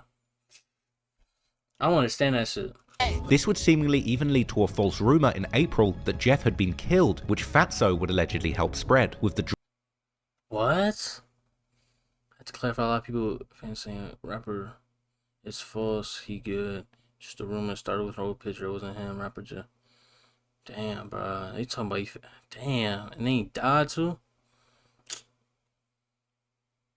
Damn, y'all hate me that bad. My ops so damn goofy, this shit's sad. Drill expert Squid Ape then making a post on his Instagram debunking these rumors. But anyway, things had also been happening in the streets closer to home, as in March 2024, a well-respected... I'm gonna lie, I heard Fatso and Chucky fuck with like he be fucking with the Bloodhounds and shit. Like his guys fuck with the Bloodhounds. So I don't know how that shit gonna work, but I don't think it's gonna be serious, but that shit is crazy. Expected trap. I don't even know why Fatso hate him, bro. I don't know why Scoom and Fatso hate each other. I don't even know where Chucky from. Like I seen where Fatso from. I seen where Scoom from. I don't know where Chucky from. City OG called Lil D, real name Della. Oh man, come on, bro. Lil D. closer to home, as in March 2024, you have any stupid ass names. A well-respected Trap City OG called Lil D, real name Delegance Crawl, had been killed following an argument during an insane shootout where Lil D was also able to shoot his killer, before another man would take his gun and chase his killer down and shoot him some more. Despite Trap City and Drill City and the Bloodhounds still being in deadly beef, both Jeff and Vert would pay their respects to Lil D on social media, showing how mixed up the friendships, alliances, and rivalries had gotten at this point between these two factions. Wait, what? Media, showing how mixed up the French deadly beef, both Jeff and Vert would pay more. Despite Trap City and Drill City and the Bloodhounds still being in deadly beef, both Jeff and Vert would pay their respects to Lil D on social media, showing how mixed up the friendships, alliances, and rivalries had gotten at this point between Not gonna lie, all the interviews with Chucky, he had Mad King Von and OT had dick in mouth. These two factions. A few months later, another tragedy would strike when another OG, 36-year-old man named Tyrone McClinton, I ain't gonna lie, I've never seen a Chucky fucking interview lose his life. I ain't gonna lie, I feel like out of, like, I play Me vs. Me a lot, but other than that, for real, bro, I don't be playing Chucky for real. I'm not gonna lie, bro. I probably like his music the least out of, like, all the big names. Like, I can say all the big names, because, I mean, I fuck with Fatso a lot. I fuck with Q50 a lot. Damn, bro. Is everybody else dead? Who else is like... Damn, I'm missing somebody, man. I mean, Vaughn. I fuck with Vaughn. Anyway, I'm trying, bro. Life. Better known in the streets as TY, Ty, or G-Ty, he was allegedly from the infamous set NLMB that are closely affiliated with Drill City, with some even theorizing whether the hit on Monty and Lil Rob had been done by the Bloodhounds together with the younger members from NLMB who go by the name Shorty Mob. Ty would be killed in... My man's dropping our first day off for what, bro? My man was in there for 48 hours, bro. He didn't even hit the county, bro. Drill City's hood, as he and two other men were approached by 4 suspects who I feel like my man just ran out of a name for the title, so he just made open fire, injuring the 2 other men whilst killing Ty. Someone would even allegedly post a security camera footage of the shooting, showing shooters surprising Ty and others from behind the corner. The location where the shooting happened is at the very heart of Drill City's hood, on the intersection of 79th Street and Cottage Grove. This location, particularly a liquor store there called Happy, being known as a particularly dangerous location, and following Ty's death, that liquor store would be closed for good. According to some Chiracologists, the shooting that would lead to Ty's death would in fact be about the beef between Drill City and BKN, with some even claiming that the shooters were actually out there looking for Jeff himself. But as of right now, the case remains open, and there is seemingly very little to go off to verify any of these claims. Meanwhile, Jeff's career was now truly taking off, and he was grabbing the attention of many local YouTubers, with On a Couch TV being the first to drop an interview with Jeff and the Bloodhounds on the 8th of May, the interview being filmed at the Grand Crossing Park in Drill City's hood. And this interview would include numerous quotables, including On a Couch asking about some watches having gone missing, to which the Bloodhounds reply by saying that they have no idea about any watches, whilst Q50 adds that Jeff doesn't even like watches. They definitely wanted me to ask you, like, do y'all be safe out here? It was some situation they wanted me to ask about, like with some watches or something came up missing. About who? Like somebody or some watch or something from over here probably got took or something. Don't even like watches, we take that for. The conversation then turns to Z Money with Jeff. I feel like they actually sober in this video. That's why they like watching what they say. Don't even like watches, we take that for. The conversation then turns to Z Money with Jeff and Q50 showing off their Z Money tattoos before Q50 starts his trademark clapathon and describing the get back for Z Money as relentless, before adding that the same things they cried about, their ops died about. So how do y'all move out here? Everybody probably see y'all. I ain't gonna lie, people will be cool with that Von or something on the song all the time. The Z Money tattoo on your face, it's probably real noticeable. You know that. You see, that's that related. That's that get back for my man. That's that get back for my man. That's that get back for my man. Y'all basically let us know who that is too. We see y'all keep his name alive every chance y'all get. That's cuz. That's our cousin, folks. Me and folks cousin. You see, for them, see it real sandbox, baby. Let us know like the impact he had on the hood that he. You see it tattoo on my face. You see that? Hey, look, relentless. Nah, he really doing the clapping though. Relentless. It's brothers. That's like that. Look, hey, look, the same I cried about, you know. On a Couch would also note to Jeff that a lot of their songs had been getting leaked lately, before saying that fans have been telling him to ask Jeff about a song called Die Els, the song name being of course another reference to Lil, before Lil Scoon steps in front of the camera and starts rapping the lyrics to Jeff's hit song, Ah. And you popping right now, man. A lot of people been experiencing links like Lil Scoon, everybody, they've been leaking their songs, man. They love that your song L's or Die L's or something. They said give him a snippet or something. I don't know. They just asked me to tell you to give him a snippet or something. What's that?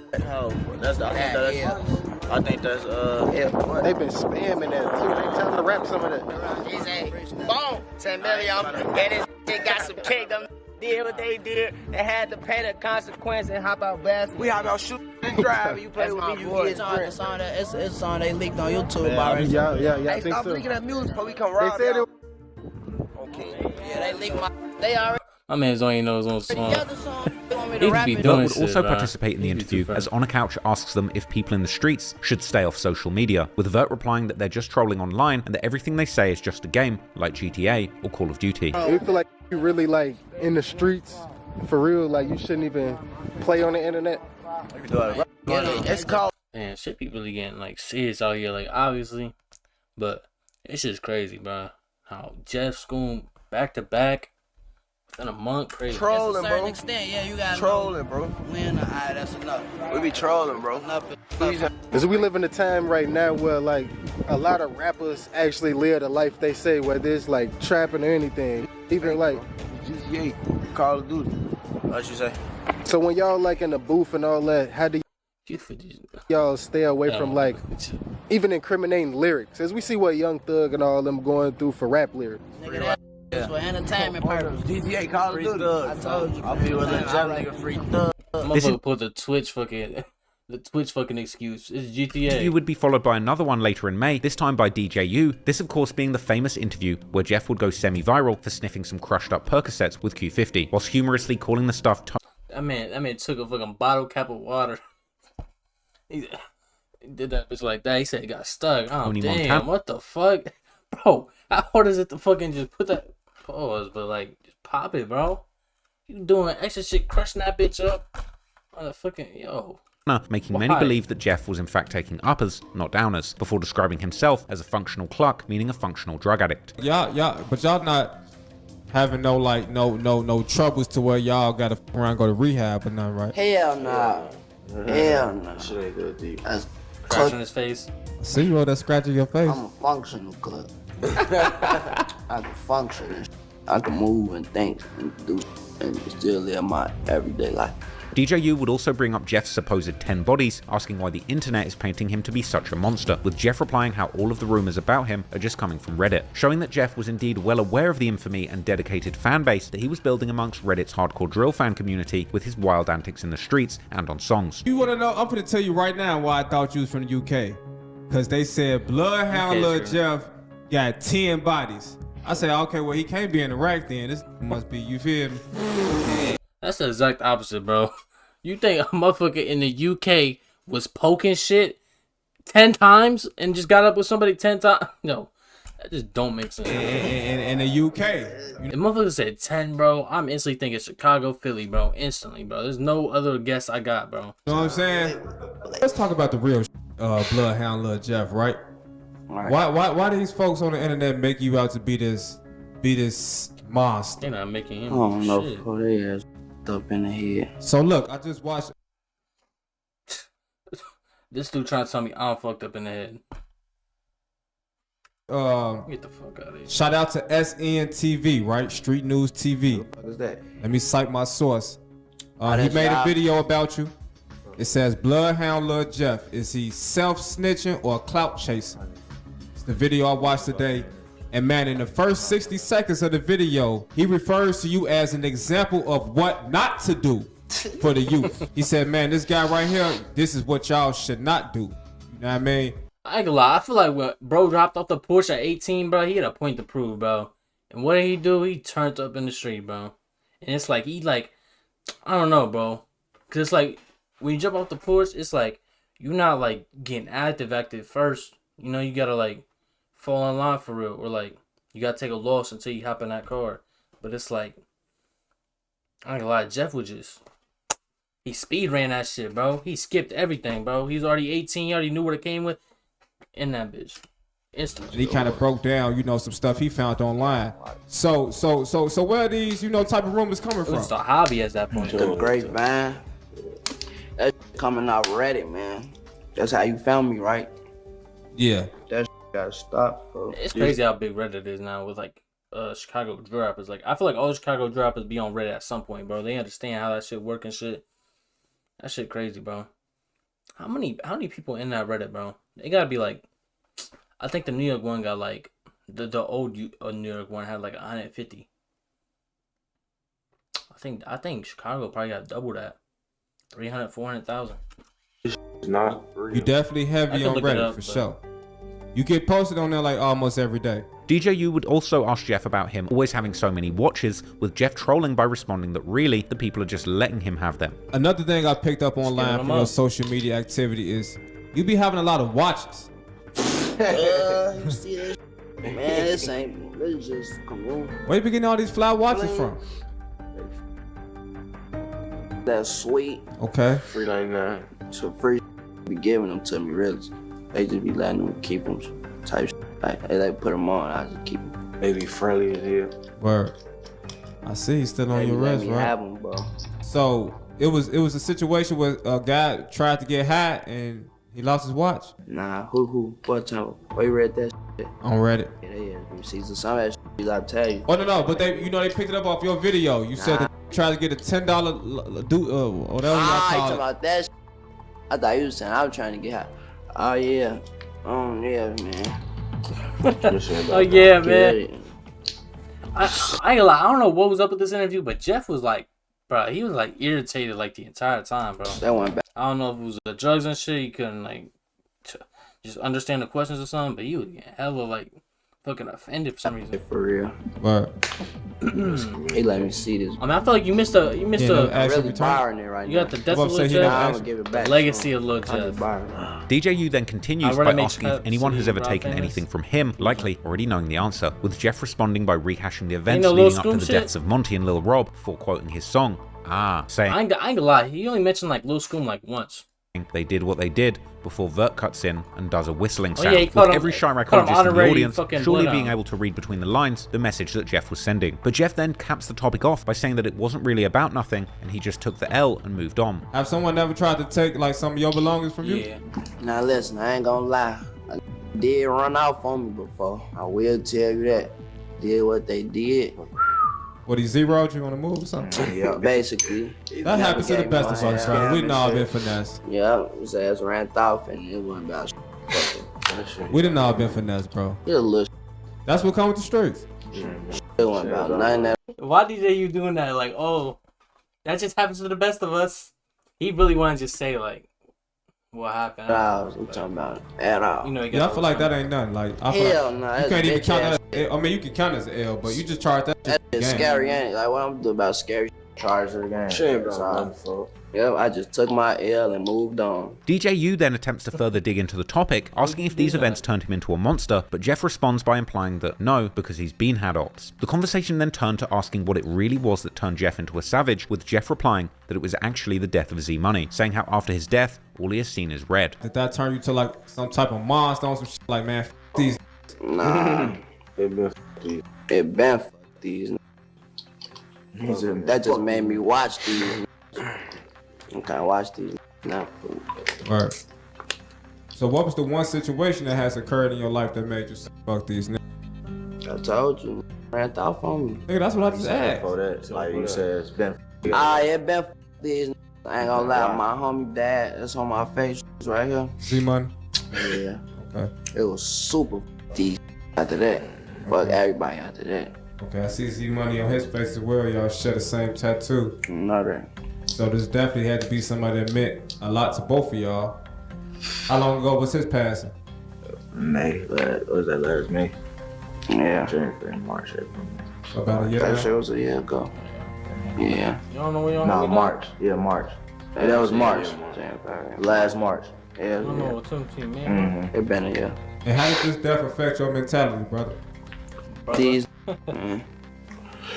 niggas, all I see is red. Jeff would seemingly also troll Lil Rob and Monty by repeatedly saying, stay in school. Hold on, let me do a redo. What you say, stay in school here? I ain't gonna lie, I think it was CEO Trail or whatever, bro. He's from Atlanta and shit. He was hanging around Lil Jeff. Man, in his interview, Lil Jeff was like, if you had one, DJ, you asked him, if you had one message to the kids, what would it be? And then Lil Jeff popped up. He was like, man, I got you. Stay in school. Make sure you stay in school. Like, he was on some funny shit. And then Q50 was like, he was doing something. He looked over at Lil Jeff. He just started laughing, bro. I'm like, what the fuck, bro? Come on, redo it. I'm still saying y'all though, cause I don't put them AB on some bullshit. Come on, you ready? I can redo it. Yeah, it's rolling, brother. You ain't even. They heard you. Stay in school. That's it. That's all. Stay in school. Everybody else. Stay in school. Except for the people that need to stay in school. The interview would finally end on a truly telling note, with Vert taking a box of cereal, made famous by the Whoop Man himself and the official Peace Pusher of Chicago, social media influencer FYB J-Mane, pouring his promotional cereal, the Whoops, on the floor before stepping on them, showing that unlike J-Mane, one thing the Bloodhounds truly had no interest in was pushing peace. DJU, Bloodhound Lil Jeff, get everybody stay in school. I ain't lie, did they have to like clean that shit up? Hey, shout out to Word to Production. Shout out AMF Visuals. You can take them Whoops home with you, brother. Damn. Fuck that. Damn. He just left on the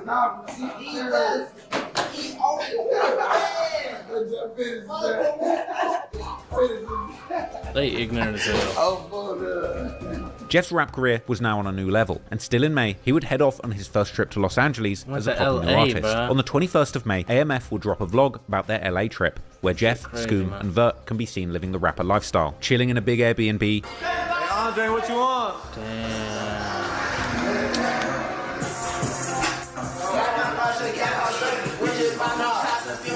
Is that Scrolly? Driving in fancy cars. Damn, bro. I don't know how motherfuckers live this lifestyle, like, and just want to go back and do some shit, bro. Like, obviously you can't predict the future, bro. But damn, bro. They got us, here's what it is. Shit, I'm going back. What you on, man? Free phone now. I owe jail call for the guys, man. Shopping.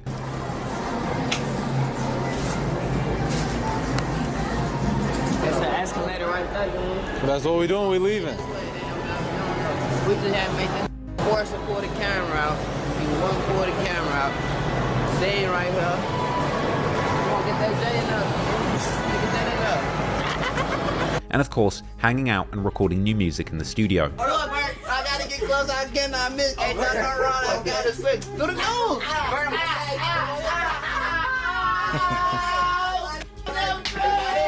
Dahmer on the way. The next to the news.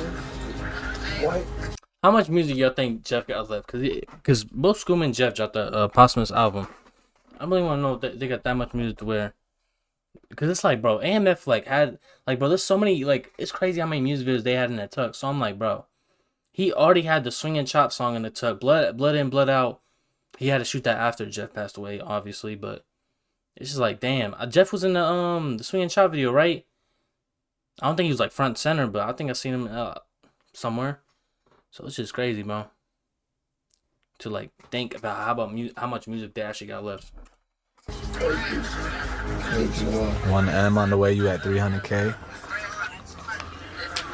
300. 300,000 views on that. And we really got 3 million on that now. Jamie Foxx. The vlog ends with the crew preparing to head back to Chicago for Scoom's birthday party, with his birthday being on Sunday the 12th of May, whilst the party seemingly being planned for Saturday the 11th. You ready to go? Being on Sunday the 12th of May, whilst the party seemingly being planned for Saturday the 11th. You ready to go back home? You know that party on Saturday for Scoom's birthday. Unfortunately, the day after Scoom's birthday party, and on the actual day of his birthday, on the 12th of May, another young man would lose his life. This man being a 22-year-old named Khalil Dunbar, who was better known in the streets as an alleged member of the 8-Tray mob called Baby KD. According to news reports, KD had been in an alley near the 10800 block of South Indiana Avenue, this area being far away from the hood of the 8-Tray mob, when he was shot in the neck and taken to the Christ Medical Center, where he would later pass away. KD had seemingly been close friends with both Clay and True, the 8-Tray members killed in 2021, allegedly by the Bloodhounds according to some rumors, and he would often post tributes to them on his social media. Perhaps not so surprisingly, at this point, after KD's death, Jeff would soon seemingly begin to claim this murder as well, as he would go on live on Instagram and officially update his body count, saying that he's on his toes now because he can no longer count with his fingers, before simply stating, F it, it's 11.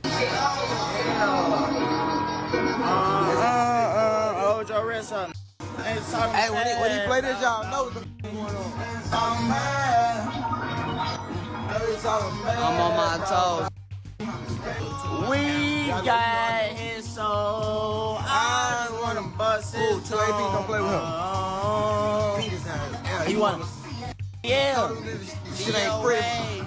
They say Jeff don't go a day without incriminating himself. That shit ain't I'm gonna bust your head. 3 fight.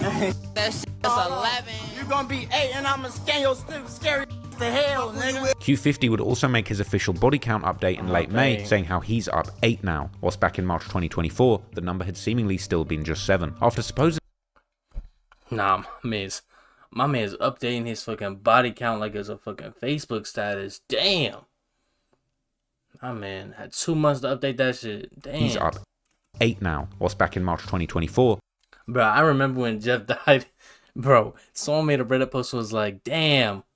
Like, what's gonna happen now? Like, who does Q50 have to slide with now? I'm like, bro, y'all is crazy as hell. The number had seemingly still been just 7. After supposedly coming back for a quick birthday bash and a murder, Jeff would then soon head back to LA to continue living the rapper lifestyle again with Vert and Scoom, this time right in time for Vert's birthday, which was on the 26th of May. During this trip, Jeff would end up linking with several Chicago drill legends, including Rico Reckless and G Herbo. We the rappers that rap the rappers. That rap the rappers. We rap like it's Christmas. Ain't no duplicating this. We rap shit like it's Christmas. Boy, we kill for real. I say, Lil Vert, Lil Jeff, because they different, bro. They ain't trying to rap. We rapping, we scrapping, we trapping. Them did what they did, man. We mapping. I'm confused, bro. How the fuck does Rico Reckless...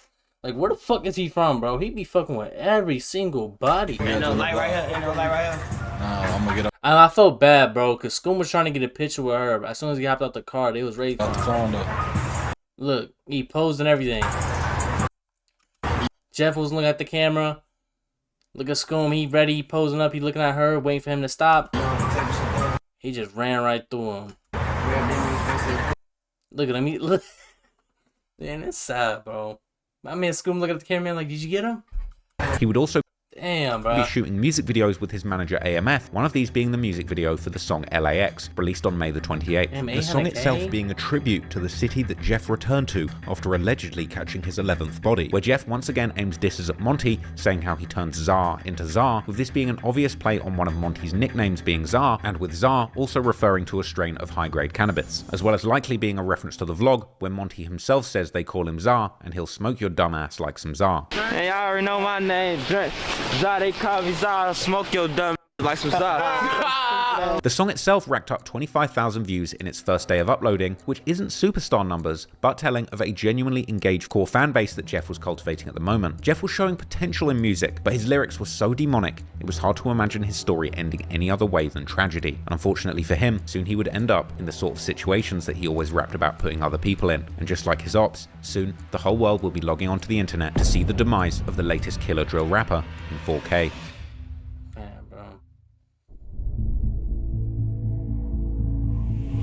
Lil Jeff's strategy of bragging about his insane body count in his songs and acting wild in his interviews was picking up steam. He'd already been going viral for his clip sniffing a pill on DJU, and on the 1st of June, a YouTuber called Blender Bars dropped a video that was reposted on Reddit claiming that Lil Jeff had indeed claimed his 11th body during his LA trip, claiming that he indeed did a drill between these 2 trips to Los Angeles, and being one of the earliest exposés of Lil Jeff's staggering stats as a Chicago gang assassin. He claims to have 10 bodies at least. And we have lyrics to match up with 2 of the bodies that he proudly claims after the ops supposedly hit a lick for some of his watches. By June the 3rd. You think I'm supposed to take that shit serious? But anyways, they talking about he stat padding. Look at him. He went in between the LA trips. He had to add to his stat pad. Damn. His music video for the track Should Have Saw It had 199,000 views, passing 200k the following day. Jeff was having the motion in music, and whilst this was only the beginning, he clearly had a lot of potential in the rap game. Unfortunately, however, as he often rapped himself, he was always more focused on the streets than the music, and only a few days later, he would end up on the wrong side of the sort of drills he usually was dishing out on the streets. On the 8th of June 2024, everything came crashing down for Lil Jeff. I think that was a Saturday, bro. Damn, bro, this shit crazy. Yup. My man spent his Saturday trying to put some in the ground. The Bloodhounds in dramatic fashion. After countless lyrics about jumping out of the car as soon as he sees his ops and shooting at them, the 8th of June was a day like no other. And in surveillance footage that was later leaked, we saw this was another day when Jeff, Q50, and another man indeed caught one of their ops, jumping out of the car outside of an address on South Rhodes Avenue, a street that Jeff and his friends had boastfully rapped about shooting up numerous times before. In the footage, if you look at the very top left of the frame, you can see a door of a car opening. This is Lil Jeff jumping out of the car, and he immediately begins shooting at a man wearing bright yellow shorts who ducks behind a car and runs up a porch into a house whilst being chased by Jeff, who continues shooting at him. He would like, it's just such an unfortunate drill, bro. Like, I'm not gonna lie, bro. Like, I be looking at that shit. My man's Jeff full sprinted out and tried to just push it down, and he was shooting the whole time, and he missed every single shot, didn't hit nothing, airballed everything, got up close, and as he got up close, there was someone waiting for him, bro. That shit unfortunate as hell, bro. Not only was someone on their toes ready for the play defense, he missed every shot. That's like, bro, I don't know how the fuck that happens. Then seemingly be chased by Jeff wearing a black Nike Tech hoodie and grey Nike Tech joggers and pointing a gun, with Jeff doing something that he had indeed rapped about doing numerous times, chasing an op into their own home. But at this point, Lil Jeff got something he didn't bargain for, as someone inside the house would begin I ain't gonna lie, I don't know how the fuck he didn't have, like, how he had bullets left. To open fire on Jeff, neutralizing him. Because he ran all the way up to the crib and was still shooting. Before he even made it up the steps, sending him flying back onto the ground at the bottom of the porch. And here on the ground, Jeff was reportedly shot numerous times, with the implication being that his shooters emptied a whole magazine into him from atop the porch. Then, we would see another angle from a different camera, which recorded the sounds of the shots being fired into Jeff, as well as showing Q50 and another shooter, as well as the driver on the hit behind Jeff, walking to the porch and returning fire, with Q50 seemingly shooting at a passing car for some reason, likely in this moment earning himself an attempted murder charge. I don't understand that shit, bro. Is it basically the woman was trying to cop up at the trap? Dude came out the trap trying to feed her, and then in the moment she drove off. I don't know what the fuck they saying that was Q50. I don't know if that was him. You know, but he did like point the gun. I don't know if he shot. But in this report, it says, like, she got shot, so I'm confused. I don't know why he did that. Some have suggested that the original target that Jeff had chased was talking to the person driving in the car that Q50 was shooting at as it drove past. Meanwhile, once the driver of the getaway car notices that Jeff has actually been killed on the ground, getting out to look, before all the men realize that it's too late to save Jeff, running back to the car, getting in, and fleeing the scene without... And they said this was Q50. They said Q50 towards ACL in this drill. This shit is the craziest shit, bro. I mean, it's Q50 took a spill on that shit.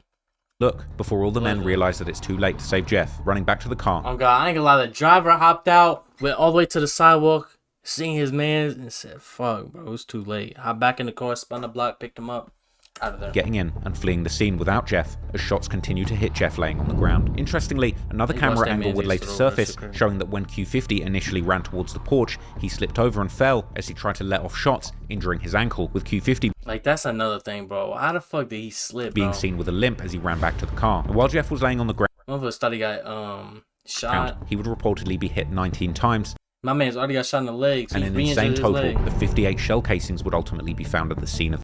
Oh, 58. I ain't gonna lie. I mean, shit. Most of them could be Jeff's, though, for real. I mean, bro, Jeff got stood over, bro, so, like... Bro got hit 19 times. What's the number looking like? That's like 39 or some shit. Damn, that is 39. Nah, he wouldn't extend it on me. The shootout. And after it all went down, reports of the shooting would begin to circulate on Twitter, and police scanner audio would describe a chaotic scene. A later video by YouTuber Loyalty and Betrayal would actually do a full breakdown of the scanner audio. Oh shit, that's tough. 302 Sam, we're hitting 12 rounds, 6639 South Roads. Straight 10. Anybody go in there, be careful, this might be crossfire. And, yep. I ain't gonna lie, I'm looking at this crawl space right here. When bro ran up, I'm like, how the fuck was bro already at the door? Did he have the door open? Like, how does the door situation work? Was bro already stepping out? And like, dude that ran up just ran behind him and he just, I don't understand. How the fuck did Jeff not hit his shot, bro? That's what I'm trying to figure out. If he's running up, there's not much places to go. For the bullets to go, at least. Like, bro, how does Q50 tear his ACL? How does Jeff airball while getting up close? And how the fuck... What else was I about to say? I don't even know. What was the other shit? I don't fucking know, bro. He missed every shot, and then we had Defensive Player of the Year just waiting at the door for him. Like, he's the fucking Grim Reaper, bro. That shit is crazy, bro.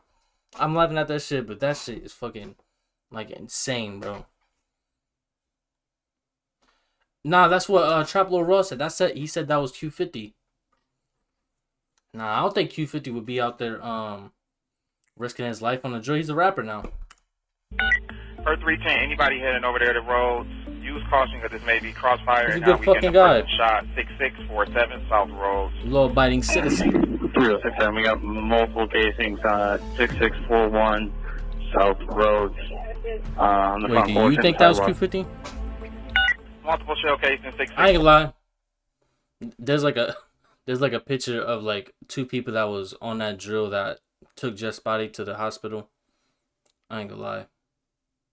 That forehead, I know that forehead. 41 South Rhodes. I'll get the picture. On the front end. I've seen that picture, bro. Like, yeah.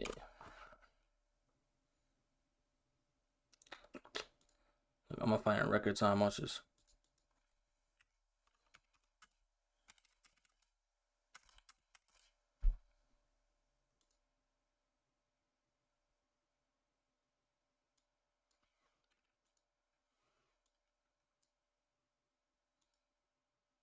I don't know who that could be, but like, you know, come on, bro. Come on, bro. He's saying he's up 8. Bro, up 11. I know that forehead from anywhere. In the sidewalk. That's not Q50 though. 6641 South Rhodes. Alright, they saying somebody's doing a self-transport right now. They telling my partner. Nah, Q50 a good fucking guy, man. He would never do this. 306 Adam. He would never take anybody's One life. of the residents at 6641 says they threw a guy in the car and they're on their way to the hospital. I got some blood drops on 6641. Black SUV, Adam Lincoln King 3937, Wisconsin Place, just dropped off a victim at UFC. They going northbound on Maryland. The black SUV with Wisconsin Place, Adam Lincoln King 3937. Wisconsin Place. Northbound Maryland. Milwaukee, Wisconsin. SUV, Adam Lincoln King. Milwaukee, Wisconsin? Wait, where's Milwaukee at? Milwaukee, Minnesota? What's the Milwaukee, Iowa? No. Milwaukee, no. It gotta be Milwaukee, Minnesota. Victim at UFC. Where the Bucks play? No, Minnesota Timberwolves, Milwaukee, Wisconsin. They gotta play in Wisconsin. That was shot. And that vehicle stolen.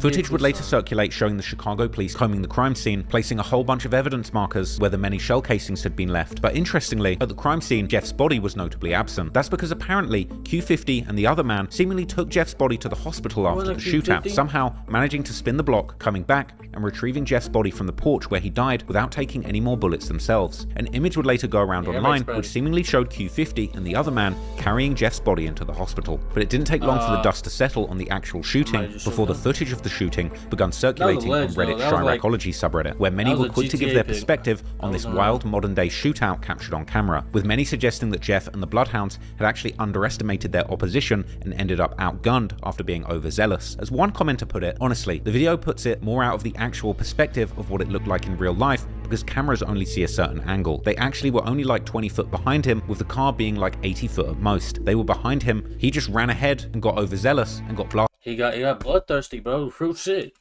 He straight hopped out that car right when he seen the opportunity. A bro probably like getting up close to the car to serve.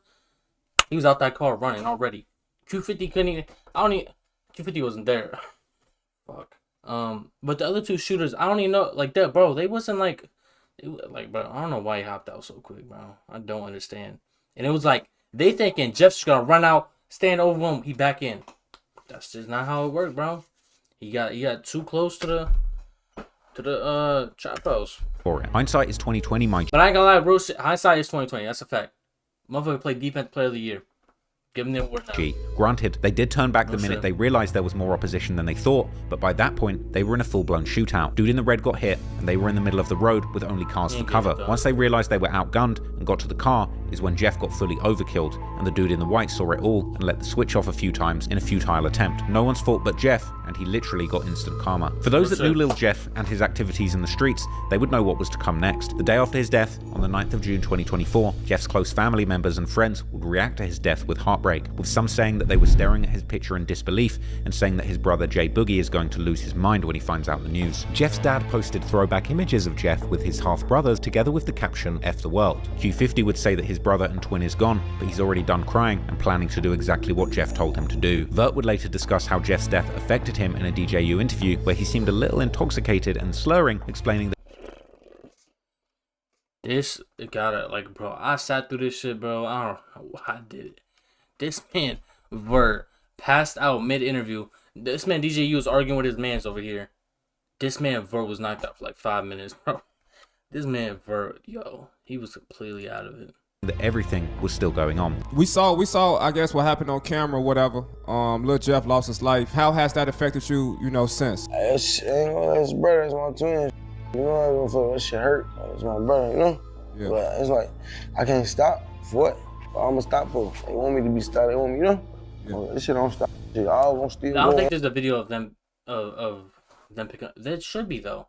Because it's the same angle. They just gotta, But I've never seen it. If there is one. Brother gonna live through us. Shut up, bro. My brother. I feel with a big face pendant on my shorty. You hear me? So I'm on right there. At some point, a vigil and balloon release was held in Jeff's honor, and a day later, on the 10th of June, a Bloodhound member would say that all the ops saluted Jeff for the work he put in on the streets and hinted towards revenge coming soon. And Jeff's dad would even respond on Facebook with an eerie post saying, "Let it be known, y'all didn't get him, he came trying to get y'all, and what happened happened. But the saga continues, clear the street." But this is dad speaking. You know what his mom said? We already seen that shit. But the saga continues, ... clear the streets. With some in the comments in disbelief that a father would be talking about his son like he was one of his homies in the gang, branding Jeff's father a goofy who actually failed his child. But Jeff's dad wasn't the only person with a connection to Jeff acting tough online. On the 18th of June 2024, a Bloodhound member says that they are the reason that the ops merch it on their friends. Then, on the 22nd of June 2024, Lil Jeff's funeral would take place, and images would circulate on social media showing the flower arrangements in the funeral program, as well as pictures of Jeff in his casket going around online, whilst others shared supposed buttons giving out which called Jeff the Reaper. His girlfriend would seemingly drop the Y in front of his flower arrangement, and a moving tribute would be passed around from the service, which would tell all the details of his life, apart from the most salacious ones. It read, Jeffrey Lamar Harris, affectionately known as Lil Jeff, was born on July the 14th, 2002. Graduated in 2020 and took online classes? Damn, he went to college.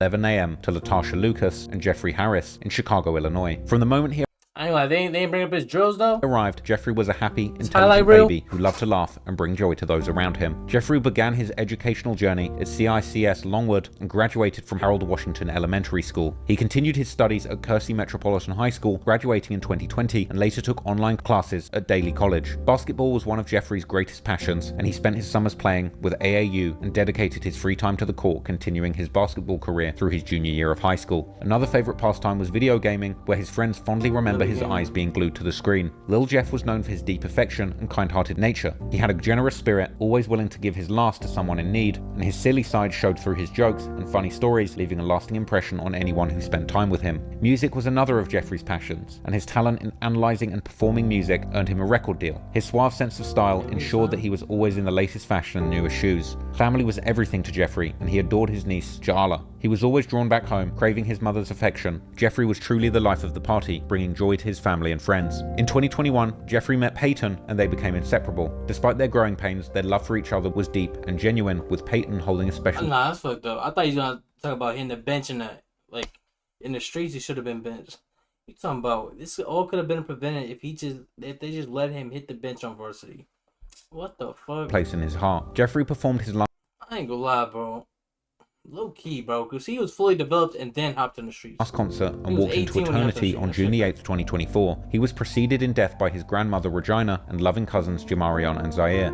And Jeffrey leaves behind to cherish his memory, his mother Letitia, and his father Jeffrey Sr., his grandmother Sherry, his aunts Tequila, Nikia, Tisha, Alicia, Deneen, his uncle Brandon, his brothers John, Jakari, Shadari, his nieces Aubrey and Jaya, and his girlfriend Peyton, and a host of family, friends, and loved ones. Thank you for attending his last concert. Long live Lil Jeff. But the funeral wouldn't be without drama, however. Apparently, a fight would break out between some women who had been attending the service, with clips circulating online amid rumors that Jeff's girlfriend and his side chick had been involved in an altercation. Whilst Jeff had been laid to rest, the beef was far from over, and disrespect would still fly from surviving members. Vert apparently made a mural for Jeff, with 8-Tray Mob members recording themselves destroying it, followed by reports that 2 men from 8-Tray Mob were shot in retaliation within 3 hours. But despite Lil Jeff no longer being a threat on the streets, his music would I ain't gonna lie, bro. Kicking candles in Chicago is different. Continue bringing his murderous energy to the streets of Chicago, even after life.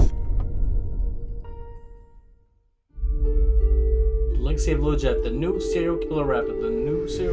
On June the 26th, just days after his funeral, Lil Jeff's first and only full-length album would be released posthumously, and the project would be released under the label Grade A Productions, started by infamous former Chicago street rapper Lil Bibby, the same label responsible for releasing much of Juice WRLD's brilliant catalogue. Now I know some people are going to hate me for saying this, but I feel that this album, Steppin' in Blood, is one of the greatest Chicago drill albums or projects ever produced, and it's not just because of the demonic and violent content. Whoa, I don't know if I listened to this for real. Maybe I'm missing out. What?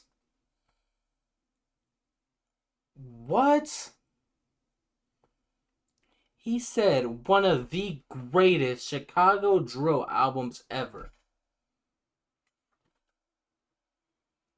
That might be the craziest thing I've ever heard. What the fuck? This shit came out 2 months ago. How can you even say that?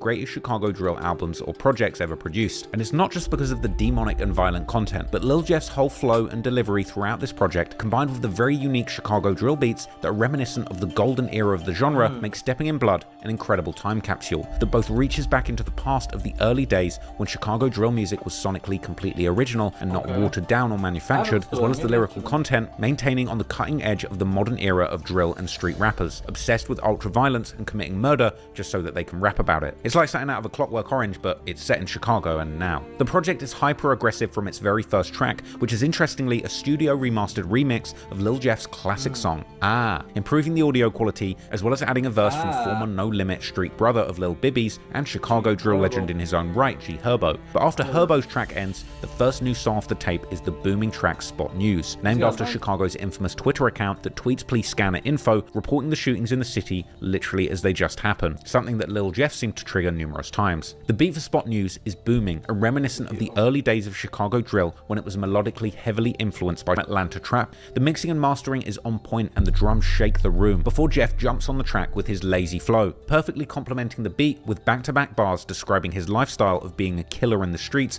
with an effortless but impactful delivery. You can almost smell the pills on his breath. And the way Jeff raps about violence in this song make it seem like it's... I swear, the way you talking about this shit, he about to get a Lil Jeff tattoo.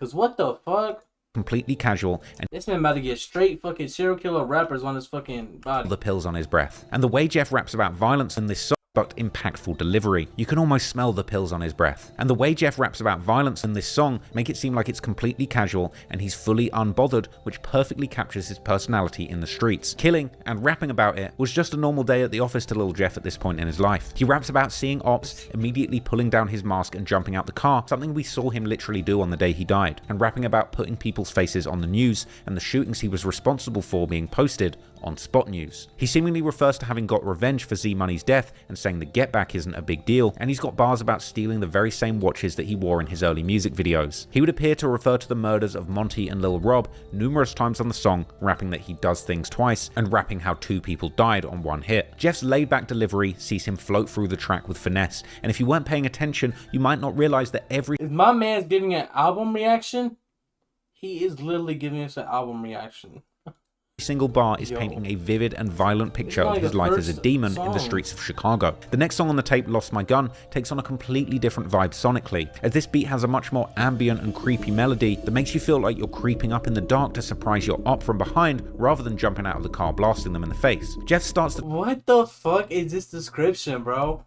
Like, he probably listened to this album hella times to have this much, like, care and detail one. Like, everything he says about this album, this is crazy. Track with a hook that's just as haunting, rapping, damn, I don't think you know how it feels, jumping out with the chopper like you with the Navy SEALs, waking up early morning like it's time to go kill. We know that Jeff was really doing these things, and it's true. I really don't know what it feels like to live that life. But over the course of the song, Jeff proceeds to tell the listener exactly how it really feels to live the demonic gangbanging lifestyle that he's got himself wrapped up in, painting a vivid picture in excruciating detail of what it actually feels like to be in Lil Jeff's shoes. He raps about jumping out on the ops, popping them like pills, and we knew he was really doing both of those things. And he would go on to give an interesting insight into the dilemma he was facing before his death as his music career was taking off, mentioning how he was being offered record deals and explaining that people keep telling him to rap, but because of his pride, he wants to continue drilling and killing people in the streets. Any labels been reaching out to you for any offers? What you telling them? How much they gotta come for Lil Jeff?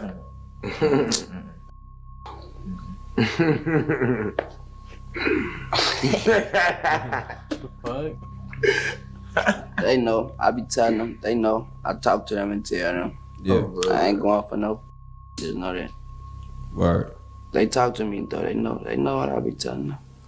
It's a surprising level of self-awareness and quite prophetic considering what actually happened to Jeff. And in the next line, Jeff would seemingly predict his death, rapping that he's going to die before he gets arrested. On the next track titled On My Wrist, featuring fellow bloodhound Vert, Jeff would rap boastfully that you can't hop in this car if you never killed nothing, and wearing black Nike Air Forces while walking down his ops and killing them. The next track, the LA Freestyle, was another reference to Jeff's time spent in LA, with this song having one of Jeff's most demonic bars referring to the murders of Monty and Lil Rob, with him rapping, I know 2 ops didn't graduate, and saying that there's nowhere safe and that he smokes people downtown.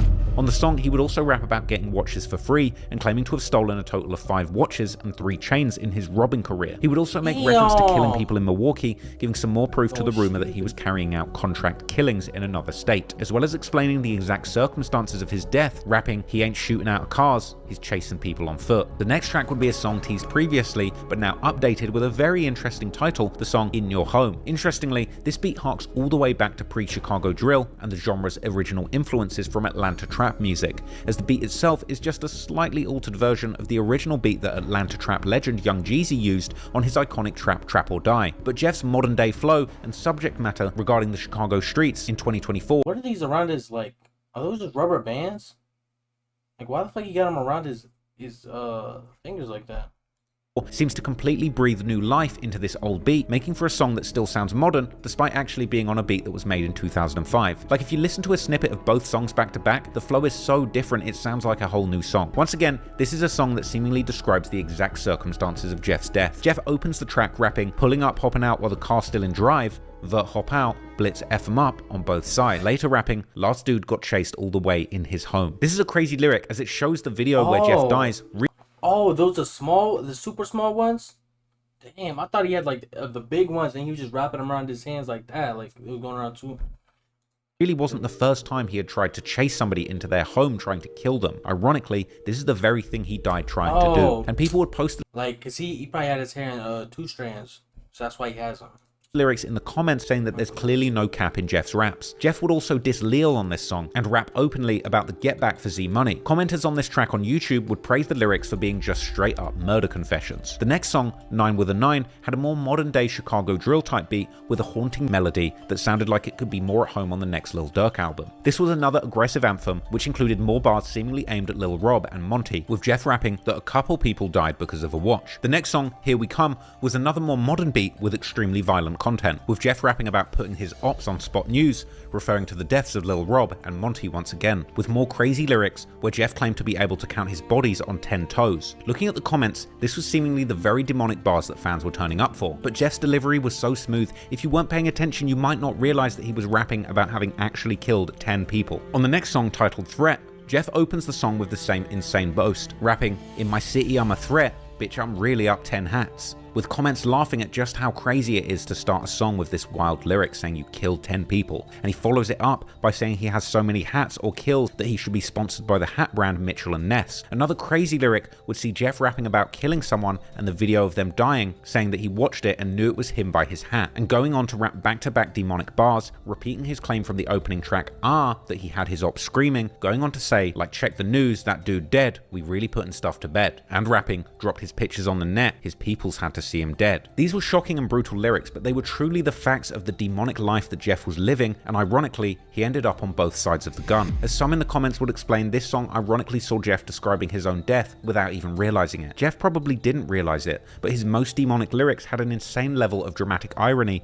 as he personally lived the life he rapped about and ended up falling victim to it in the very same way. Some people called this the best song on the album. Another person left an interesting comment praising Jeff's content, saying, "Bro made some real posthumous music, especially considering the circumstance. It's the same story and the guy screwed up letting him front head of a drill. He should have stayed out of Chicago. Bro would have been big. The music just hits different knowing who Dude really was. This stuff's the definition of hard. Let's be honest, Dude was really what Tupac rapped about and pretended to be," while others praised the production of the song. Nah, this in Tupac while describing Lil Jeff is crazy. But the next track, Bill Russell, had even more lyrics that saw Jeff describing how he lived and ironically how he died at the same time. Rapping if somebody runs up on them, he's going to hit them in the face. And again, describing his own death without realizing it in the next bar, rapping, "Don't run because we chasing dudes." He would brag about having 10 kills again, and the penultimate track, Should Have Saw It, is probably my favorite song on the album apart from The beat is a booming, high-energy instrumental that transcends Chicago drill and would actually be a club banger if the lyrics weren't so damn violent. And in the bars, Jeff goes back-to-back with aggressive lyrics and a relentless flow, delivering line after line about his real life as a killer in Chicago, with interesting details we hadn't heard before, like one bar where he claimed his mother saw him shooting a Draco outside of his home, and more bars that seem to describe his death, chasing somebody but not being able to make it far. Other bars mocked his ops for clumsily slipping over on drills, which is he's steady tripping, falling over on some clumsy shit. Q50 fucking tripping and falling on that last drill. That shit is crazy, bro. It wasn't Q50 though. Facts. Ironically, exactly what his friend Q50 did in the footage of the shooting where Jeff lost his life, and a bar that's so eerily similar to how Jeff died, it feels like he wrote it from after death, rapping, "I would have ran inside his home if my gun ain't click." This song was hard as nails, and setting aside the fact that ironically, all the things Jeff said he did to his ops actually ended up happening to him on camera, he really painted a vivid picture of being a hopeless shooter in the streets of Chicago, dishing out pain and living a life that can sadly only end one way. There was one particularly insightful comment on this track saying, "Damn Lil Jeff, I've seen this story play out so many times. I'm only 24 in Cali. Dude had a great energy about him. The laugh, charisma, and ability to comprehend certain things. Clearly his street cred preceded him. He didn't need to frontline anymore, but I believe his soul was in a lot of resistance to anything good after feeling the world let him down. You're saying my future not looking bright?" He seemed disappointed when he said that, and seemed like someone who feels things. Perhaps he just said F it when things didn't go as planned in life like some of us do. But the older generations, even my age, have a responsibility to drop game when we see anybody like him around us. We might save a life, we might not, but how can we live any longer just standing by? At least you can say you tried. Stay prayed up, y'all. The final track on the Stepping in Blood tape was the aptly titled song Draco Afterlife. Now this is probably my least favourite song on the tape because it came with a very minimalist beat that's quite hard to listen to, but that's perhaps the point, as others have described this song as their favourite of the album. The track has a very harsh and disjointed feel that almost makes you feel like you're actually on a drill that's gone wrong. Now maybe I'm reading too much into it. This last song on the tape seems to really give the listener a feeling of peril when a drill goes left. From the opening bar, Jeff describes catching an op and sitting them down on the floor so they can't get up no more, and ops thinking that they're tall and getting knocked down, as well as shooting ops when they go out of bounds, and saying that his ops can't catch him lacking, as well as saying that he hops out blowing and he makes his ops duck. That every time he sees an op, he jumps out shooting, and one eerie bar seems to describe how things went left for Jeff on that day. As he raps, he'll turn your smile right into a frown, and ending the song with the haunting bar, "I hate my ops so effing bad, I'ma try and kill their in the next life after," and speaking on the outro, saying that he'll still be shooting his Draco in the afterlife. Now this is where the YouTube version of the song ends, but on the Spotify version, the track continues to run with the beat just looping for another 2 minutes without Jeff rapping again. Now I'm not sure if this is a mistake or intentional, but to me, it really works, and this haunting beat looping with silence from Jeff for an entire 2 minutes really brings you back to what it felt like was the theme of the song, with it representing the vibe of a drill gone wrong, and then the absence of Jeff for an entire 2 minutes at the end of the track, and with that last bar saying that he'll still be shooting the Draco in the afterlife, just makes me feel like this is what the song is communicating. The aggressive and disjointed beat just keeps on banging away relentlessly for 2 minutes like Jeff is in the afterlife shooting bullet. That's crazy. I hate my ops so fucking bad I'm trying to kill their ass in the afterlife. The afterlife after, I don't know. And then it's like he said I'm gonna try to kill their ass in the afterlife, and then the beat just stop of the song just stops, the beat keeps going. That's tough. after bullet at the same ops he was shooting when he was alive. Honestly, you might disagree with me, but I personally feel like Steppin' in Blood is one of the best and most important rap albums ever to emerge from Chicago. I think the tape will be analysed for years to come, and it says so much about the mood amongst the youth in Chicago in 2024. Jeff was truly living what he rapped, and between the reporting on the killings he allegedly did and this album, which was wall-to-wall with self-snitching and self-reflection on that lifestyle, it's hard not to see this album as like the ultimate confession of a Chicago demon. Oh, I just realized Jeff is like, this is his feet, right? He's looking into the blood puddle, and this is what he's looking up. Damn. Speaks so casually about the murders, and the whole thing is steeped in irony because nearly everything he said he did to the ops ultimately ended up happening to him, and on camera no less. I feel like Steppin' in Blood cemented Lil Jeff as the latest and one of the greatest poster childs of Chicago drill. It summarized the culture of modern day Chicago murder music and represented the ultimate evolution of gangster rap. And don't get me wrong, I'm by no means condoning what Jeff did, but what I am saying is that he laid it out for the whole world to see and communicated a 1 in a million life of extreme violence with surprising eloquence. Therefore, it's no surprise then that since its release, Lil Jeff has become the latest deity on social media representing that Chicago drill culture. Perhaps one of the most interesting things to happen after Lil Jeff died wasn't necessarily in the streets, but actually was on the internet, specifically on Reddit, where most of the rabid fans of Chicago drill treat the gang wars like their professional sports. Jeff's death and the rumors of him possibly having been a more prolific killer than King Von with 10 or 11 bodies to his name quickly made Lil Jeff a darling amongst the Chiracology community, the original and by far the biggest and most buzzing Reddit community covering the Chicago gang wars and drill community. People would claim that Chiracology had finally found a new King Von in Lil Jeff, as comments would say the sub was now in shambles after the death of their #1 draft pick prospect in the 2024 gang wars, and that people had only got interested in him now that he was no longer here. One post would pop up 4 days after Lil Jeff's death with a montage of his happy moments and a caption reading, "I literally have no idea why Lil Jeff's death hit so hard. Like, I can't even explain it. Dude's personality was just top tier. I wanted this dude to just make it and leave the BS alone. Looking at his parents, he didn't even have a chance at life from the start. RIP Jeff Hardy, Jeff Dahmer." After that, speculation would begin as a rumor spread from Street News TV saying that Jeff was actually wanted for the double murder when he lost his life, and posts praising Jeff saying a desire to avenge him could pull someone out of a coma would go viral in Chiracology too. However, despite Jeff becoming a huge topic for debate in the Chiracology subreddit, for some, they would need to take it a step further, and soon a whole new community dedicated solely to Lil Jeff alone would emerge with the name r/Lil Jeffology. Interestingly, the Lil Jeff subreddit actually was created 2 days after Lil Jeff's death on the 10th of June 2024, with the first post actually being simply a text post with his name, but soon more tributes began appearing on the barely populated message board, with the first reading, "Long live Big Bleed, they couldn't take you," and the next reading, "Long live Jeff Hardy." However, it wasn't all love, as Jeff's internet ops would begin commenting, mocking him for getting shot so many times on the ground. But that didn't stop the obsessive fans continuing to show love. Another post reading, "Bleeding for life, long live Mr. Take Your J," and soon fans would begin to take the glazing to comical levels, to the point where it would seemingly become a joke to declare your intense love for Lil Jeff. One poster shared saying that they had a hard time sleeping last night and that they felt Lil Jeff would have made King Von proud, and commenters would explain how they felt the same and they couldn't believe the people who were trashing Jeff before his death were now becoming fans. Others said they'd woken up since Jeff's death, wishing it was a dream, while some commented that they had to smoke to numb the pain and that they had nearly thrown up when they heard the news. The next post would claim that Jeff left bloody footprints all across Chicago and Milwaukee and claimed that he'd be remembered forever for his actions in the streets, with fans in the comments beginning to debate on their favourite Lil Jeff songs and verses. And this is where the post began to get truly bizarre and ridiculous. Another post would then emerge titled 24 Hours Without Lil Jeff, where the original poster complained that they've suffered depression and sleepless nights because of Jeff's passing, claiming that his lyrics were like therapy to him and that he felt a deep personal connection to Jeff despite his 11 bodies and personal flaws. Now Jeff had died, he claimed there was a void to fill in his heart that he couldn't fill, and he praised the Lil Jeffology subreddit as a place where he could grieve Jeff in solidarity with other fans. But not all the comments took this seriously, and I wouldn't either,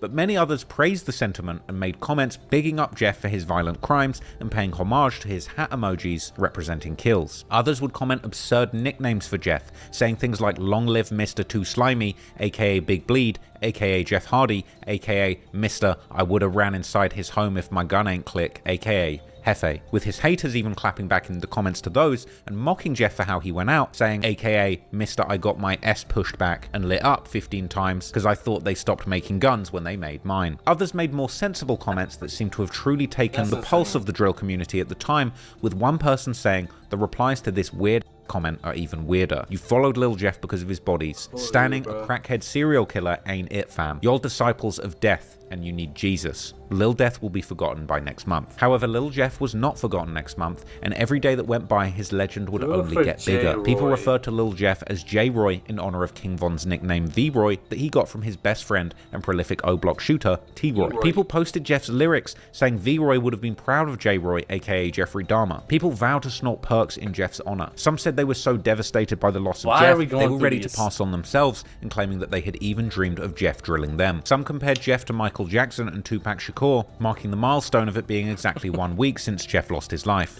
And another saying things haven't gotten easier after a whole week, asking other Lil Jeffologists on grieving tips, and claiming that every day it was getting harder, not easier, to live without Jeff. By day 12, people were saying that they were saying bring back King Jeff in the mirror 3 times, but nothing was working. Joking aside, some people were truly devastated by the loss of Jeff, while others were simply curious as to exactly who was responsible. Funnily enough, in the days and weeks that followed Jeff's death, these rabid internet communities would not only get to work cracking the case and identifying Jeff's shooter, but also splitting into 2 factions, with Redditors picking sides and going to war with one another about who was really in the right in the situation that claimed Jeff's life. How Reddit made Trap City Rush. After Lil Jeff's death, eventually many comments would surface dissing the set that were allegedly responsible for taking Jeff's life to defend themselves, with things like Trap City K becoming a regular post in Lil Jeffology. Other posts would say that they would soon be changing their name to Trap Cemetery and claiming that Trap City would be in danger forever now. Some would go as far as to say that it makes them happy every time that they see shots fired on Trap City's hood, but interestingly, it didn't take long for the users of both Chiracology and now Lil Jeffology on Reddit to produce a name of who they believe shot Jeff. According to Chiracology, who cracked the case a mere 2 days after Jeff was killed, the alleged shooter was Trap City Rob, or iTrap Rob, who had actually been arrested several times at the house where the shooter had allegedly shot Jeff from the porch. Posts would circulate within days, naming Trap City Rob as wanted and on the run, with one news article on Jeff's death confirming that the shooter was wanted by the police. On the 16th of June, Chiracology would appear to identify Trap City Rob in a fresh post just over a week after Jeff's death, with some people pointing out that in this photograph, Rob was wearing a shirt that seemingly was trolling Jeff and the situation how he lost his life. Trap City Rob would then begin to go viral on both subreddits, with numerous posts alluding to him having been Jeff's killer. Interestingly, Trap City Rob was another person who members of the Bloodhounds had once been friendly with, and throwback pictures would later circulate showing Bloodhound Vert and another man standing alongside Rob, and alleged comments on the original picture by Vert would be dissing the other man in the picture who posted it originally, a man by the name of Trey, who was actually a relative of Vert's that Jeff was even following. Vert would call them out in the comments of the picture for trolling, but it's unclear if he was dissing Trey or Rob or both of them. But he would go on to comment Goofy K. Someone called Stalk in a Bag 067 would comment something back, to which an apparent Bloodhound member would comment, drop a low so we can give your kids a Father's Day surprise they'll never forget, with Stalk in a Bag then deleting his entire Instagram account. Drewski Gang Trey, who posted the picture, also posted a story with Kayla B, King Von's sister, even though No Limit, Lamron, THF, etc. are all seemingly cool with the Bloodhounds. Just days before the killing of Jeff, Vert appeared to still be liking Trey's posts, although he could well have been trolling, and Trey also had posts liked by Jeff himself all the way back in October 2023, so perhaps they were friends, or maybe frenemies. Anyway, some YouTube channels like Drill Time TV would circulate reports that no charges were being filed against Lil Jeff's shooter, but no official paperwork has circulated. However, once the internet had realized that Trap City Rob might be the main suspect, the keyboard warriors on Reddit would begin to go to work. Trap City Rob is actually a rapper as well, and after he was identified as a possible shooter in Jeff's case, a 4-year-old song of his would begin to go viral on Reddit. The track was What a Feelin', released in July 2020, and didn't really get much shine at the time, but now Rob was potentially the killer of Chirac's new favorite killer rapper. Suddenly, there was a spike of interest in Rob's old song. The views would jump up by over 10,000, and the YouTube upload of his song would be flooded with comments referencing the Jeff situation. One would say that Jeff came to deliver the mail. Nah, Jeff came to deliver the mail and Unk said return to sender. That is crazy. I never looked at bro's shit. I be seeing them get posted on Reddit. It's almost at 50K, bro. Damn, bro. 100K. 10 kill streak ended. Yo. Damn, bro. That's crazy. Mail, and Unk said. Does it look like any more music? Oh, no, it don't look like it.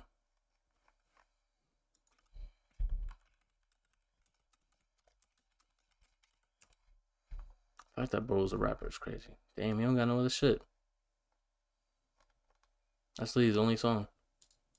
Return to the sender, with Unk seemingly being a reference to the fact that Trap City Rob is somewhat older and probably the generation above Lil Jeff and his friends. Another comment would say Big Unk never hopped off the porch, he was camping on it. One person said you can tell this young dude is cool, but just handled his business, making a split-second decision. As I said, people on the internet were treating the gang wars like it was professional sports, with one commenter calling Rob the defensive player of the year. And they would say protect the porch at all costs. But more importantly, some people commented to say that the message behind Rob's song actually resonated with them. In one now infamous lyric, Rob would rap, "Take care of them children, buy a couple of buildings." One person seemed to suggest that Rob's outlook on life was actually the perfect antidote to Lil Jeff's demonic way of behaving, commenting, "Mad respect to Unk, let these young bulls know, learn a lesson, get your priorities straight, stack your paper and invest, don't pop pills and crash out, take care of your kids." There was some admiration for Rob amongst fans who were speculating on his role in Jeff's death on Reddit Chiracology 2. So on June the 28th, a new Reddit community was actually started to rival Lil Jeffology and pay tribute to his killer, specifically Trap City Rob, with r/Trap City Unk Gang emerging on Reddit too, with the first post asking, "What's the status of Shorts? Hope Unk okay?" A reference to the shorts wearing man in the surveillance footage who Jeff had been trying to kill at first before he lost his life. Someone would comment suggesting that Shorts didn't get hit at all because his speed stats were maxed out, and calling him Flash Unk, saying that he outrun all of Jeff's bullets. From here, people would begin posting messages of support for Rob and Unk Gang, with one post saying, "When the bloody hounds start misbehaving, call Team Unk." Other posts said, "Protect Unk at all costs," with people commenting, "Protect Rob like he protected that porch." Members begun referring to themselves as PDN or Porch Defender Nation. People would be He said, "Protect Unk like he protected that porch." Y'all got it, bro. Y'all got this shit, bro.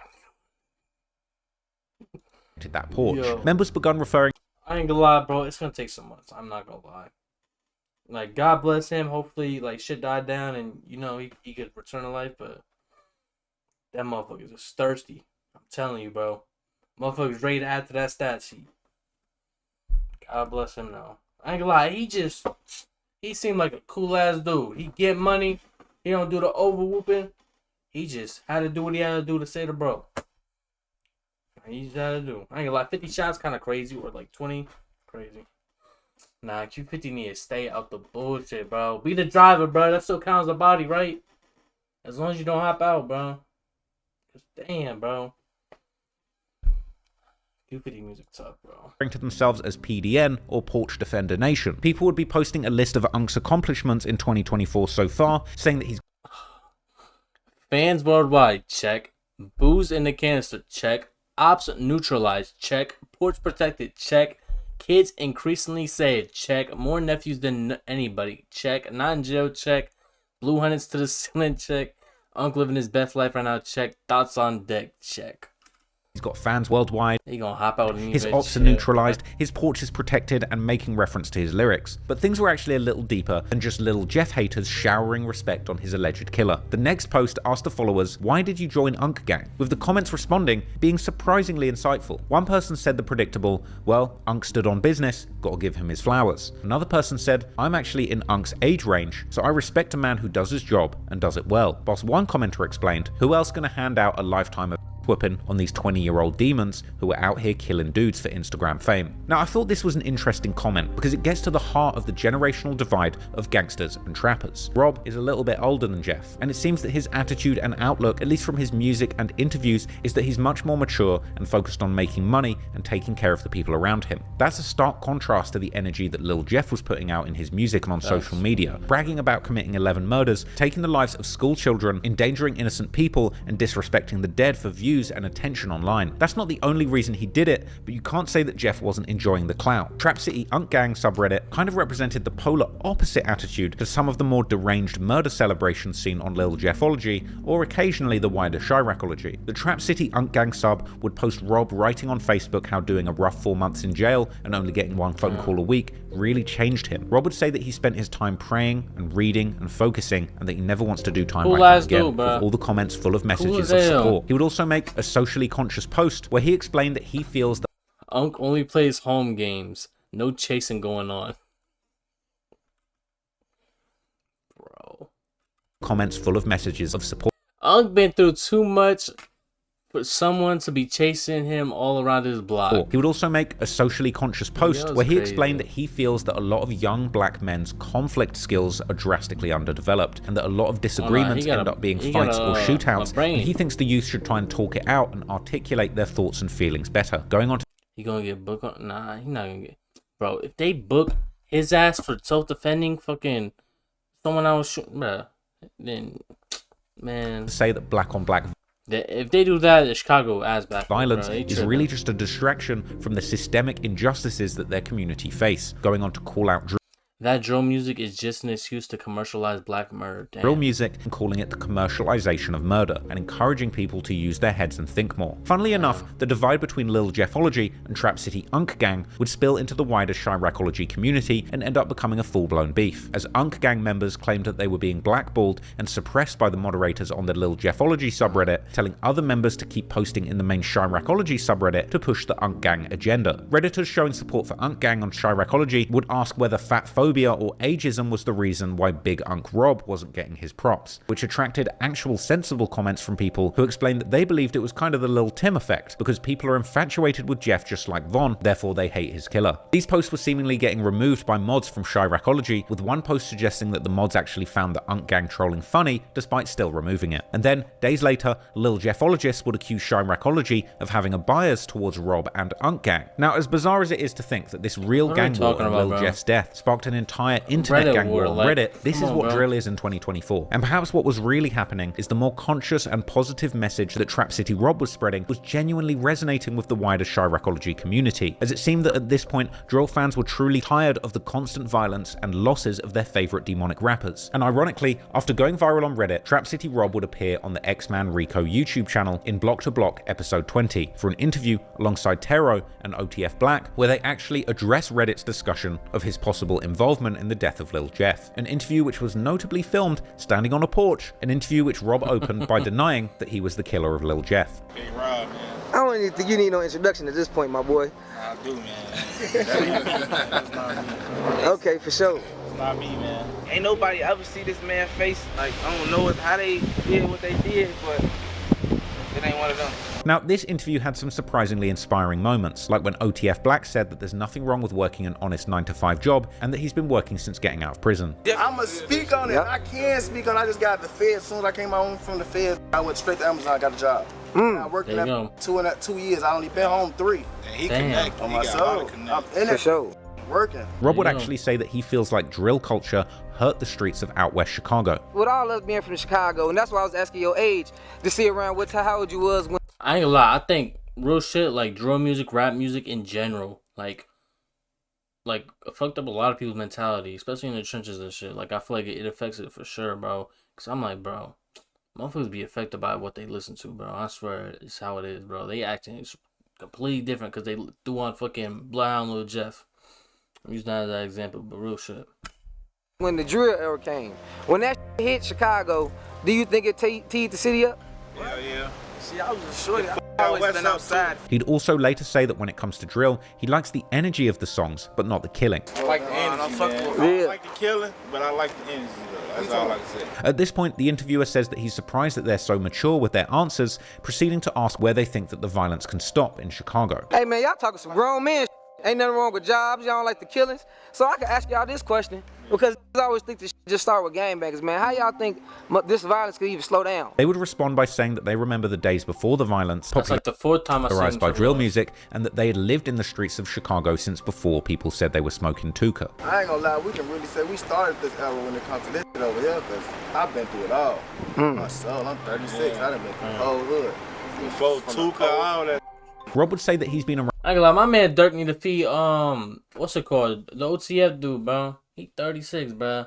He working an honest living job for the last 2 years, bro. Get my man dripped out. Rapper from the streets, but he's socially conscious and would never chase and promote the violence. Pain. Chase that drill rap shit, bro. Like, I be on some pain. Conscious, real life. I'm in my environment, but I understand the overall. You know what I'm saying? Rob would later say in part 2 that he feels black men in America struggle with emotional intelligence and mental health issues due to the trauma of the streets. And something I've been noticing, bro, a lot of got different issues with themselves that they think is normal because we done grew up with it. Like PTSD, anxiety, anger issues. Listen, man, the black man is very underdeveloped and undereducated in America, bro. Who? Not me? No.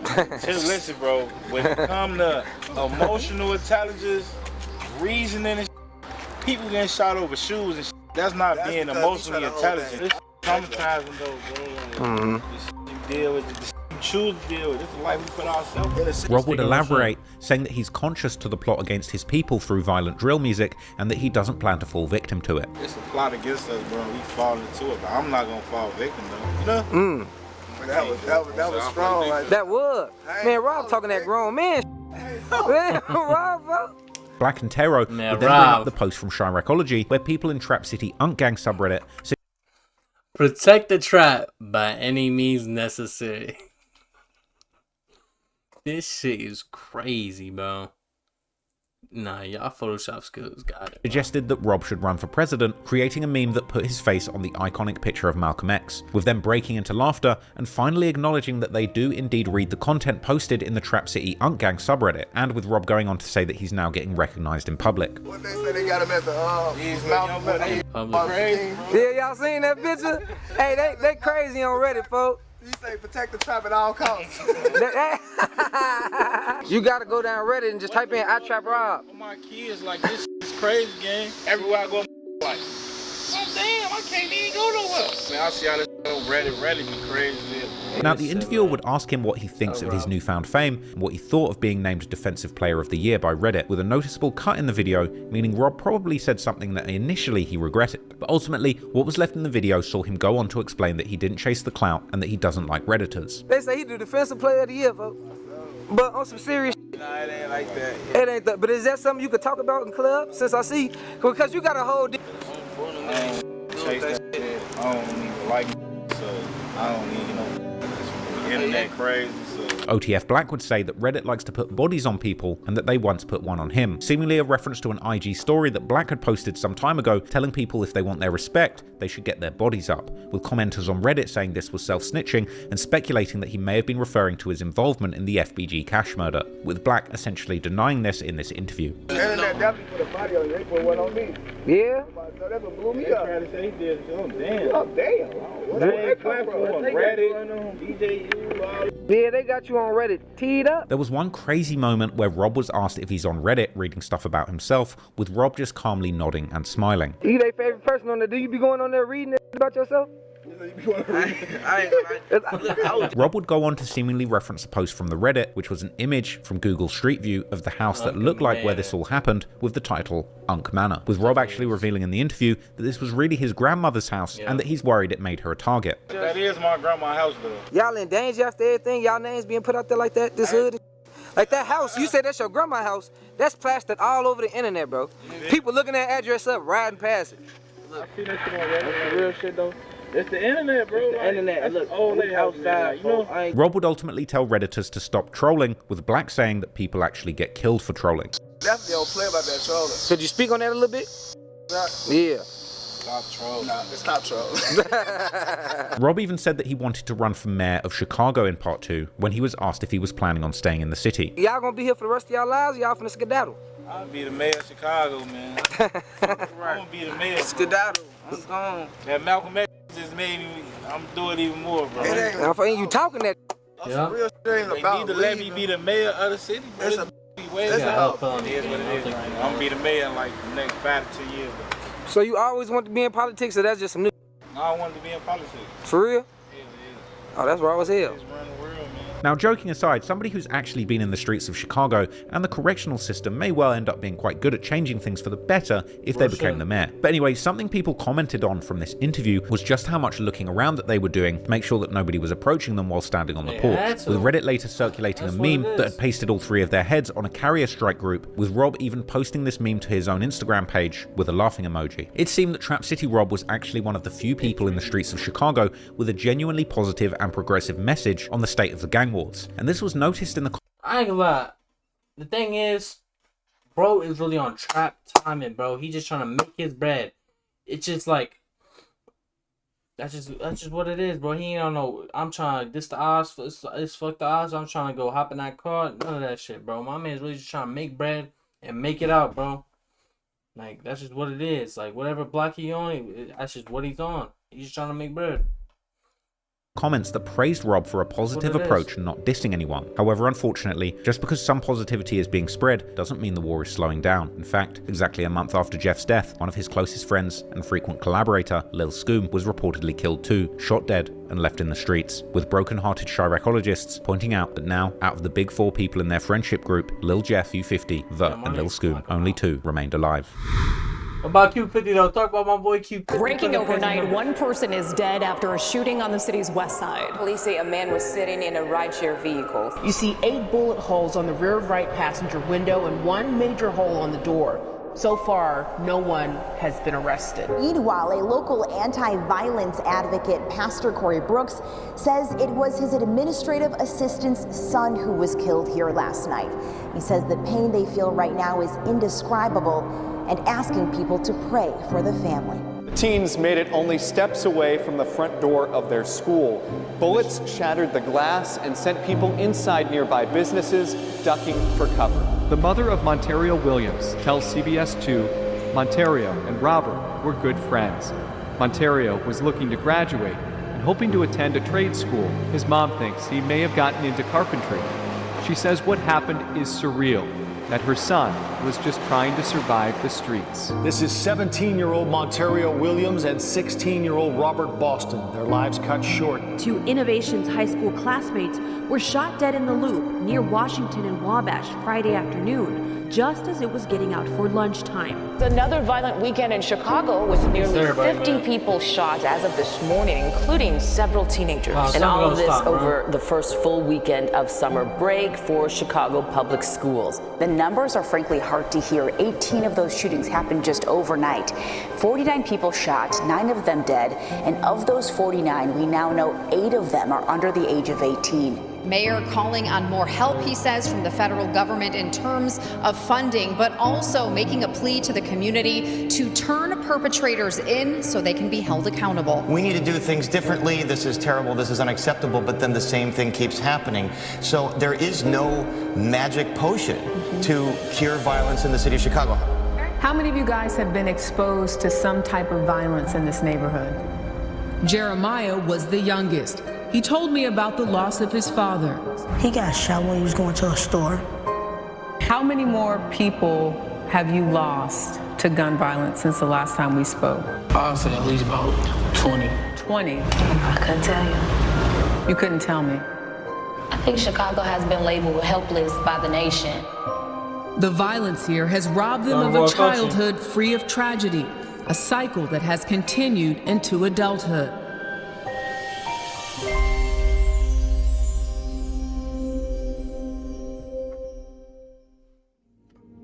When I made my video King Von, Rap's first serial killer, I truly couldn't have imagined anyone ever topping just how crazy and twisted Von's story was. I felt like Von was a one of a kind, especially when you consider just how allegedly deadly he was in the streets, combined with the fact that he was truly a talented rapper on the mic, with storytelling skills that were genuinely top tier when it comes to the craft of gangster rap. But the more I learned about Lil Jeff, his story, and his music, in many ways, he actually tops the King Von story. I'm by no means saying that Lil Jeff was a better rapper, or even a more prolific gangster than King Von, but what I am saying is that he appeared to embody the exact same principles as King Von did, and arguably, in some ways, he even took things a few steps further. Jeff himself was clearly obsessed with the violent gangster rappers who claimed to have bodies like King Von and NBA Youngboy. And again, I'm not saying that Jeff is anywhere near as good as rapping and storytelling on the mic as Von, but Jeff's music, mindset, and artistry actually say a lot about the state of Chicago drill music in 2024. Stepping in Blood is one of the greatest Chicago drill full-length projects ever released, and that's not because Jeff is an amazing rapper, or because it has the best production attributed to a Chicago drill project, but because the project, the beats, and the subject matter perfectly encapsulate exactly what's going on in the minds of Chicago's youth in 2024. Set aside the fact that Jeff killed people, he experimented with drill music and created something totally unique. He took the leaned out rap style of later Chief Keef and brought it into the modern era. He combined the wavy and lazy flows of a mumble rapper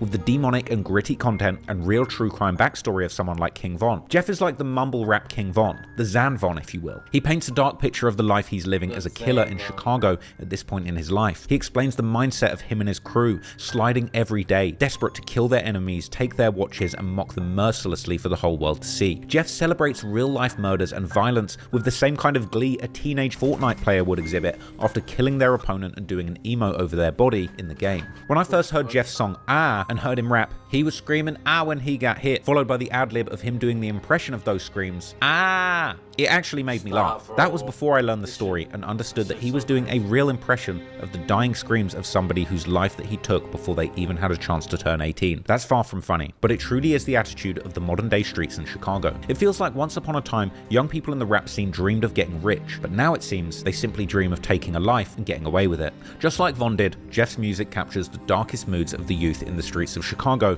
and all over the world today. Everybody wants get back and revenge, much more than they want money or a long, successful and healthy life. And for some, it really seems like the name of the game is just killing as many people as they can and knowing that their time to go won't be much further away. The first video of Jeff's to pass 1 million views was with this milestone being achieved ironically 16 days after his death. And the story of Jeff is really a cautionary tale. Even though it's completely wrong and immoral, even if you do respect somebody who has killed as many as 11 people, Jeff's story ended in a completely predictable way. No one was surprised that the supposed demon who claimed to have had 10 or 11 hats lost his life trying to take the life of another person. For the same reason I called King Von a serial killer, it's pretty easy to say that Jeff fits the very same criteria that the FBI lists to make you a serial killer. He seems to have killed more than 2 people in different places with more than a month apart. It sounds like he got a lot of personal gratification out of committing those murders. He seemed to have a pattern of behavior, and he left clues for the whole world to try and decipher in his music and on his social media posts. Beyond the many lyrics claiming to have a high body count,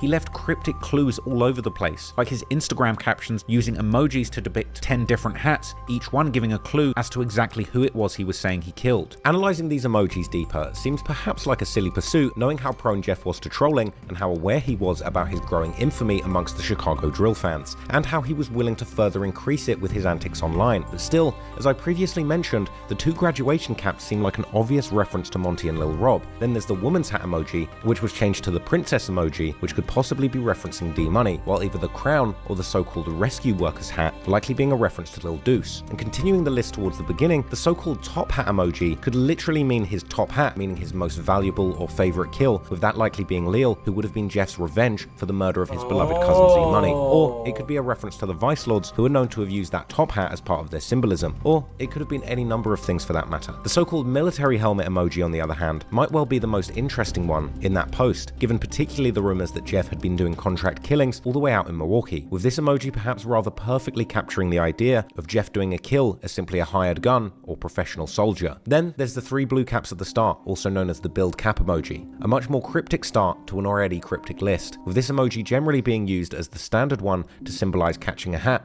meaning a body. Perhaps these alleged victims may have meant less to Jeff, perhaps being simply practice kills that he participated in with the older bloodhounds when he was first getting into gang life. Or perhaps the meaning is in the color, with the blue color being one of the main colors used by the GDs or gangster disciples, such as the earliest ops of Drill City, the 8 Trey Mob, Evans Mob, and Hit Squad, with the first body of Jeff, according to one Chiracologist, indeed being Clay from 8 Trey. As can be seen from the clues left by Jeff, while at times in his career he likened himself to Jeffrey Dahmer, clearly from all of these clues and hints and twisted codes used to hint to the world exactly what he was doing in the streets, if you ask me, he was much more like the Zodiac Killer. Just like Von, Jeff wanted everyone... Real shit, bro. Man, that's crazy, bro. So basically, these are assist hats. They mean less. They're more like common. Damn. So what the fuck Q50 got, bro? He got fucking just 8 straight fucking build hats. This is probably the Milwaukee shit. I agree. It's a contract killing. The top hat, I think I would lean more towards the VOs. The top hat sound good. Like, it's too good to, like, for Lil Jeff to, like, figure out. And then what's, like, who's the red one and who's the crown one? Like, I don't know, bro.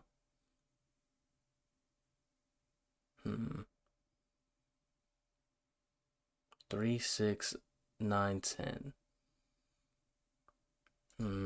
The streets, if you ask me, he was much more like the Zodiac Killer. Just like Von, Jeff wanted everyone in the world to know what he'd done and that he'd gone further than Von. But the difference right now is unlike Von... Ah, shit. Look at this shit. I ain't gonna lie, the Baby KD shit. Like, that's his 11th, probably. These 3 definitely his biggest. Like, we know for sure these 3 is, like, confirmed. Lil Deuce, D Money. Those 2 make sense. But another double kill, like, I feel like, yeah, he graduated. I ain't trying to say it, but like a top hat. I don't know. So Lil gotta have one of them. And Clay and Crew. Damn, so we still been missing 2. Fuck, bro. I don't know. Lil, what's hot? I just don't know. What's the rescue? Like, I feel like bro's the Crown, but who's the Cross or like the ambulance one? I think Clay and Crew was assist. I don't even remember Lil Pooh. Lil Pooh's the one that was out of town. That was definitely assist. Cause that was like allegedly his first one. That was some out of town shit. I think these 3 is the assist. The tiara, the crown. This wasn't on the emojis because this happened after. 2 graduation caps, top hat. I'm missing the red hat. Yeah, I think that's the only one we're missing. I haven't been able to pin down every single one of Jeff's supposed 10 killings that he claims responsibility for. I couldn't prove of the information that's out there that Jeff killed all 10 or 11 people that he claims he did, but he says he did it. Right now, just like what happened with Von, as more time goes by since his passing, it's likely that more information will come out to prove or disprove his exact involvement in the murders he's accused of. By the end of his life, Jeff was claiming he'd killed 11 people. I personally feel like I've only seen conclusive proof of about 3 murders. But at the end of the day, Jeff dropped lyric after lyric about stalking his enemies, chasing them down, and even running in. I ain't gonna lie, every name that was on there, I feel like he has something to do with it. These 3 on the right, second row, those are all assists, bro. It was just him getting his feet wet. And these 2, yeah, that shit crazy, bro. Killed 11. Jeff dropped lyric after lyric about stalking his enemies, chasing them down, and even running in their homes to try and kill them. And from the surveillance footage that we saw when he passed away, it seemed like Jeff was really doing everything he rapped about. So even though we've only really been able to prove a few of these murders, at the end of the day, Jeff was rapping that he'd really killed 11 people. And you know what? I think I believe him. I think I believe him.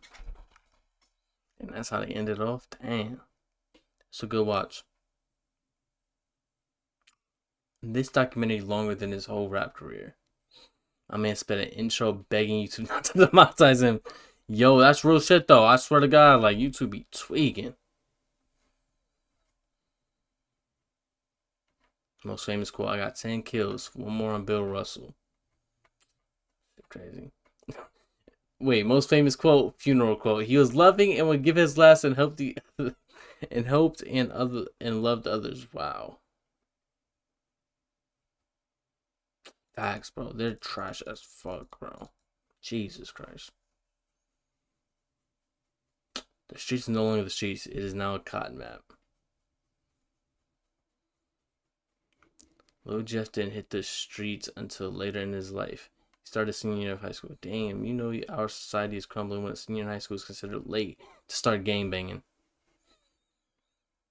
That's how it is. Not making the basketball team is the same reason to join the game. I swear, in New York, bro, that's everybody's reason, bro. Everybody can hoop. And then when they don't make it far, they just fuck it. Go outside.